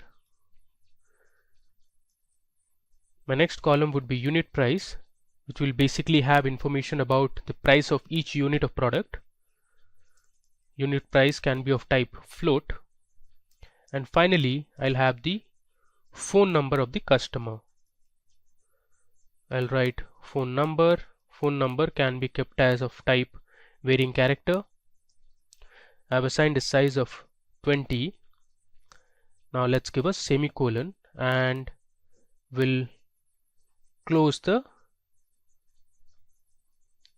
triple quotes. Alright, so this is how the syntax would look like. Next, to run this, we are first going to call our createDB function. So let me give a comment as connect to the database. I'll write connection equal to create underscore db underscore connection. My parameters would be my host name, which is localhost, my username, which is root, comma, my password, and then my database name, which is MySQL underscore Python. So I'll write just db. Alright.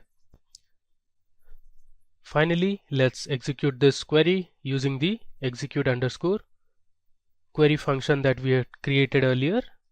This takes in two parameters. The first one is connection, followed by the variable name, which is create orders underscore table.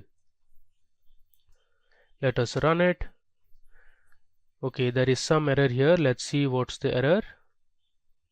Okay, so here we have put 4 double quotes. This should be triple quotes. Now let's run it. Okay, there is another here. Let's debug it. It says name cursor not defined.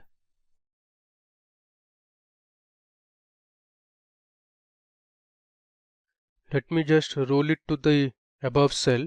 If you see here in our execute underscore query function, instead of cursor, I have written cursor. So R is missing. Let's rerun this. And now let's run this again. There you go. You can see here MySQL database connection successful. Even our query was also successful. Now if you want to recheck if the table, that is orders, was created or not, you can check it on the MySQL Workbench. So let me show you how to do it. So I am on my MySQL Workbench, and under MySQL underscore Python database you have something called as tables. Let me just right click and I'll select refresh all. There you go. You can see this arrow. Just click on this arrow, and here you can see we have a table called orders. So we have created a table called orders. Now you can check the columns as well. You have the order ID, the customer name, product name, ordered date, quantity, unit price, and phone number. Now it's time for us to insert a few records to this table, which is orders. Now to insert records, I'll give a comment as insert data. I'll start with the variable name. Let's say the variable name is data underscore orders. I'll give triple quotes.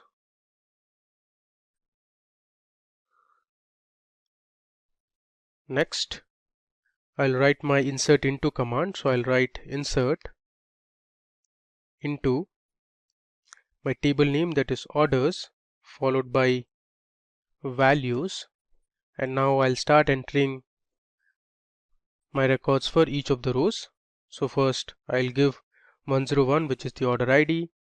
Then I'll give the customer's name, let's say Steve, and the product he had ordered is, let's say, laptop. Then I'll give my date in which the item was ordered. Let's say it is 2018. I'll choose 06 as the month, and the date is, let's say, 12. I'll give another comma. This time we'll pass in the quantity, which is 2.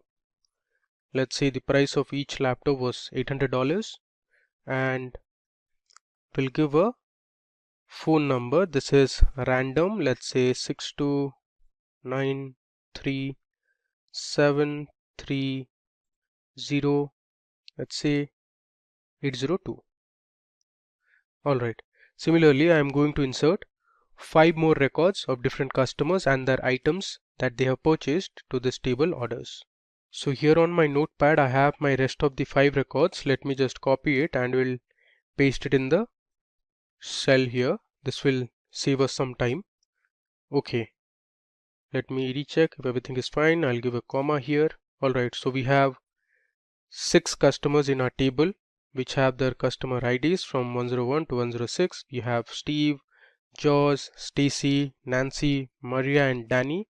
You have the different items they have purchased: laptop, books, trousers, t-shirts, headphones and smart TV. This is the date on which they had ordered this item, the number of quantities they had ordered, and then we have the unit price and some random phone numbers. So let's create the connection now. I'll write connection equal to, I'll write create underscore db underscore connection. Then I'll going to give my same parameters. Let me just copy it from the top, which is localhost, the host name, root is my username, then we have password and the database name, and then I'll use the same query as above, which is execute query.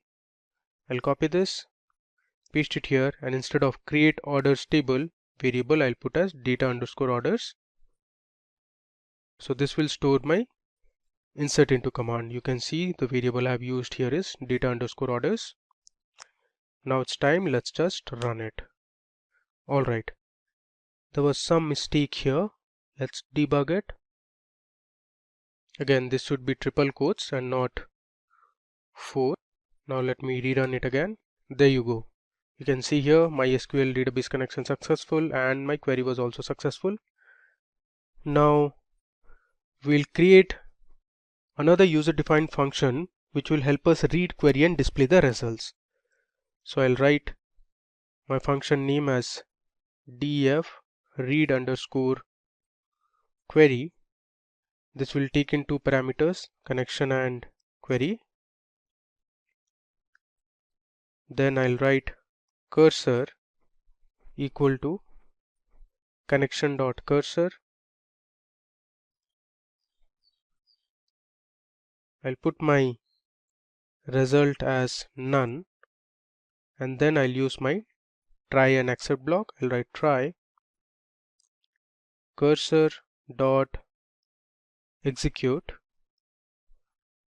This will take in one parameter, which is query, and then I'll give another variable which is result equal to cursor dot fetch all.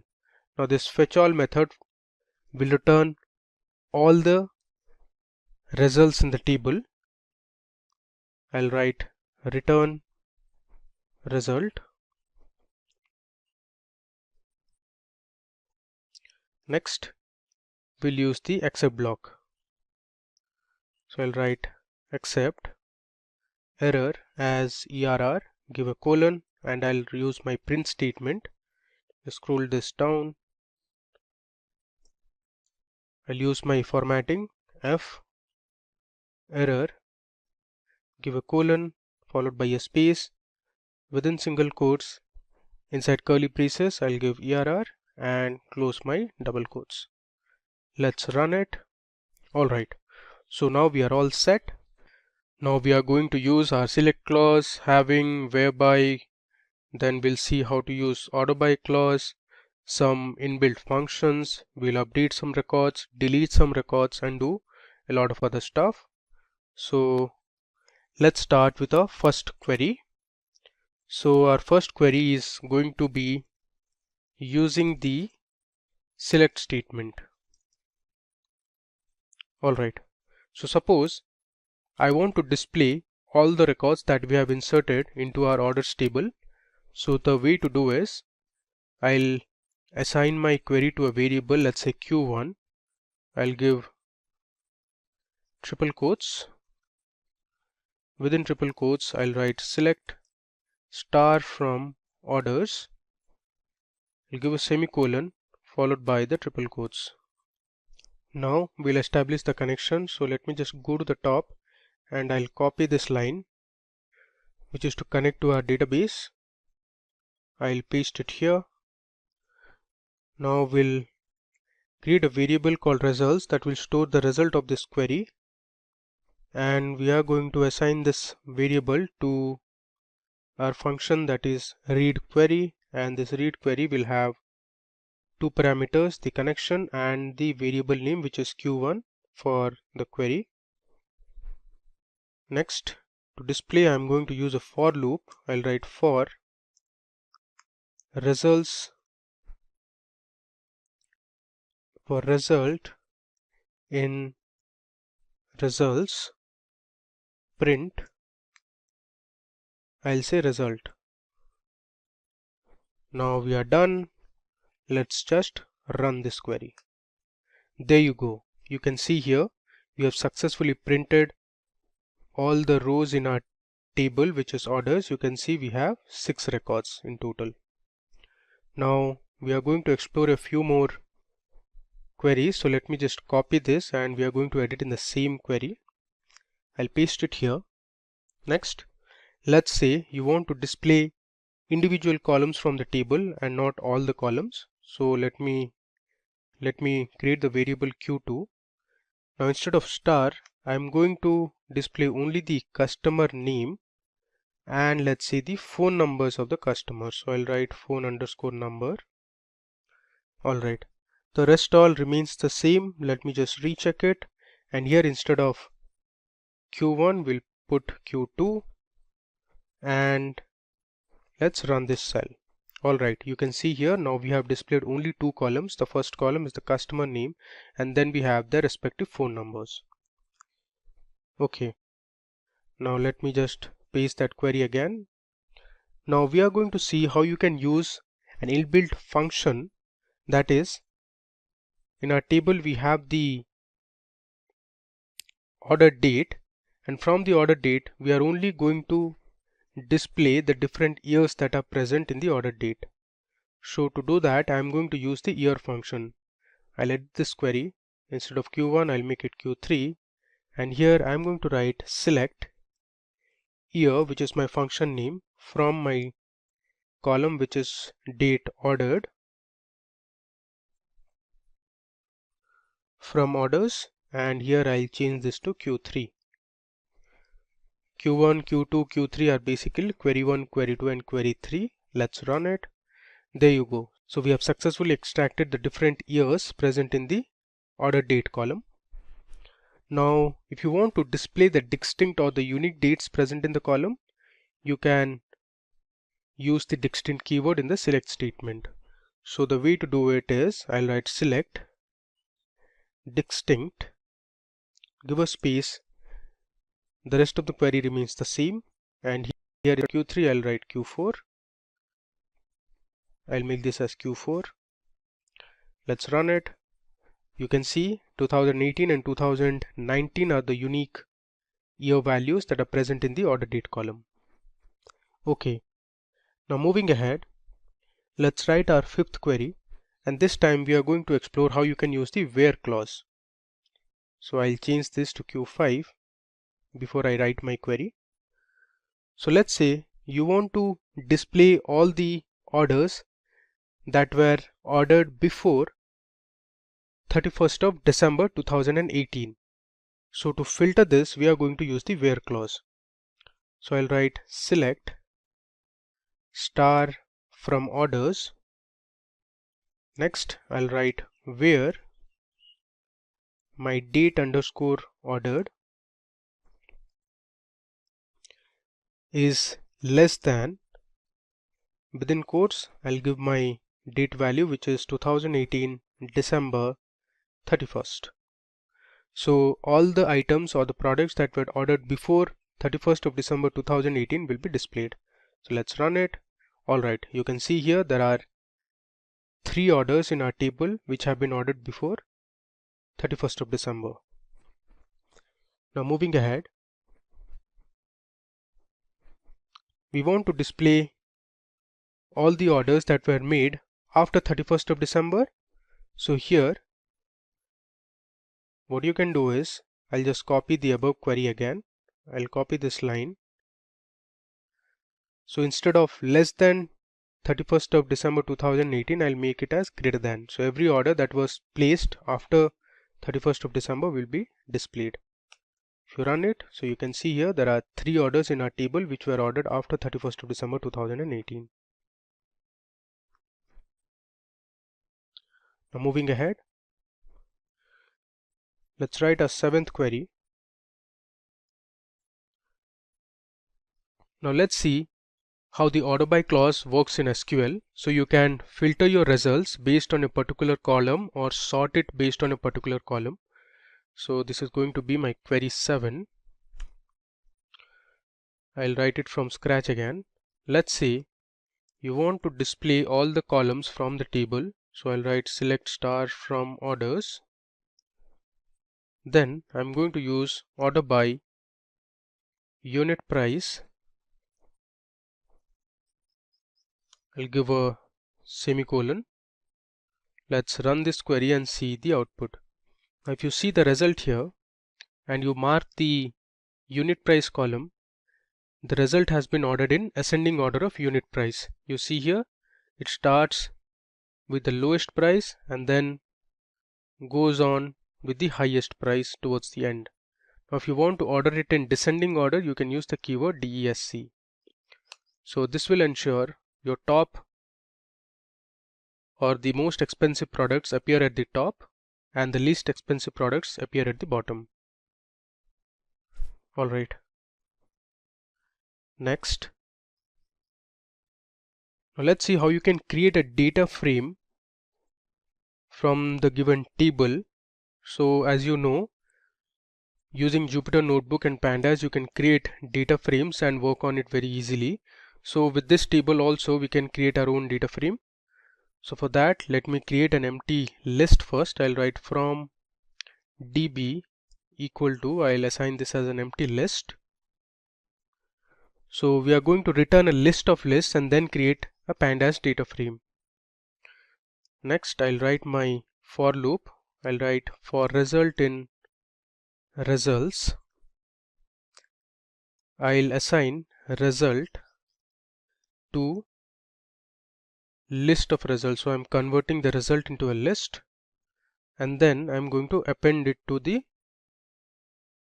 empty variable or the empty list, which is from underscore db dot append. I'll append the result to my empty list. Next, we need to pass in the columns now that will be part of our data frame. So I'll write columns equal to this column. I'll pass it within a list. So I'll give my first column as order ID. Then we have the customer name. Next, I have my product name. Then I have the date on which it was ordered. Give a comma. Then we'll have the quantity column. Let me write it in the next line. Next, we have the unit price column. And finally, we have the phone number column. So I'll write within double quotes phone number, and this we are going to assign it to a data frame. So I'll be using pd dot data frame, which is my function to convert a list into a data frame. My variable I'm going to pass is from underscore db, and I'll write my next argument is columns equal to my variable name, that is columns. Finally, let's display the data frame, which is df. Alright, so here I'm creating a empty list first, and then I'm creating a for loop and I'm appending the results to my empty list. Here you can see I have created my column list, and using pd.dataframe I'm converting the list into a data frame. If I run this is append and not appends. Alright, you can see we have our data frame ready. This is the index column. It starts from 0 onwards, and then we have the different column names. Okay, now let's see how to use the update command. Now suppose you want to change the unit price of one of the orders, you can use the update command. So the way to do it, I'll first create my variable, let's say update, and I'll give 3 quotes or triple quotes. Then I'll use my update command, which is update followed by the table name, that is orders. Next I'll write set, let's say unit underscore price.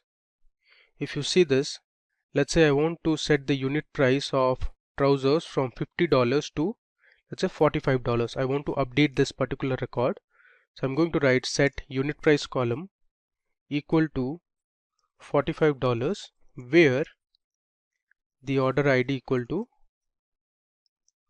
103.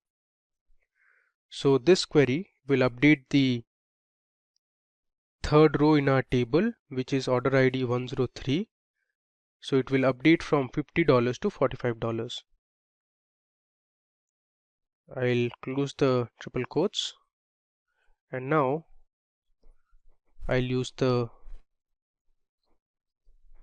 connection queries again. Let me just paste it here. Alright,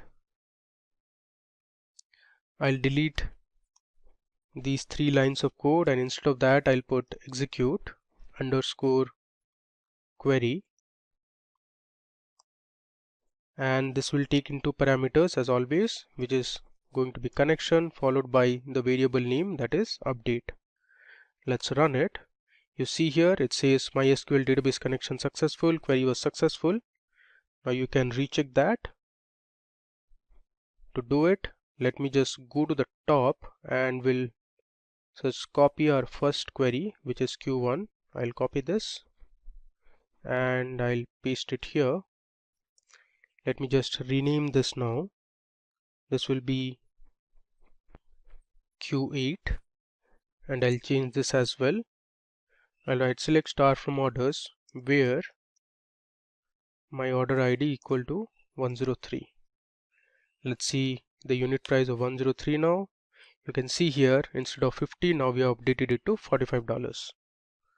Alright, now the last command we are going to say is how you can delete a record from the table. I'll write delete command as my comment. Now to delete a query, I'll first give my variable name, which is delete underscore order, and I'll pass in within triple quotes. Next I'll write my delete query, which is delete from my table name, that is orders. Then I'll give my where clause, where let's say I want to delete my order ID 105.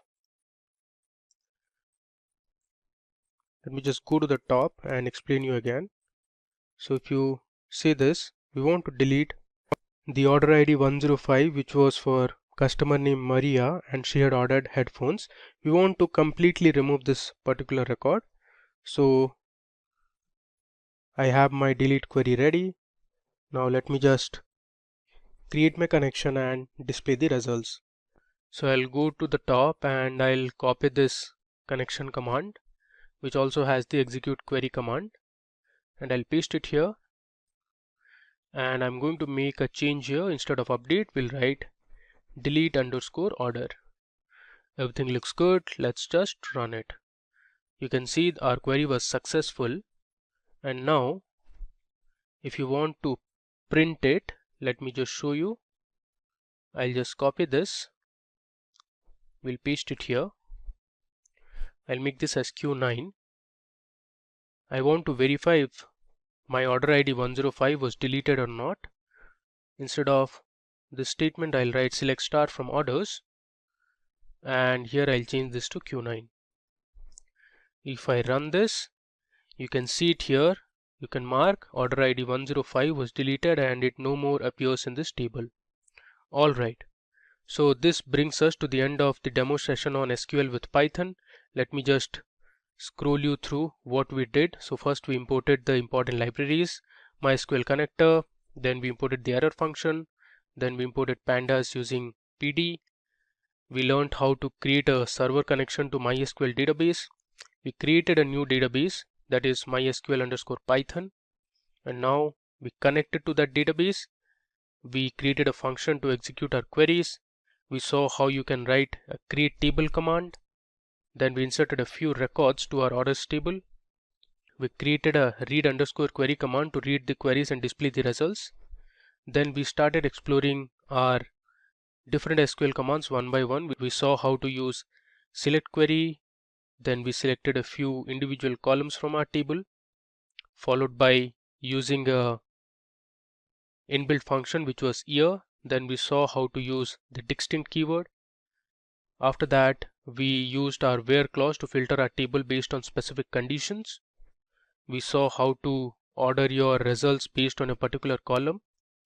Then we saw how you could convert the table into a data frame using pd.dataframe function.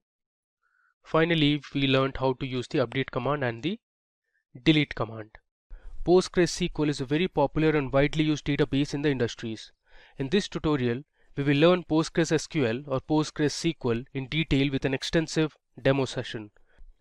So in today's video, we will learn what PostgreSQL is and look at the history of PostgreSQL. We will learn the features of PostgreSQL and jump into performing PostgreSQL commands on the SQL cell and pgadmin. So let's begin by understanding what is PostgreSQL. PostgreSQL is an open source object relational database management system. It stores data in rows with columns as different data attributes. According to the DB Engine's ranking, PostgreSQL is currently ranked 4th in popularity amongst hundreds of databases worldwide. It allows you to store, process and retrieve data safely. It was developed by a worldwide team of volunteers. Now, let's look at the history of PostgreSQL. So in 1977 onwards, the Ingress project was developed at the University of California, Berkeley. In 1986, the Postgres project was led by Professor Michael Stonebraker. In 1987, the first demo version was released, and in 1994, a SQL interpreter was added to Postgres. The first PostgreSQL release was known as version 6.0 or 6.0 on January 29, 1997, and since then, PostgreSQL has continued to be developed by the PostgreSQL Global Development Group, a diverse group of companies and many thousands of individual contributors. Now, let's look at some of the important features of PostgreSQL. So PostgreSQL is the world's most advanced open source database and is free to download. It is compatible as it supports multiple operating systems such as Windows, Linux and Mac OS. It is highly secure, robust and reliable. PostgreSQL supports multiple programming interfaces such as C, C++, Java and Python. PostgreSQL is compatible with various data types. It can work with primitives like integers, numeric, string and boolean. It supports structured data types such as date and time, array and range. It can also work with documents such as JSON and XML. And finally, PostgreSQL supports multi-version concurrency control or MVCC. Now with this theory knowledge, let's look at the PostgreSQL commands that we will be covering in the demo. So we will start with the basic commands such as select, update and delete. We will learn how to filter data using where clause and having clause in SQL. We will also look at how to group data using the group by clause and order the result using the order by clause. You will learn how to deal with null values, get an idea about the like operator, logical operators such as AND and OR. We will also explore some of the popular inbuilt mathematical and string functions. Finally, we will see some of the advanced concepts in PostgreSQL, that is, to write case statements, subqueries and user-defined functions. So let's head over to the demo now. Okay, so let's now start with our demo. So first we'll connect to PostgreSQL using PSQL cell. So here under type here to search, I'll search for PSQL. You can see this is the SQL cell. I'll click on open. Let me maximize this. Okay, so for server I'll just click enter. Database I'll click enter. Port number is already taken, which is 5432. I'll hit enter. Username is already given, and now it is going to ask for password. So here I'll give my password so that I can connect to my PostgreSQL database. So it has given us a warning, but we have successfully connected to PostgreSQL. Alright, so now to check if everything is fine, you can just run a simple command to check the version of PostgreSQL that we have loaded. So the command is select version with 2 brackets and a semicolon, I'll hit enter. Okay, you can see the version PostgreSQL 13.2. Okay. Now let me show you the command that will help you display all the databases that are already there. So if I hit /L and hit enter, it will give me the list of databases that are already there. So we have PostgreSQL, there's something called template 0, template 1, and we have a test database as well. Okay, now for our demo, I'll create a new database. So first I'll write create space database, and I'll give my database name as SQL_demo. I'll give a semicolon and hit enter. You see we have a message here that says create database. So we have successfully created our SQL demo database. Now if you want to connect to that database, you can use \c space SQL_demo. There you go. It says you are now connected to database SQL_demo. So here we can now create tables, we can perform insert operation, select operation, update, delete, alter, and much more. Now I'll show you how to connect to PostgreSQL using pgadmin. So when you install the PostgreSQL database, you will get the SQL cell, and along with that you also have the pgadmin. So I'll just search for pg. You can see here it has prompted pgadmin. I'll click on open. This will open on a web browser. You can see it has opened on Chrome, and this is how the interface of pgadmin looks like. It is a very basic interface. So on the top you can see the files, we have object, there's tools, and we have the help section as well. And here you have dashboard, properties, SQL, statistics, dependencies, dependents, and here on the left panel you have servers. Let me just expand this so it will connect to one of the databases. Alright, so if I go back, you see when I had run \L to display the databases, it had shown me PostgreSQL and test. Now you can see here we have the PostgreSQL database and the test database. Alright, now we also created one more database which was SQL demo. So let me show you how to work on this pgadmin and the query tool. Alright, so I'll right click on SQL demo and I'll select query tool. I'll just show you how to run a few commands on the query tool. So let's say you want to see the version of PostgreSQL that you are using, so you can use the same command that we did on PSQL cell, which is select version closed with brackets and a semicolon. I'll select this, and here you can see we have the execute button. So if I hit execute or press F5, it will run that query. You can see we have the output at the bottom, and it says PostgreSQL 13.2 compiled by Visual C++. It has a 64-bit system. Okay, now let me tell you how to perform a few basic operations using PostgreSQL commands. So here let's say I'll write select 5 into 3. I'll give a semicolon, select this and hit F5. So this will run the query and it returns me the result, that is the product of 5 and 3, which is 15. Similarly, let's edit this. Let's say I'll write 5 plus 3 plus, let's say, 6. I'll select this and hit F5 to run it. It gives me the sum of 5 plus 3 plus 6, which is 14. Now the same task you can do it on this cell as well. Let me show you how to do it here.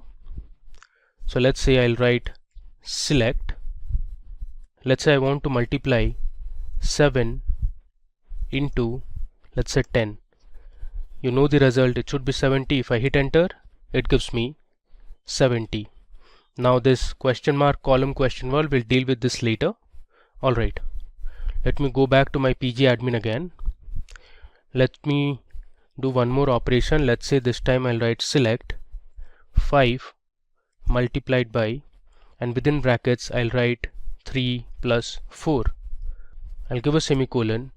So what SQL will do is first it will evaluate the expression that is there inside the bracket, that is 3 plus 4, which is 7, and then it will multiply 7 with 5.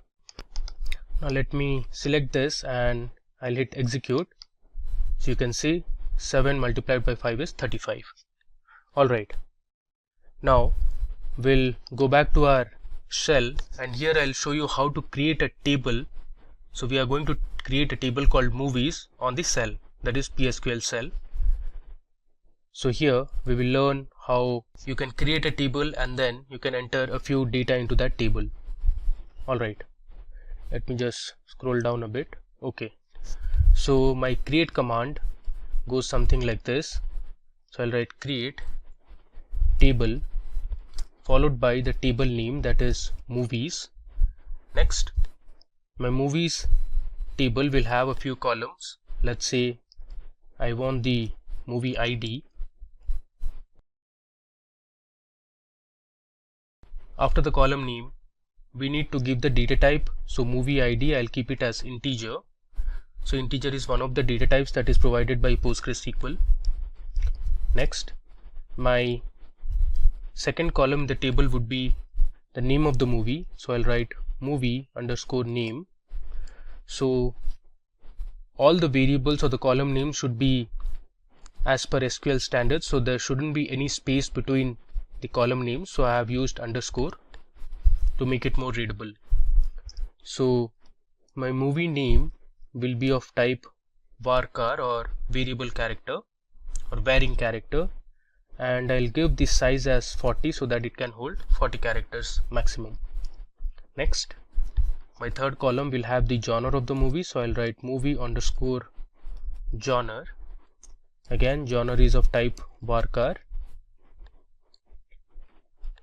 I'll give the size as, let's say, 30.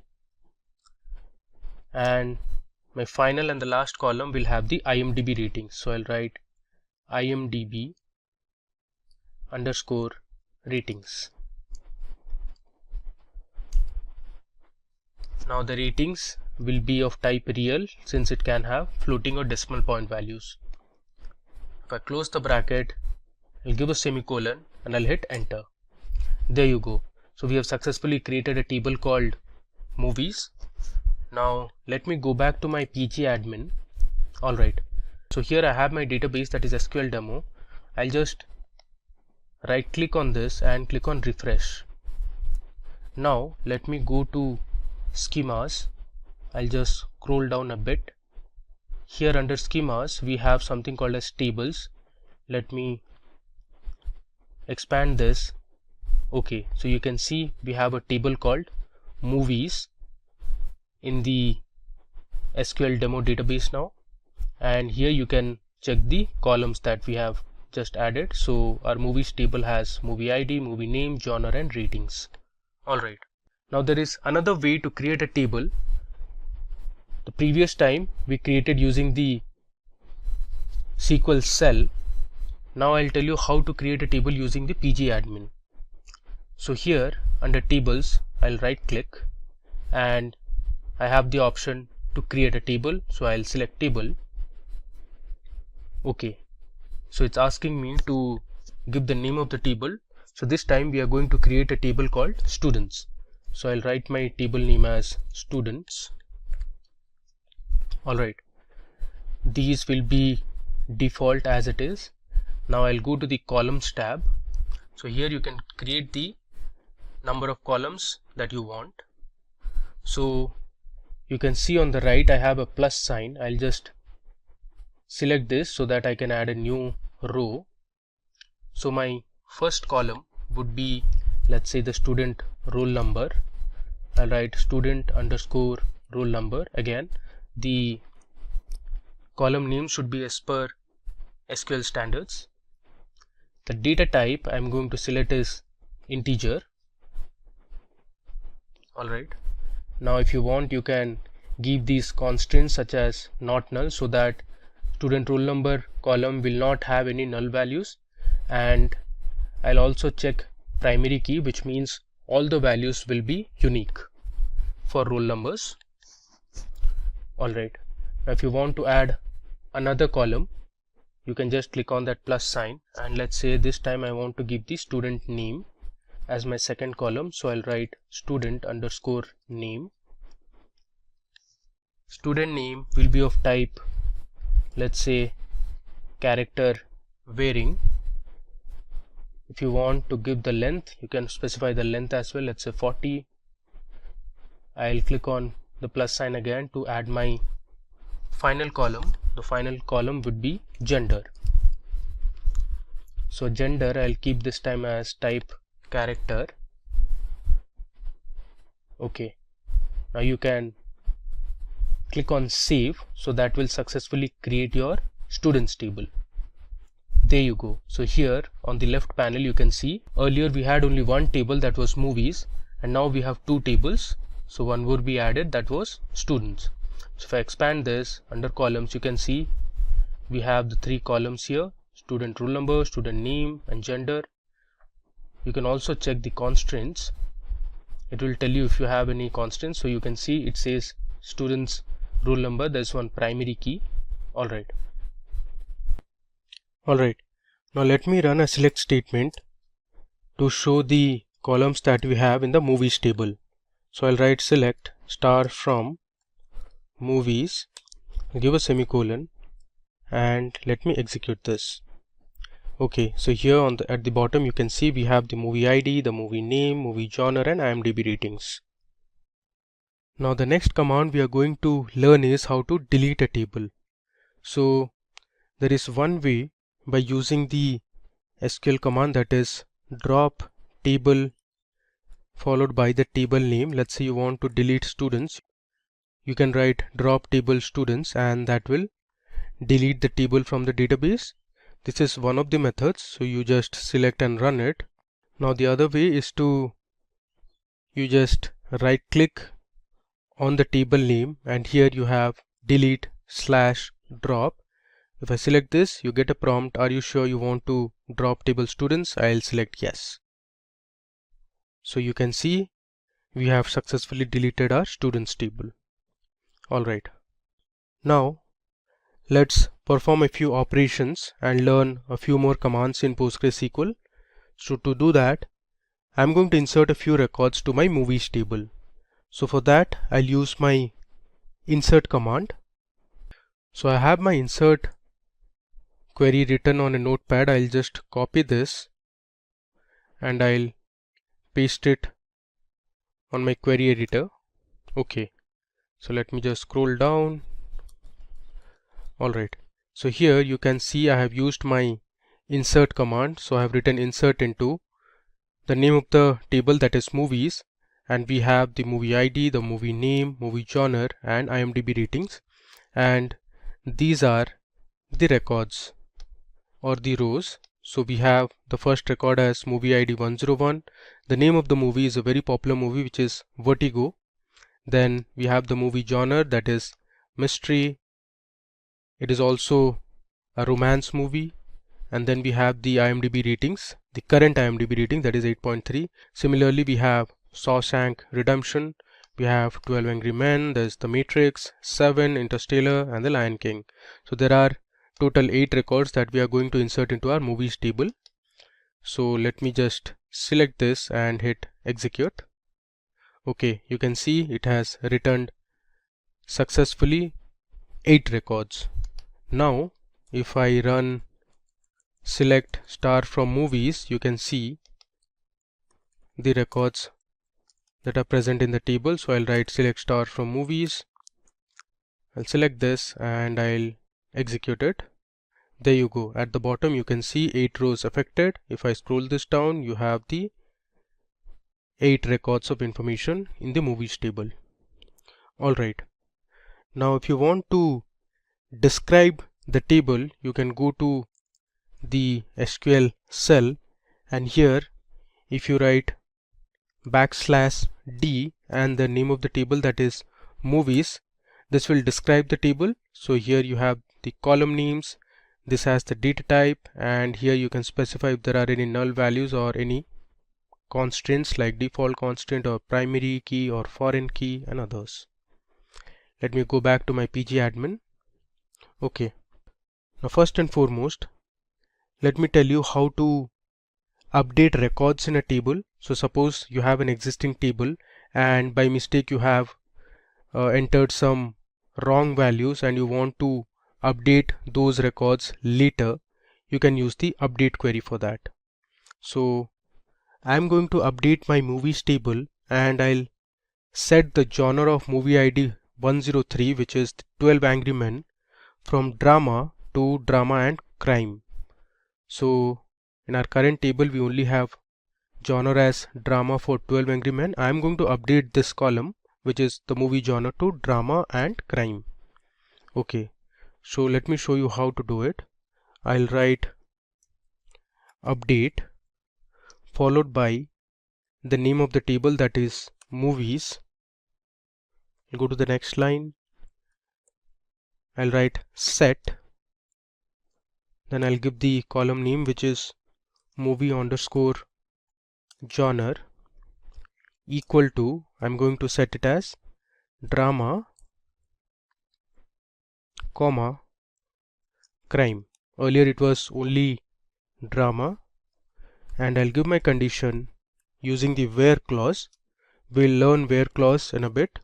So I'll write where movie underscore ID is equal to 103. So here our movie ID is the unique identifier. So it will first look for movie ID 103. It will locate that movie and it'll change the genre to drama and crime. So now you can see the difference. Earlier we had 12 Angry Men as drama as the movie genre. Now if I run this update statement, okay, you can see we have successfully updated one record. Now let me run the select statement again. Okay, so here you can see if I scroll down, there you go. So movie ID 103, movie name 12 Angry Men, we have successfully updated the genre as drama, comma, crime. Okay, now let me tell you how you can delete records from a table. So for that you can use the delete command. So you'll write delete from the table name, that is movies, where, let's say I want to delete the movie ID 108, which is the Lion King.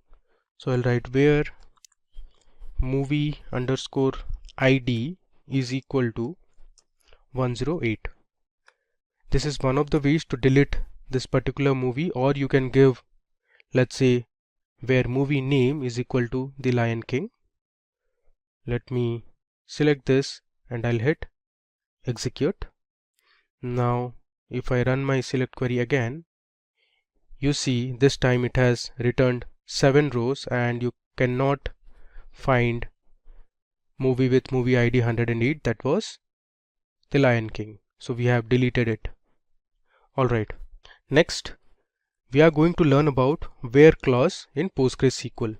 So to learn where clause, I'll be using the same movie table again.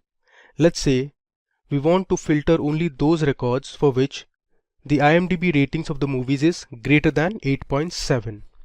So this is my updated table now. I want to display only those records or those movies whose IMDb ratings is greater than 8.7. So we'll display 12 Angry Men, which is 9. Then we are going to display The Dark Knight, which is again 9. And we are also going to display the Shawshank Redemption, which has 9.3. The rest of the movies have an IMDb rating less than 8.7. So we are not going to display those. Alright, so let me show you how to write a where clause. So I'll write select star from movies where, I'll give my column name, that is IMDb underscore ratings is greater than, I'll use the greater than symbol, then I'll pass my value, that is 8.7. I'll give a semicolon and let's run it. I'll hit F5. There you go. So we have returned the Shawshank Redemption, The Dark Knight and 12 Angry Men because only these movies had IMDb ratings greater than 8.7. Okay.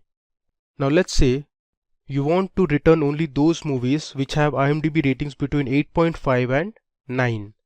So for that I'm going to use another operator called between along with the where clause. So let me show you how to use between with where clause.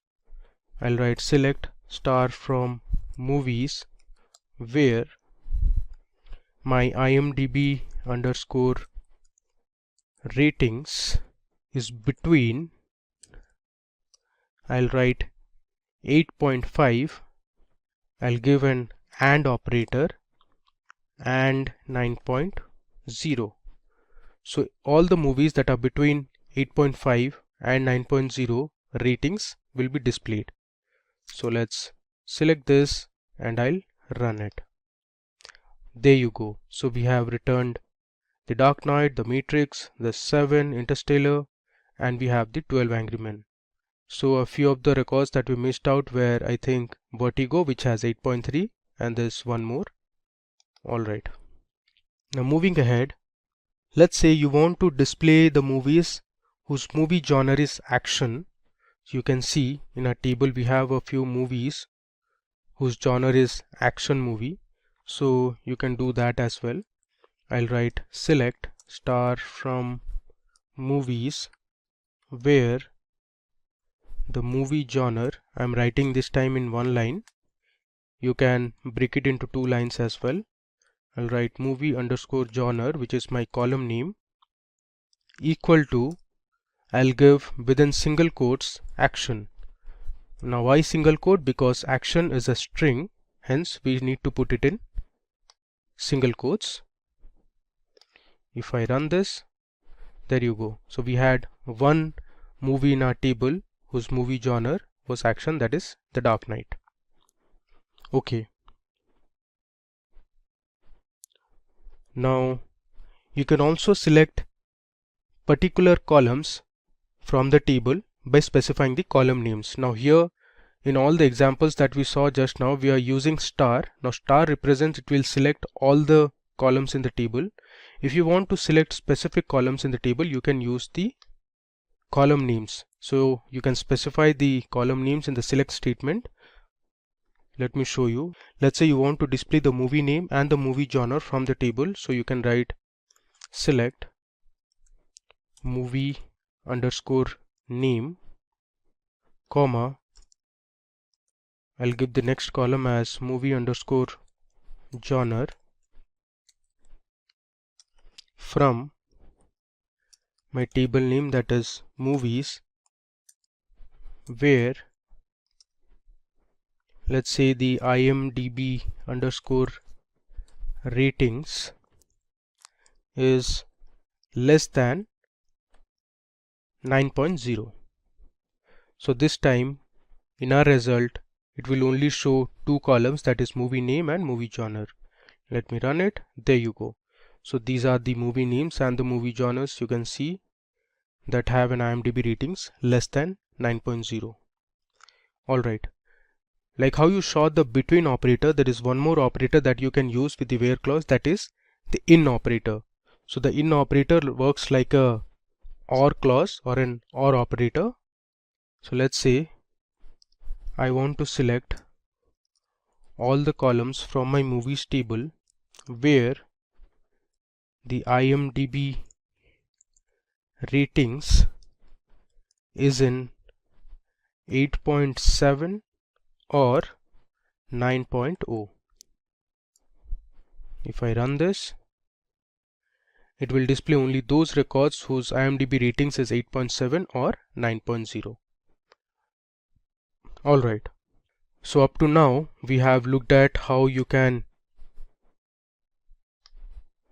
work on basic operations in SQL like your mathematical operations. You saw how a select statement works. We created a few tables, then we inserted a few records to our tables. We saw how you can delete a table from your database, and we have performed a few operations like update, delete, and we saw how a where clause works.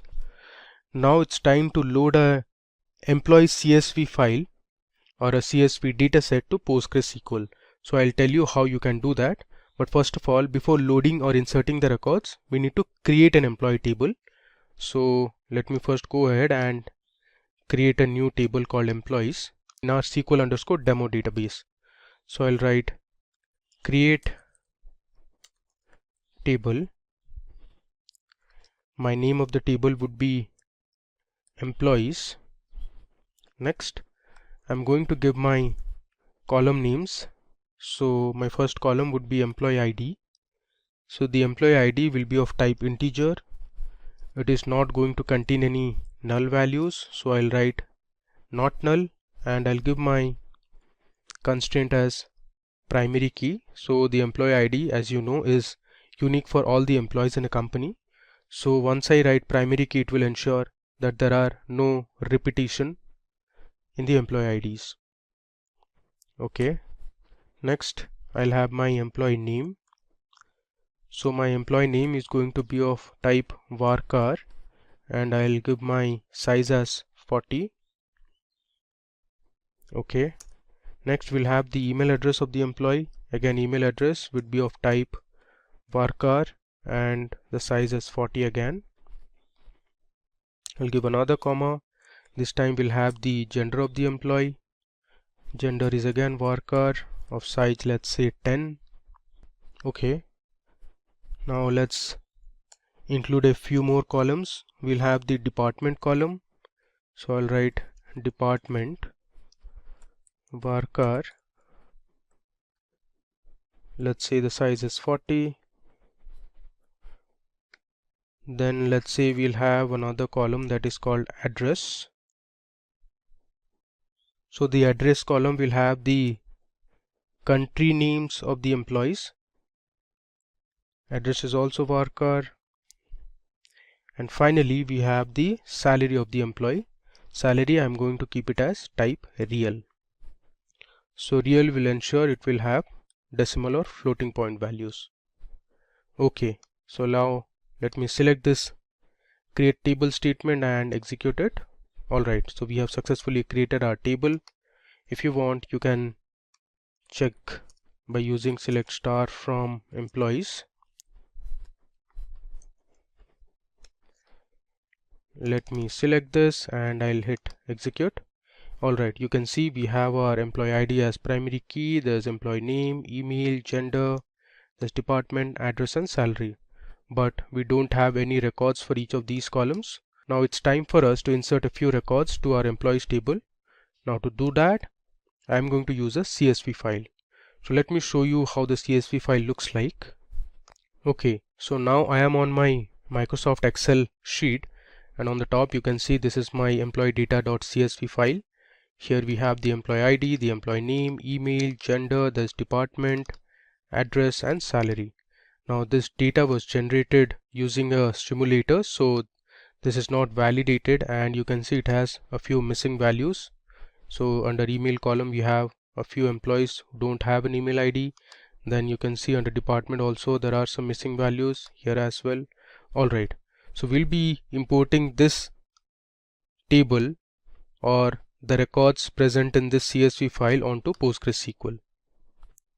Alright, so here in the left panel under tables, let me right click and first refresh this. There you go. So initially we had only movies table and now we also have the employees table. Now what we need to do is I'll right click again, and here you see we have the option to import or export. Let me click on this, and I don't want to export, I need to import, so I'll switch on import. Alright, now it is asking me to give the file location. So let me show you how to get the file location. So this is my file location actually. So my Excel file, which was this, is present in my E drive under the data analytics folder. I have another folder called PostgreSQL, and within the PostgreSQL folder I have my CSV file, that is employee data.csv. So I'll just select this. You can either do it like this or you can browse and do. Okay, now my format is CSV. Next, I'm going to select my headers as yes, and then Let me go to columns and check if everything is fine. Alright, so I have all my columns here. Let's click on OK. You can see I have a message here which says import _ export. Alright, so here you can see successfully completed. We can verify this by using select star from employees again. If I run this, alright, let me close this. There you go, it says 150 rows affected, which means we have inserted 150 rows of information to our employees table. You can see we have the employee ID, these are all unique. We have the employee name, the email, we have the address and the salary. Let me scroll down so that, okay, you can see we have 150 rows of information. That means we have 150 employees in our table. Okay, now we are going to use this employees table and explore some advanced SQL commands. Now there is an operator called distinct. So say if I write select address from employees, this is going to give me 150 address of all the employees. There's some problem here, I did a spelling mistake. There should be another D. If I run this again, our query will return 150 rows. You can see we have the different country names under address, that is Russia, we have France, there's United States, we have Germany, okay, and I think we have Israel as well. Yeah. Now suppose you want to display only the unique address or the country names, you can use the distinct keyword before the column name. So if I write select distinct address from employee, it will only display the unique country names present in the address column. If I run this, see, it has returned us 6 rows of information. So we have Israel, Russia, Australia, United States, France and Germany. Alright. Now, as I said, there are a few null values which don't have any information. So you can use the isNull operator in SQL to display all the null values that are there. Suppose I want to display all the employee names where the email ID has a null value. So I'll write select star from employees where email is null. So this is another way to use your where clause. If I select and run this, there you go. So you see here, for all these employee names, there was no email ID present in the table.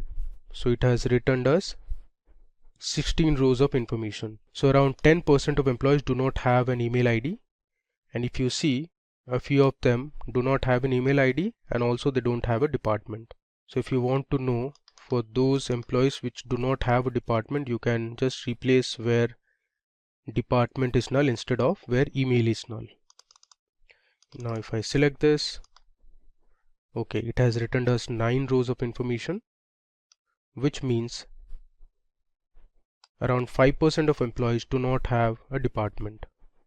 Moving ahead, now let me show you how the order by clause works in SQL. Now the order by is used to order your result in a particular format, let's say in ascending or descending order.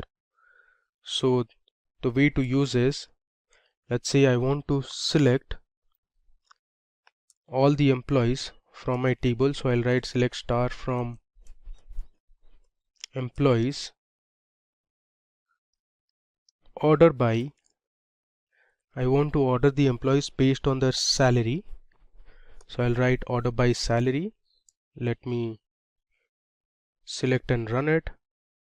Okay, there is some problem. I made a spelling mistake. This should be employees. Let me run it again. Okay, now if you mark the output, our result has been ordered in ascending order. So all the employees which have salary greater than $45,000 appear at the top, and the employees with the highest salaries appear at the bottom. So this has been ordered in ascending order, which means your SQL or PostgreSQL orders it in ascending order by default. Now let's say you want to display the salaries in descending order so that all the top ranking employees in terms of salary appear at the top. So you can use the DESC keyword, which means descending. If I run this, you can see the difference now. So all the employees with the highest salary appear at the top, while those with the lowest salaries appear at the bottom. So this is how you can use an order by clause. Okay, so now I want to make a change in my existing table. So here if you see, under the address column we only have the country names, so it would be better if we change the name of the address column to country. So I want to rename a column. You can do this using the alter command in PostgreSQL. So let me show you how to rename this column, that is address. So I'll write alter table followed by the table name, which is employees. Then I'm going to use rename column address. I'll write to, I want to change it to country. If I give a semicolon and hit execute, it will change my column name to country. Now you can verify this. If I run the select statement again, there you go. Earlier it was address column and now we have successfully changed it to country column. Okay, let me come down. Now it's time for us to explore a few more commands. So this time I'm going to tell you how an AND and an OR operator works in SQL. So you can use the AND and OR operator along with the where clause. So let's say I want to select the employees who are from France and their salary is less than $80,000. So let me show you how to do it. I'll write select star from employees where I'm going to give two conditions. So I'll use the AND clause or the AND operator here. I'll write where country is equal to France. Now mark here I'm not using address because we just updated our table and changed the column name from address to country. So I'll write country equal to France, and my next condition would be my salary needs to be less than $80,000. I'll give a semicolon. Let me run this. Alright, so it has returned 19 rows of information. You can see all my country names are France and the salary is less than $80,000. So this is how you can use or give multiple conditions in a where clause using the AND operator. Now let's say you want to use the OR operator, and let's say you want to know the employees who are from country Germany, or the department should be sales.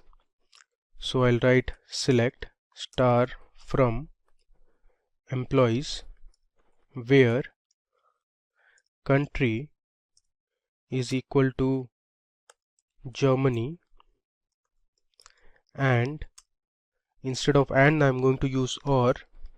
Their department should be sales. Okay, now let's see the output. I'll hit F5 this time to run it. Alright, so we have 23 rows of information now. Let me scroll to the right. You can see either the country is Germany or the department is sales. You see one of them in the table. So here for the first record the country was Germany, the second record the department was sales, again for the fourth record the country is Germany. So this is how the OR condition works. So if one of the conditions are true, it will return the result. It need not be that both the conditions should satisfy. Now in PostgreSQL there is another feature that is called limit. So PostgreSQL limit is an optional clause on the select statement. Now this is used as a constraint which will restrict the number of rows returned by the query. Suppose you want to display the top 5 rows in a table, you can use the limit operator. Suppose you want to skip the first 5 rows of information and then you want to display the next 5, you can do that using limit and offset. So let's explore how limit and offset works. I'll write select star from employees. Let's say I'll use my order by clause. I'll write order by salary, let's say in descending, and limit it to 5. This is going to display the top 5 employees which have the highest salary. If I run this, there you go. You see it has given us 5 rows of information, and these are the top 5 employees that have the highest salary. Okay, so this is one method of, or one way of using the limit clause. Now in case you want to skip a number of rows before returning the result, you can use offset clause placed before the limit clause. So I'll write select star from employees, let's say order by salary, descending. This time I'm going to use limit 5 and offset 3.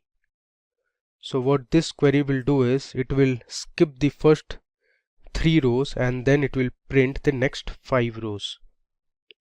If I run this, there you go. So this is how the result looks like. Okay. Now there is another clause which is called fetch. Let me show you how that works. I'll copy my previous SQL query. I'll paste it here, and here after descending I'm going to write fetch first 3 row only. So my fetch is going to give me the first 3 rows from the top. There you go. It has given us the first 3 rows, and you can see the top 3 employees that have the highest salary, since we ordered it in descending order of salary. Alright. You can also use the offset along with the fetch clause. I'll copy this again and let me paste it here. Now after descending I am going to write offset, let's say 3 rows, and fetch first 5 rows only. So what this SQL query is going to do is it will skip the first 3 rows of information and then it is going to display the next 5 rows. It is going to work exactly the same as we saw for this query. Let me run it. There you go. So these are the first 5 rows of information after excluding the top 3 rows. Alright. We have another operator that is called as like in PostgreSQL. So like is used to do pattern matching. So suppose you have a table that has the employee names. You forgot the full name of an employee, but you remember the few initials. So you can use the like operator to get an idea as to which employee name it is. Now let's explore some examples to learn how the like operator works in PostgreSQL. So suppose you want to know the employees whose name starts with A. So for that you can use the like operator. Let me show you how to do it. So I want to display the employee name, and let's say I want to know their email IDs from the table name, that is employee, where since I want to know the employees whose name starts with A, so I'll write employee name like. Now to use the pattern is within single quotes I'll write A and then followed by percentage. Now this means the employee name should have an A in the beginning, and percentage suggests it can have any other letter following A, but in the beginning or the starting should be A. If I run this, So there is an error here. The name of the table is employees and not employee. Let's run this again. There you go. You can see there are 16 employees in our table whose name starts with A. You can see this column, employee name, all of them have a letter A in the beginning. Okay, now let me just copy this command or the query. I'll paste it here. Let's say this time you want to know the employees whose name starts with S. So instead of A, I'll write S. So this means the starting letter should be S and followed by it can have any other letter. If I run this, so there are 10 employees in the table whose name starts with S. Okay, let's copy the query again, and this time I want to know the employees whose name ends with D. Now the way to do it is, instead of a percentage, I'll write this time percentage D, which means at the beginning it can have any letter, but the last letter in the string or in the name should be ending with D. Now let me copy and run this. So there are 13 employees in the table whose name ends with a D. You can see it here. Alright, now let's say you want to find the employees whose name contains ISH or have ISH in their names. So the way to do is something like this. So I'll copy this. Now here, instead of a percentage, I'll replace this with percentage ISH percentage. Now this means that in the beginning it can have any letter and towards the end also it can have any letter, but this ISH should appear within the name. Let me run and show it to you. Okay, so there is one employee whose name contains ISH. You can see here there is an ISH in the last name of the employee. Alright, now suppose you want to find the employee name which has U as the second letter. It can have any letter in the beginning, but the second letter of the employee name should have U. Now the way to do is, I'll copy this, and instead of a%, I'll write underscore U followed by percent. Now this underscore, you can think of a blank that can take any one letter. So the beginning can start with A, B, C, D or any of the 26 alphabets we have. Then it should contain U as the second letter followed by any other letter or letters. Let me run this. Okay, so there are 10 employees in the table whose name has a U as the second letter. You can see these.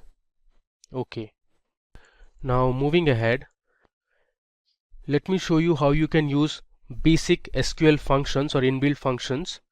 So we'll explore a few mathematical functions now. So let's say you want to find the total sum of salary for all the employees. So for that you can use the sum function that is available in SQL. So I'll write sum, and inside the sum function I'll give my column name that is salary from my table name that is employees. Let's see the result. This will return one unique value. There you go. Now this is the total salary. Since the value is very large, it has given in terms of E. Now one thing to note here is, if you see the output, the column says sum real. So this output column is not really readable. So SQL has a method which can fix this, that is called an alias. So since we are doing an operation of summing the salary column, we can give an alias to this operation by using the as keyword. So if I write sum of salary as, let's say, total salary, then this becomes my output column. You can see the difference if I run this. Okay, you can see now in the output we have the total salary. Now this is much more readable than the previous one. So this is a feature in Excel where you can use or give alias names to your columns or your results. Now similarly, let's say you want to find the average of salary for all the employees. Now SQL has a function called AVG, which calculates the mean or the average salary. If I write AVG, and I can edit my alias name as well. Let's see, I'll write mean salary. Let's run it. You can see the average salary for all the employees. It's around $81,000. Okay. Now there are two more important functions that SQL provides us, which is max and minimum. So if I write select maximum, or max, which is the function name of salary, as let's say instead of total I'll write maximum. So this will return me the maximum salary of the employee.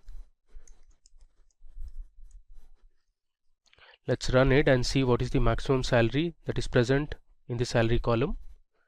Alright, so we have $1,19,616 as highest salary of one of the employees. Similarly, you can use the min function as well. I'll just write minimum, and this will return me the minimum salary of one of the employees in the table. I'll replace the alias name as minimum. Okay, now run it.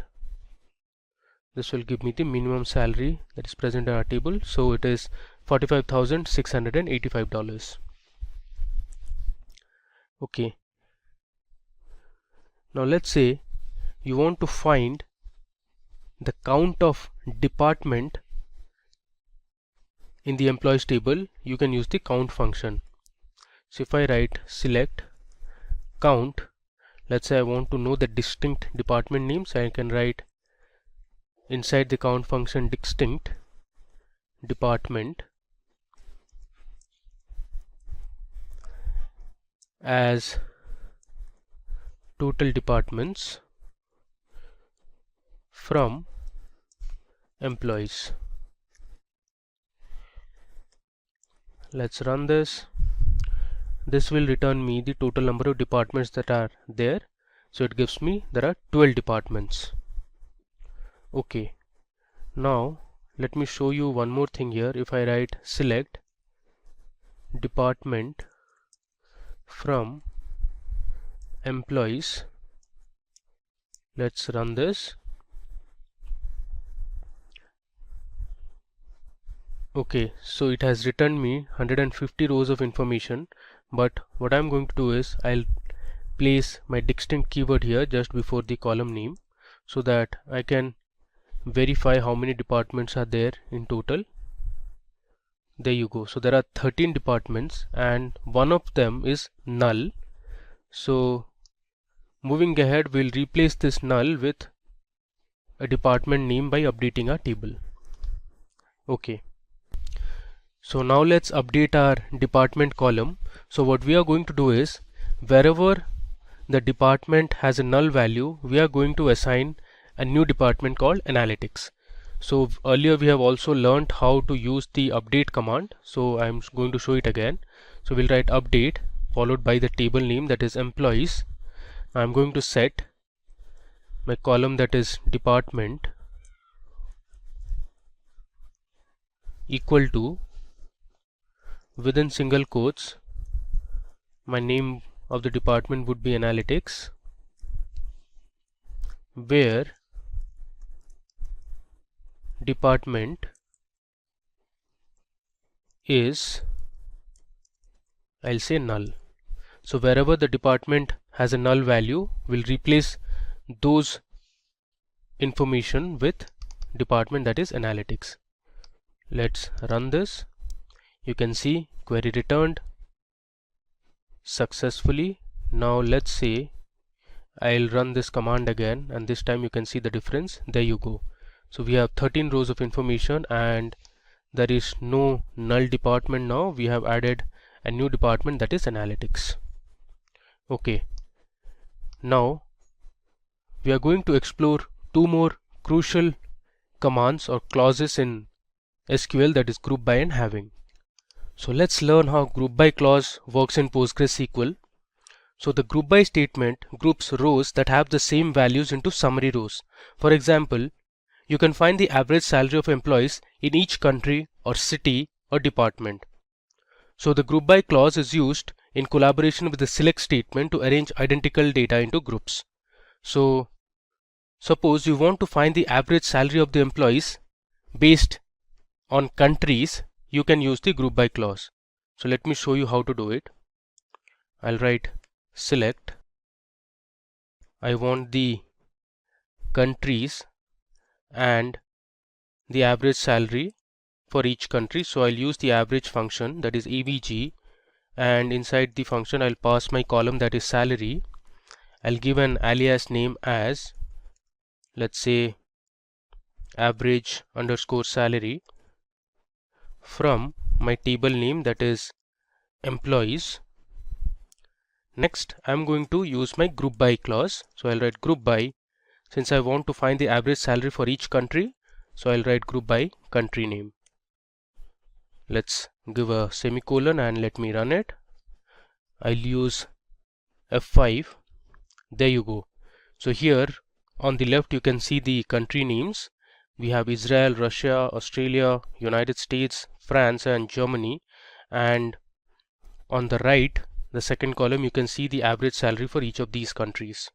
Now you can also order the result in whichever way you want. Suppose you want to arrange the results based on the average salary, so you can use the order by clause after the group by clause. So I'll write order by. Here you can use the alias name, that is average salary. This is actually average underscore salary, and let's say I want to arrange it in descending order, so I'll write DESC. Now let's run this. You can mark the difference in the average salary column. There you go. So as per our result, in United States the average salary is the highest, and if I scroll down, the average salary is the lowest in Germany. Now let's see one more example using group by. Suppose this time you want to find the maximum salary of male and female employees. You can do that too. So let me show you how to do it. So I'll write select. This time we want to find the maximum salary based on gender. So I'll select my gender column, comma, and this time I'll use my max function. Since I want to find the maximum salary for male and female employees, I'll give an alias name as maximum underscore salary from my table, that is employees, group by, I'll write gender. Okay, so let's run this. There you go. You can see, so one of the female employees had a highest salary of $1,19,616, while of that of a male was $1,17,654. Alright, now suppose you want to find the count of employees based on each country. You can use the count function along with the group by clause. So I'll write the select statement, select. Since I want to count the employees based on each country, so I'll first select my country column, and then I'm going to use the count function. I'll write count emp underscore id from my table name, that is employees. I'm going to group it by country. So this query will give me the total number of employees from each country. You can see here Israel there are 4 employees, in Australia there are 4 employees, in Russia we have 80 employees, in France there were 31, in United States we have 27, so on and so forth. Now let me scroll down. Okay, now it's time to explore one more clause, a very important clause that is used in PostgreSQL, that is having. So the having clause works like the where clause.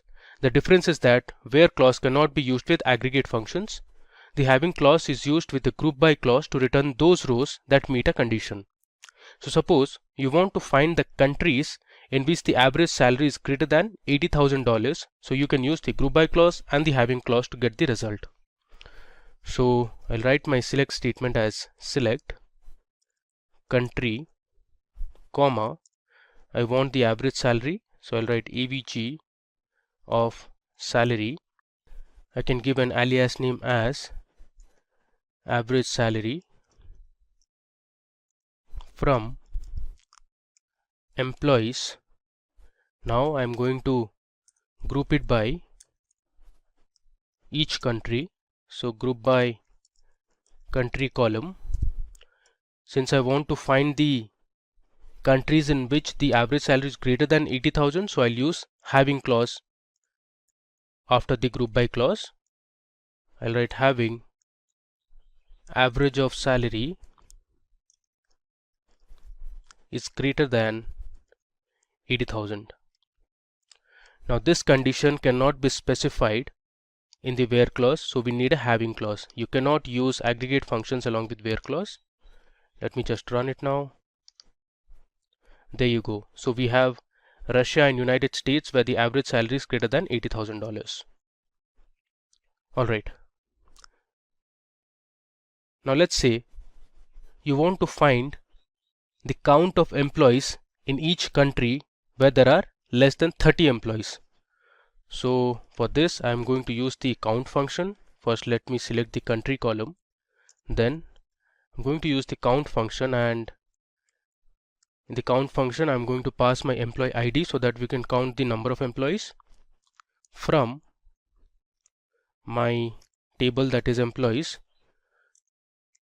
Now if you want you can use an alias name for this as well, but I am just skipping it for the time being. I'll write group by country. Next I'll write having count of employee ID less than 30. So this will return me the countries in which there are less than 30 employees. Let's run it. You can see here Israel, Australia, United States and Germany are the countries in which there are less than 30 employees. Okay. Now if you want you can use the order by clause as well. So suppose I'll write here order by count of employee ID. So what this will do is it will arrange my result in ascending order of employee ID count. There you can see we have successfully arranged our result in ascending order of employee IDs. Okay. Next, we are going to explore one more feature of PostgreSQL, that is of using a case statement. Now in PostgreSQL, the case expression is same as if-else statement in any other programming language. It allows you to add if-else logic to the query to form a powerful query. Now let me just scroll down and I'll show you how to use a case statement. This is very similar to your if-else statement that you use on Excel, in C++, in Python or any other programming language. So what I'm going to do is I'm going to write a SQL query that will create a new column, and the name of the column would be, let's say, salary range. So I'm going to divide my salary. Suppose if the salary is greater than $45,000 and if it's less than $55,000, in the new column, that is salary range, we are going to assign a value low salary. Now if the salary is greater than $55,000 and if it is less than $80,000, we are going to assign a value that is medium salary. If the salary is greater than $80,000, we'll assign a value high salary. So all this we are going to do using our case expression in PostgreSQL. So I'll start with my select statement. But before that, let me show you how to write a comment in PostgreSQL. So you can write a comment by giving a double dash. Comments are very helpful because they make your codes or the scripts readable. I'll write case expression in PostgreSQL. Similarly, if you want, you can go to the top and let's say here you can write with double dash having clause. Okay, let's come down. So I'll write my select statement as select. I want the department, the country and the salary column. I'll give a comma and I'll start with my case statement. I'll write case when my salary is greater than 45,000 and my salary is less than 55,000, then the result would be, within single quotes, I'll write low salary. So this is exactly like an if-else condition.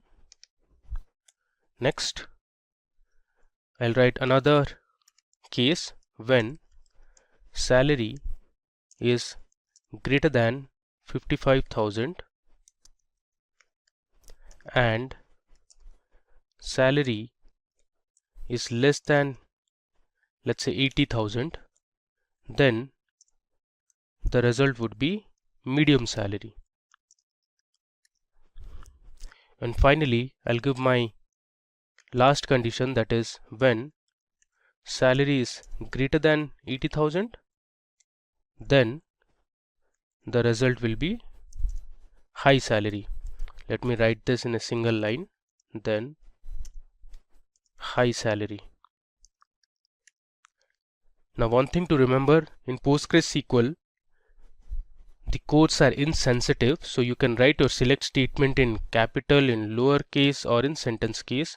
Similarly, I can write case as small c, or you can write as capital C.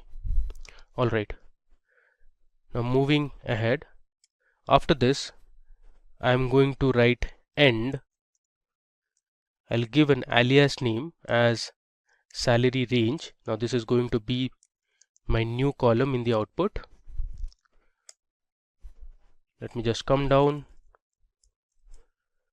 After this we need to give our table name from employees.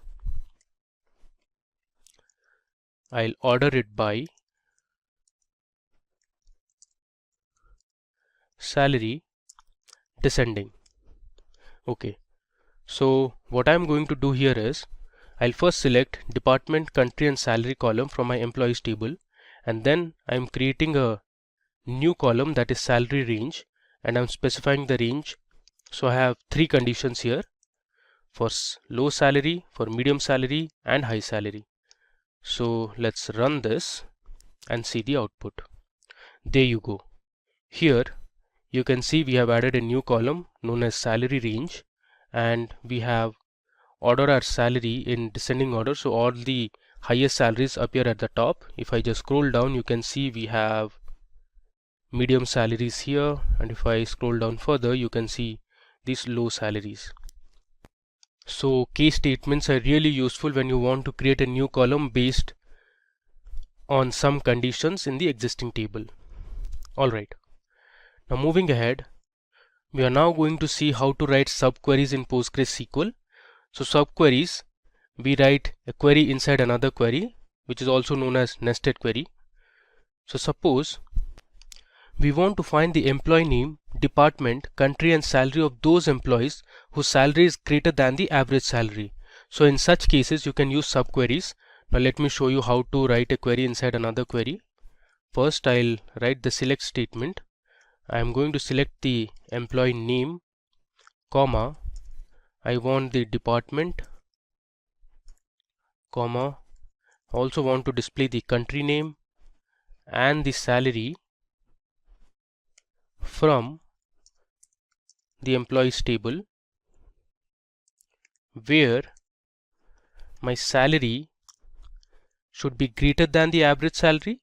So after this where salary greater than, I am going to use brackets and write my subquery, that is select average salary from employees. Now let me break it down for you. So first we are going to select the average salary from the employees. So this particular SQL statement will find the average salary from the table. We will compare this average salary with salaries of all the employees. So whichever employee has the salary greater than the average salary will display their names, the department, country and their original salary. So if you want, you can run this statement as well. Let me select this statement and run it for you. you can see we have written the average salary of all the employees, which is nearly $81,466. So we want the salaries of the employees to be greater than this average value. So let me run this and see how many employees have a salary greater than the average salary. There you go. So we have around 75 employees whose average salary or whose salary is greater than the average salary. Alright. Now moving ahead, this time I'm going to tell you how to use some inbuilt functions. We'll learn some inbuilt mathematical functions and string functions that are available in PostgreSQL. So I'll just give a comment. There's another way to write a comment. Instead of a double dash, you can use the / an asterisk, and inside the asterisk you can write, let's say, SQL functions, and you need to close this, so I'll give another asterisk and a /. So this is also a comment in PostgreSQL. Alright, so first of all we'll explore a few math functions. So there is a function called ABS which is used to find the absolute of a value. So if I write select ABS of, let's say, -100, it is going to return me +100 or just 100, because as you know, the absolute of any value will remove the negative sign involved in that value. There you go. So our original input was -100, the absolute of -100 is +100. Next, let's see another function that is called greatest. So the greatest function in PostgreSQL will return the greatest number in a range of numbers. So suppose I write select greatest. Inside the greatest function, I'll pass in a few numbers, let's say 2. I'm just randomly passing a few numbers. Let's say 490, let's say 56.5, and let's say 70. I'll give a semicolon. Let me run this. You will see the greatest function will return the greatest integer value or greatest number that is present in the range of numbers that we have provided. So in this case, 90 was the largest number or the greatest number, so we got the result as 90. Again, you can use an alias for each of these statements. Now, like greatest, we also have a function called least, which is going to return the least number present in a range of numbers. If I run this, so the result is 2, because 2 is the least number that is present in this selection. Alright, now there's a function called mod which is going to return the remainder of a division. So suppose I write select mod, and this takes two parameters, let's say 54 divided by 10. As you can guess, the remainder is 4, and so is our result. You can see it has returned the remainder. 54 divided by 10, the remainder is 4. Alright, if I scroll down, now let's see how to use the power function. So I'll write select power. Let's say I want to know power 2, 3, which is 2 cube, that is 8. Let me just run this. There you go. So the result is 8. You can also check, let's say, power of 5, 3. It should be 125. Alright. Next, you can use the sqrt function that is available in PostgreSQL to find the square root of a number. I'll write sqrt, and let's say I want to find the square root of 100. You can guess the result. The output should be 10. If I run this, you can see the output here 10. Let's say I want to find the square root of, let's say, 144. You can again guess the result. It should be 12. Let's verify it. Okay, there is some error. Let me verify it again. There you go. It is 12. Now, there are a few trigonometric functions as well. You can use the sine function, the cos function, and the tan function. Let's say I want to know the sine of 0 If you have studied high school mathematics, you would know the sign of 0 is 0. You can see the result, it is 0. Let's say you want to know sine 90. If I run it, you can see the output here, 0.89. Alright. Now there are other functions like ceiling and floor that you can use. So let me show you what the ceiling and floor function does. I'll write ceiling. Let's say I'll pass my floating value as 6.45 and let me run it. You can see the ceiling function returns the next highest integer, that is 7 in this case, since the next highest integer after 6.45 is 7. Let's see what the floor function does, and let me run it. As you can see, the floor function returns the next lowest integer, that is 6 in this case, or the nearest lowest integer to any provided decimal value. Okay. Now that we saw how to use mathematical functions, there are a few string functions available in PostgreSQL. So let's explore them as well. I'll write string functions. Okay. We'll scroll down. Cool. There's a function called character length that gives you the length of a text string. Suppose I write select, give the function as character length, and inside this function I'm going to pass in a text. Let's say India is a democracy. This is my text. Let me run this. Okay, you can see the result here, which is 20, since there are 20 characters in my string that I have provided. Alright. Now there's another function called concat in PostgreSQL. So concat is basically used to merge or combine multiple strings. So I'll write select concat, within brackets I'll give the text string now. Let's say I want to combine PostgreSQL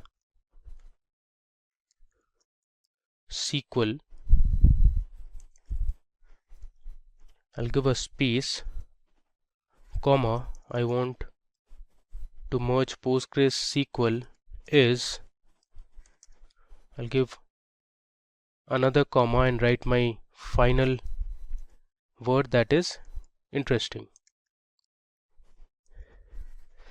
Now what we have done is, inside the concat function we have passed in separate strings, and now using the concat function we want to merge the three strings. Let's see what the result is. I'll run it.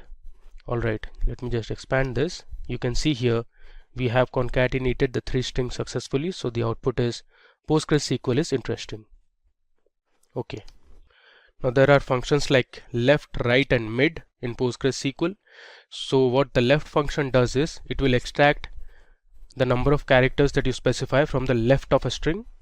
Let's say I'll write select left and I'll pass in my text string as India is a democracy. I'll copy this and I'll paste it here. Let's say I want to extract the first 5 characters from my string, so I'll give 5. So what it will do is, it will count 5 characters from left, so 1, 2, 3, 4 and 5. If I run this, it should ideally print India for me. There you go, it has printed India for us. Alright, similarly you can use the right function to extract few characters from the right of a string. Let's say you want to extract, let's say I'll give 12 characters from right, so from here onwards it will count 12 characters. I'll change left to right now. Let me select this and run it. So you can see here, this is the output. From the right it has counted 12 characters and returned a democracy. Okay. Now there is a function called repeat.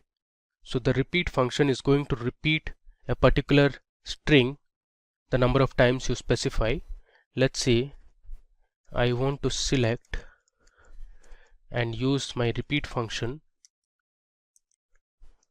and inside the repeat function I'm going to pass in, let's say, India, and I want India to be displayed 5 times. I'll give a semicolon and run it. In the output you can see India has been printed 5 times. Okay, let's scroll down. There is another function, a string function in PostgreSQL called as reverse. So what reverse function is going to do is it is going to print any string passed as an input in reverse order. So if I write select reverse, and inside the reverse function I'll pass in my string, that is India is a democracy. I'm going to use the same string. I'll copy this and I'll paste it here. I'll close the quotes and the brackets. Let's print this. You can see it here. India is a democracy has been printed in reverse order. There you go.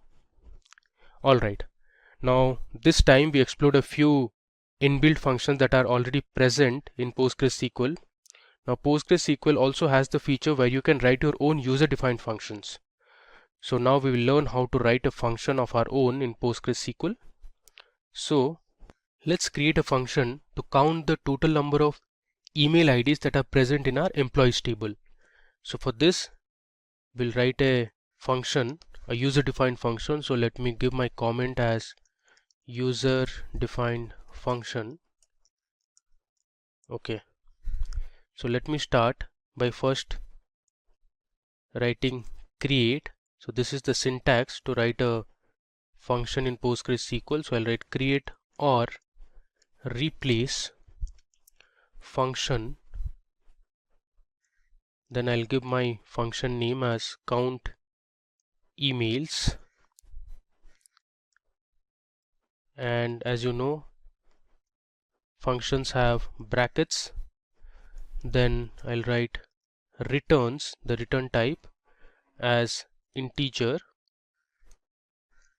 then an alias with dollar symbol. I'll write total emails, since I'm going to display the total number of email IDs that are present in my table. I'll close the dollar symbol. Then I'm going to declare a variable. The variable name is going to be total underscore emails. This is of type integer.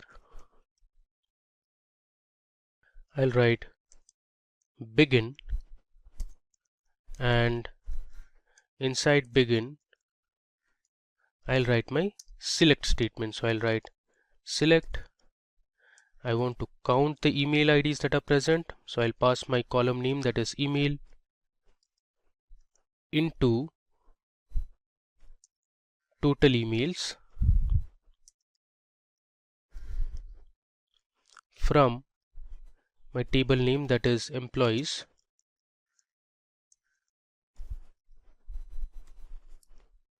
I'll give a semicolon and then we'll write return total emails.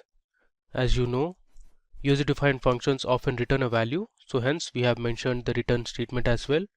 And now I'm going to end my function.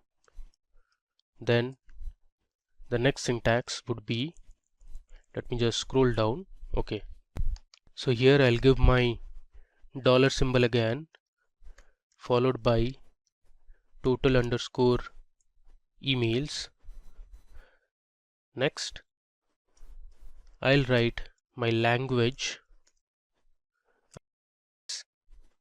PostgreSQL.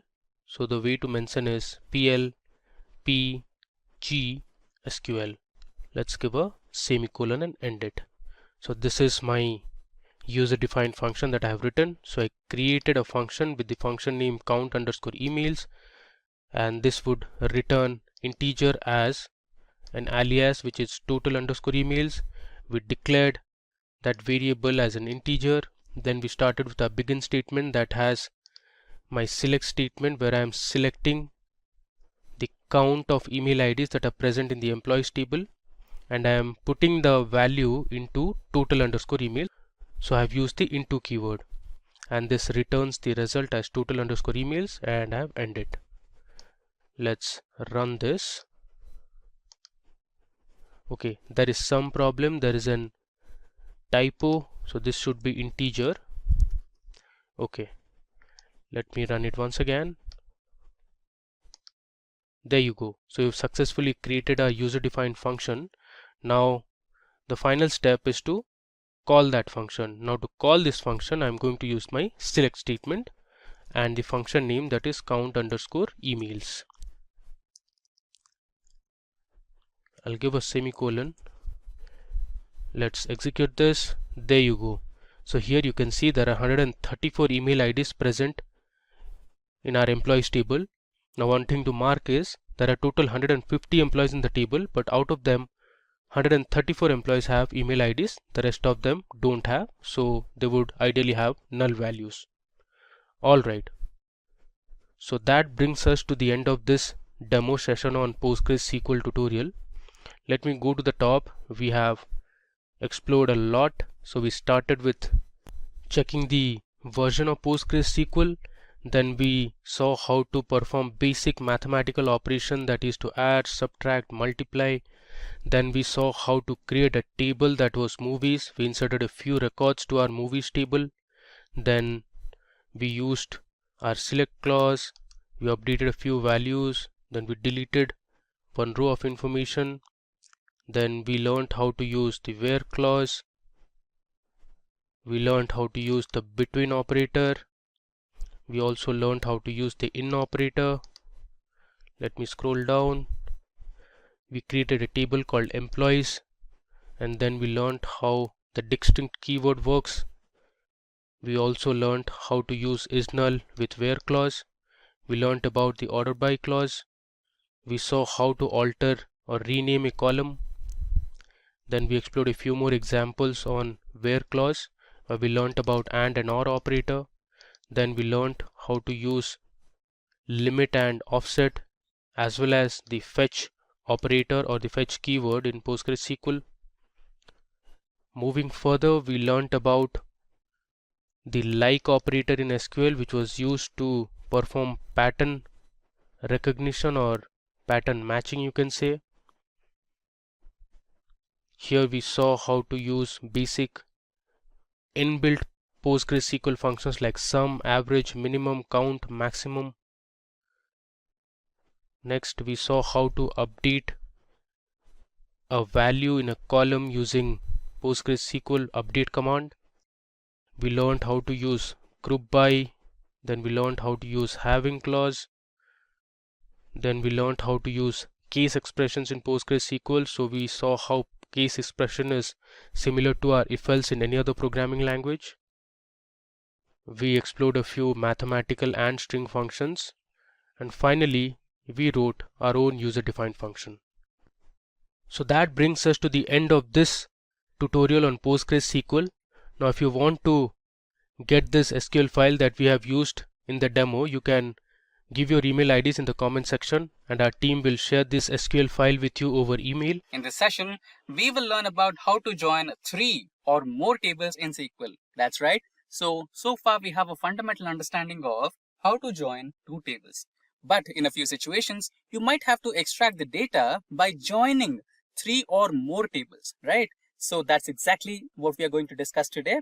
Now without further delay, let's get started. Now we will jump into the MySQL Workbench, where we have our query ready. So here we will be using 3 tables: employee details, employee register, and employee joining register. So we want employee name, contact number, and joining date. Joining date is available in joining register, contact number is available in employee register, and employee name is available in employee details, right? So here we are utilizing all 3 tables and joining them to extract these 3 columns. So here I'm providing the table name and the column name to make sure that the SQL Workbench will not get confused which employee name column should I access, which table should I use. So to clear that confusion, I'm providing the table name. So MySQL will use employee details table, and from there it will extract the employee name column. And contact number, to be sure, it is present in only one table, so it will go to employee register. And joining date, it is also present in only one table, so no need to specify the table name. But to be on safer side, if you want to add, you can add, that's well and good, and it will create an impact to your interviewer, considering that you know about the syntaxes. So I'll just follow the normal syntax the way I'm going now. And now I'm trying to join. It's the same operation what you use to join two different tables. So you'll just use the join clause and give the second table name, and on what basis. So I'm joining these two tables on the primary key employee ID. So both tables have the same common employee ID. So based on that, I'm joining these two tables, and then you will use the join clause once again and give the third table name here, and based on which primary key or which common key. So this is the one which is common in both the tables and is unique, which is the employee ID. So I'm using the same one to join the two tables with the third one. You can follow the same syntax and join another table to it as well. So with this, let's execute this particular query to find our answer. So there you go, you got the query executed, and you have the table over here with employee name, contact, and joining date. Let's quickly get back to MySQL Workbench. So here, let's say you wanted to create a table and load the data. So if the data is minimalistic, maybe the data about 10 rows or 15 rows, you can manually create a table and insert the elements into your table using such insert commands. But this is like mine, which is in the Excel spreadsheet and has about 10,000 rows. Would you like to, write 10,000 insert commands? No, right? It would be really time consuming. So for situations like this, MySQL Workbench has enabled developers to load the data from spreadsheets within a few steps. But before we get started, let's check our column headers. So here you can see it is not compatible with the MySQL Workbench or SQL commands, right? So it has a space and it has a word row and it is a keyword in MySQL, right? So we don't want that confusion. So for that reason, we will try to modify this maybe using an underscore, right? Similarly, for the row ID, you can eliminate space and use an underscore. And when it comes to order ID, the same. So just let us quickly change all the column headers so that they are SQL compatible. There you go. So we have replaced all the row headers with underscores and made them SQL compatible. So let us save it. And when you're saving it, just make sure that your Excel file data is also having the SQL compatible name. So here we have load CSV to MySQL. So here we have the name with space, right? So let's try to change that to lowercase Excel data, and right now it is SQL compatible. Now quickly let's go back to MySQL Workbench. Here we have it. Now you can just create a new table. Just right click here, or you can also do it from here. Create a new database, and the new schema will be the name of your data set. So let's type it as Excel data or just Excel, and apply. Now this is the schema. Apply. Now you have Excel right here. Just drop down, and here you can see the tables. Right click the tables, and here you have the option of import data wizard, right? Just click on that. Now browse your folders and have it. So yeah, another notification for you guys. So you need to save your Excel spreadsheet in the form of comma separated file, right? Let's quickly go back and do that. Open your spreadsheet, go to file, save as comma separated file, save. There you go. Now let's get back to Workbench, and now I think you will be able to find it. Just open, next, drop table if exists. Make sure you do that to be on the safer side, and check all the names here. So we have a problem with row ID, but that is something which you can fix down the line. And before you go to the next step, check all the other names as well. Every other name on the column header is fine. Just the first one, we can just alter the table, not a big deal. And next, it should start importing. There you go. the data file got imported. Of course, it took a little while because it's 10,000 rows. That's normal. Now let's quickly go to the next step, and here you can see 9,987 records imported successfully. Just click on finish, and I think it should be shortly done. Let's close the schema, go to the query table, and yeah, so you can quickly refresh so that you will have the Excel data over here. Now let's use the database, that is Excel. Now we are in Excel database. Now the table we are looking for is select star from the data name. The data table name is Excel data without a space, semicolon. Just quickly run it, and I think we should be shortly able to see all the data sets right over here. Yeah, about the first column ID, we can simply use the alter table function or query to change the name. Let's quickly do that with the table name, alter table, rename. Okay, what was this? Can you copy that? Copy field name, rename row ID to. So a small syntax error there. So I think they should be sorted. Yeah. And now let's quickly run this, and I guess it should be done. Now let's quickly run the select command again. There you go. So we have the row ID, order date, shipment mode, customer ID, customer name, etc. And everything is as per the expectations. And that's how you can load Excel data to MySQL Workbench. We will learn about the top 5 interview questions in SQL that you must know to crack your business analytics interviews. Now, without further ado, let's get started. So, speaking about the top 5 interview questions, let's quickly jump to the Workbench of SQL. So, I'm using MySQL Workbench, and here we have a database called use Simplilearn. So, SLP is the database name. So, we will be using the use command to get access to that particular database. So, we are in access to it, and now let's quickly check our tables. Show tables.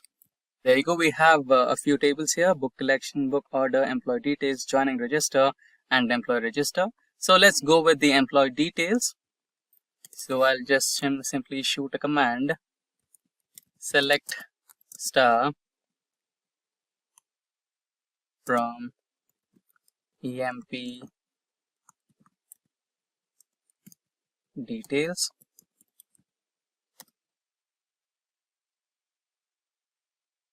So now we have our employee table.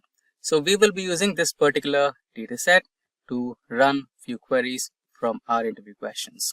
So getting back to the interview questions. So most commonly you will be asked the following interview questions. So the first question is, you will be asked to find out the names of the employees that start with the vowels. So A, E, I, O, U. So they will ask a question, give me the list of names that start with these 5 letters. It can be either A or E or I, O, U, right? So what's the question? So here you will be using like operators and not like operators. Let's say they want the names with vowels. So you can just use the like operator and use this particular command. Select employee name, that's the name of the column, from employee register or employee details, and then where employee name is like A modulus, which means it should start with A and it can have any number of alphabets after that, right? So let's quickly also check what do we have in employee register. So I think it's a similar table to employee details that we used before. We have the same details here, so no problem. Now let's try to extract the names of the employees whose names start with vowels, right? So we will be using the where clause and like operators. Run the command, and there you go. So we have 3 names. So if you're able to answer this question, they might ask a similar question with a little modification. So this time they might ask you, give me the list of names that will not start with vowels. So you'll just replace the like operator with not like. So either they'll ask the questions which might start with vowels, or they might ask a question which does not start with vowels. This is one of the common questions. Now going to the second question. So here also they will give it a simple start. They will ask to give the details of the employee who has the highest salary, or they will ask you to give the highest salary. You can simply use the max aggregation and you can get the maximum salary. So we have $87,000.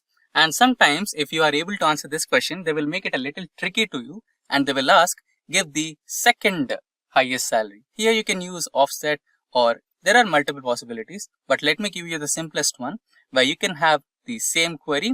Only difference is where salary is less than max of salary. First, the subquery will be executed, which will extract the maximum salary, and the next one is less than. So it will give you only one row which has a little salary, which is less than the maximum one, right? So simply let's execute the query. So we will have the answer. So the next highest salary is $78,000.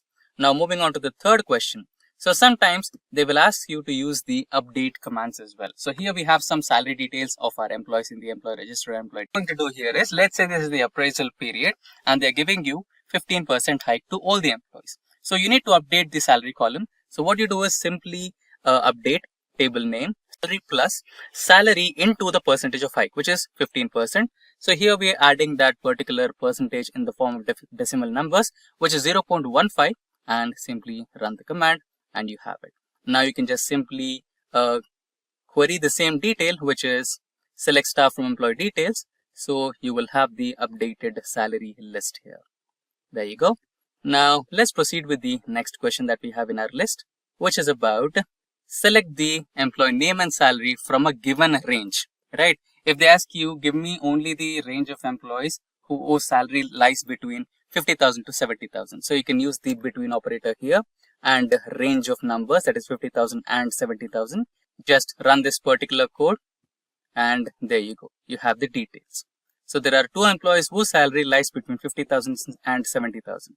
Now the last question is, they might ask you to extract the details from a certain department. So basically, this might also turn up to find a difference between having and group by clause. Sorry, having and where clause. Yeah. So this is one of the common interview questions where they will ask the difference between having and where clause. So when you are implementing group by in your query and you're also implementing some aggregate functions like count, sum, etc., minimum, maximum, in those situations when a group by clause is involved, then you can use having.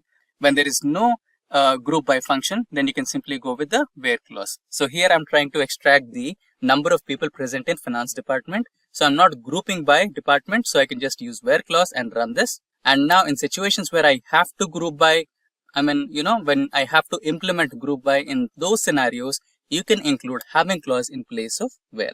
So that is the fundamental difference between having and group by. And also you got the understanding of group by command here. And with that, we have reached to the end of this session on SQL Full Course 2024. Should you need any assistance, PPT or any other resources like code, etc. used in this session, then please feel free to let us know in the comment section below. And our team of experts will be happy to assist you as soon as possible. Until next time, thank you for watching and stay tuned for more from Simplilearn. Staying ahead in your career requires continuous learning and upskilling. Whether you're a student aiming to learn today's top skills or a working professional looking to advance your career, we've got you covered. Explore our impressive catalog of certification programs in cutting-edge domains, including data science, cloud computing, cybersecurity, AI, machine learning, or digital marketing. Designed in collaboration with leading universities and top corporations, and delivered by industry experts, choose any of our programs and set yourself on the path to career success. Click the link in the description to know more.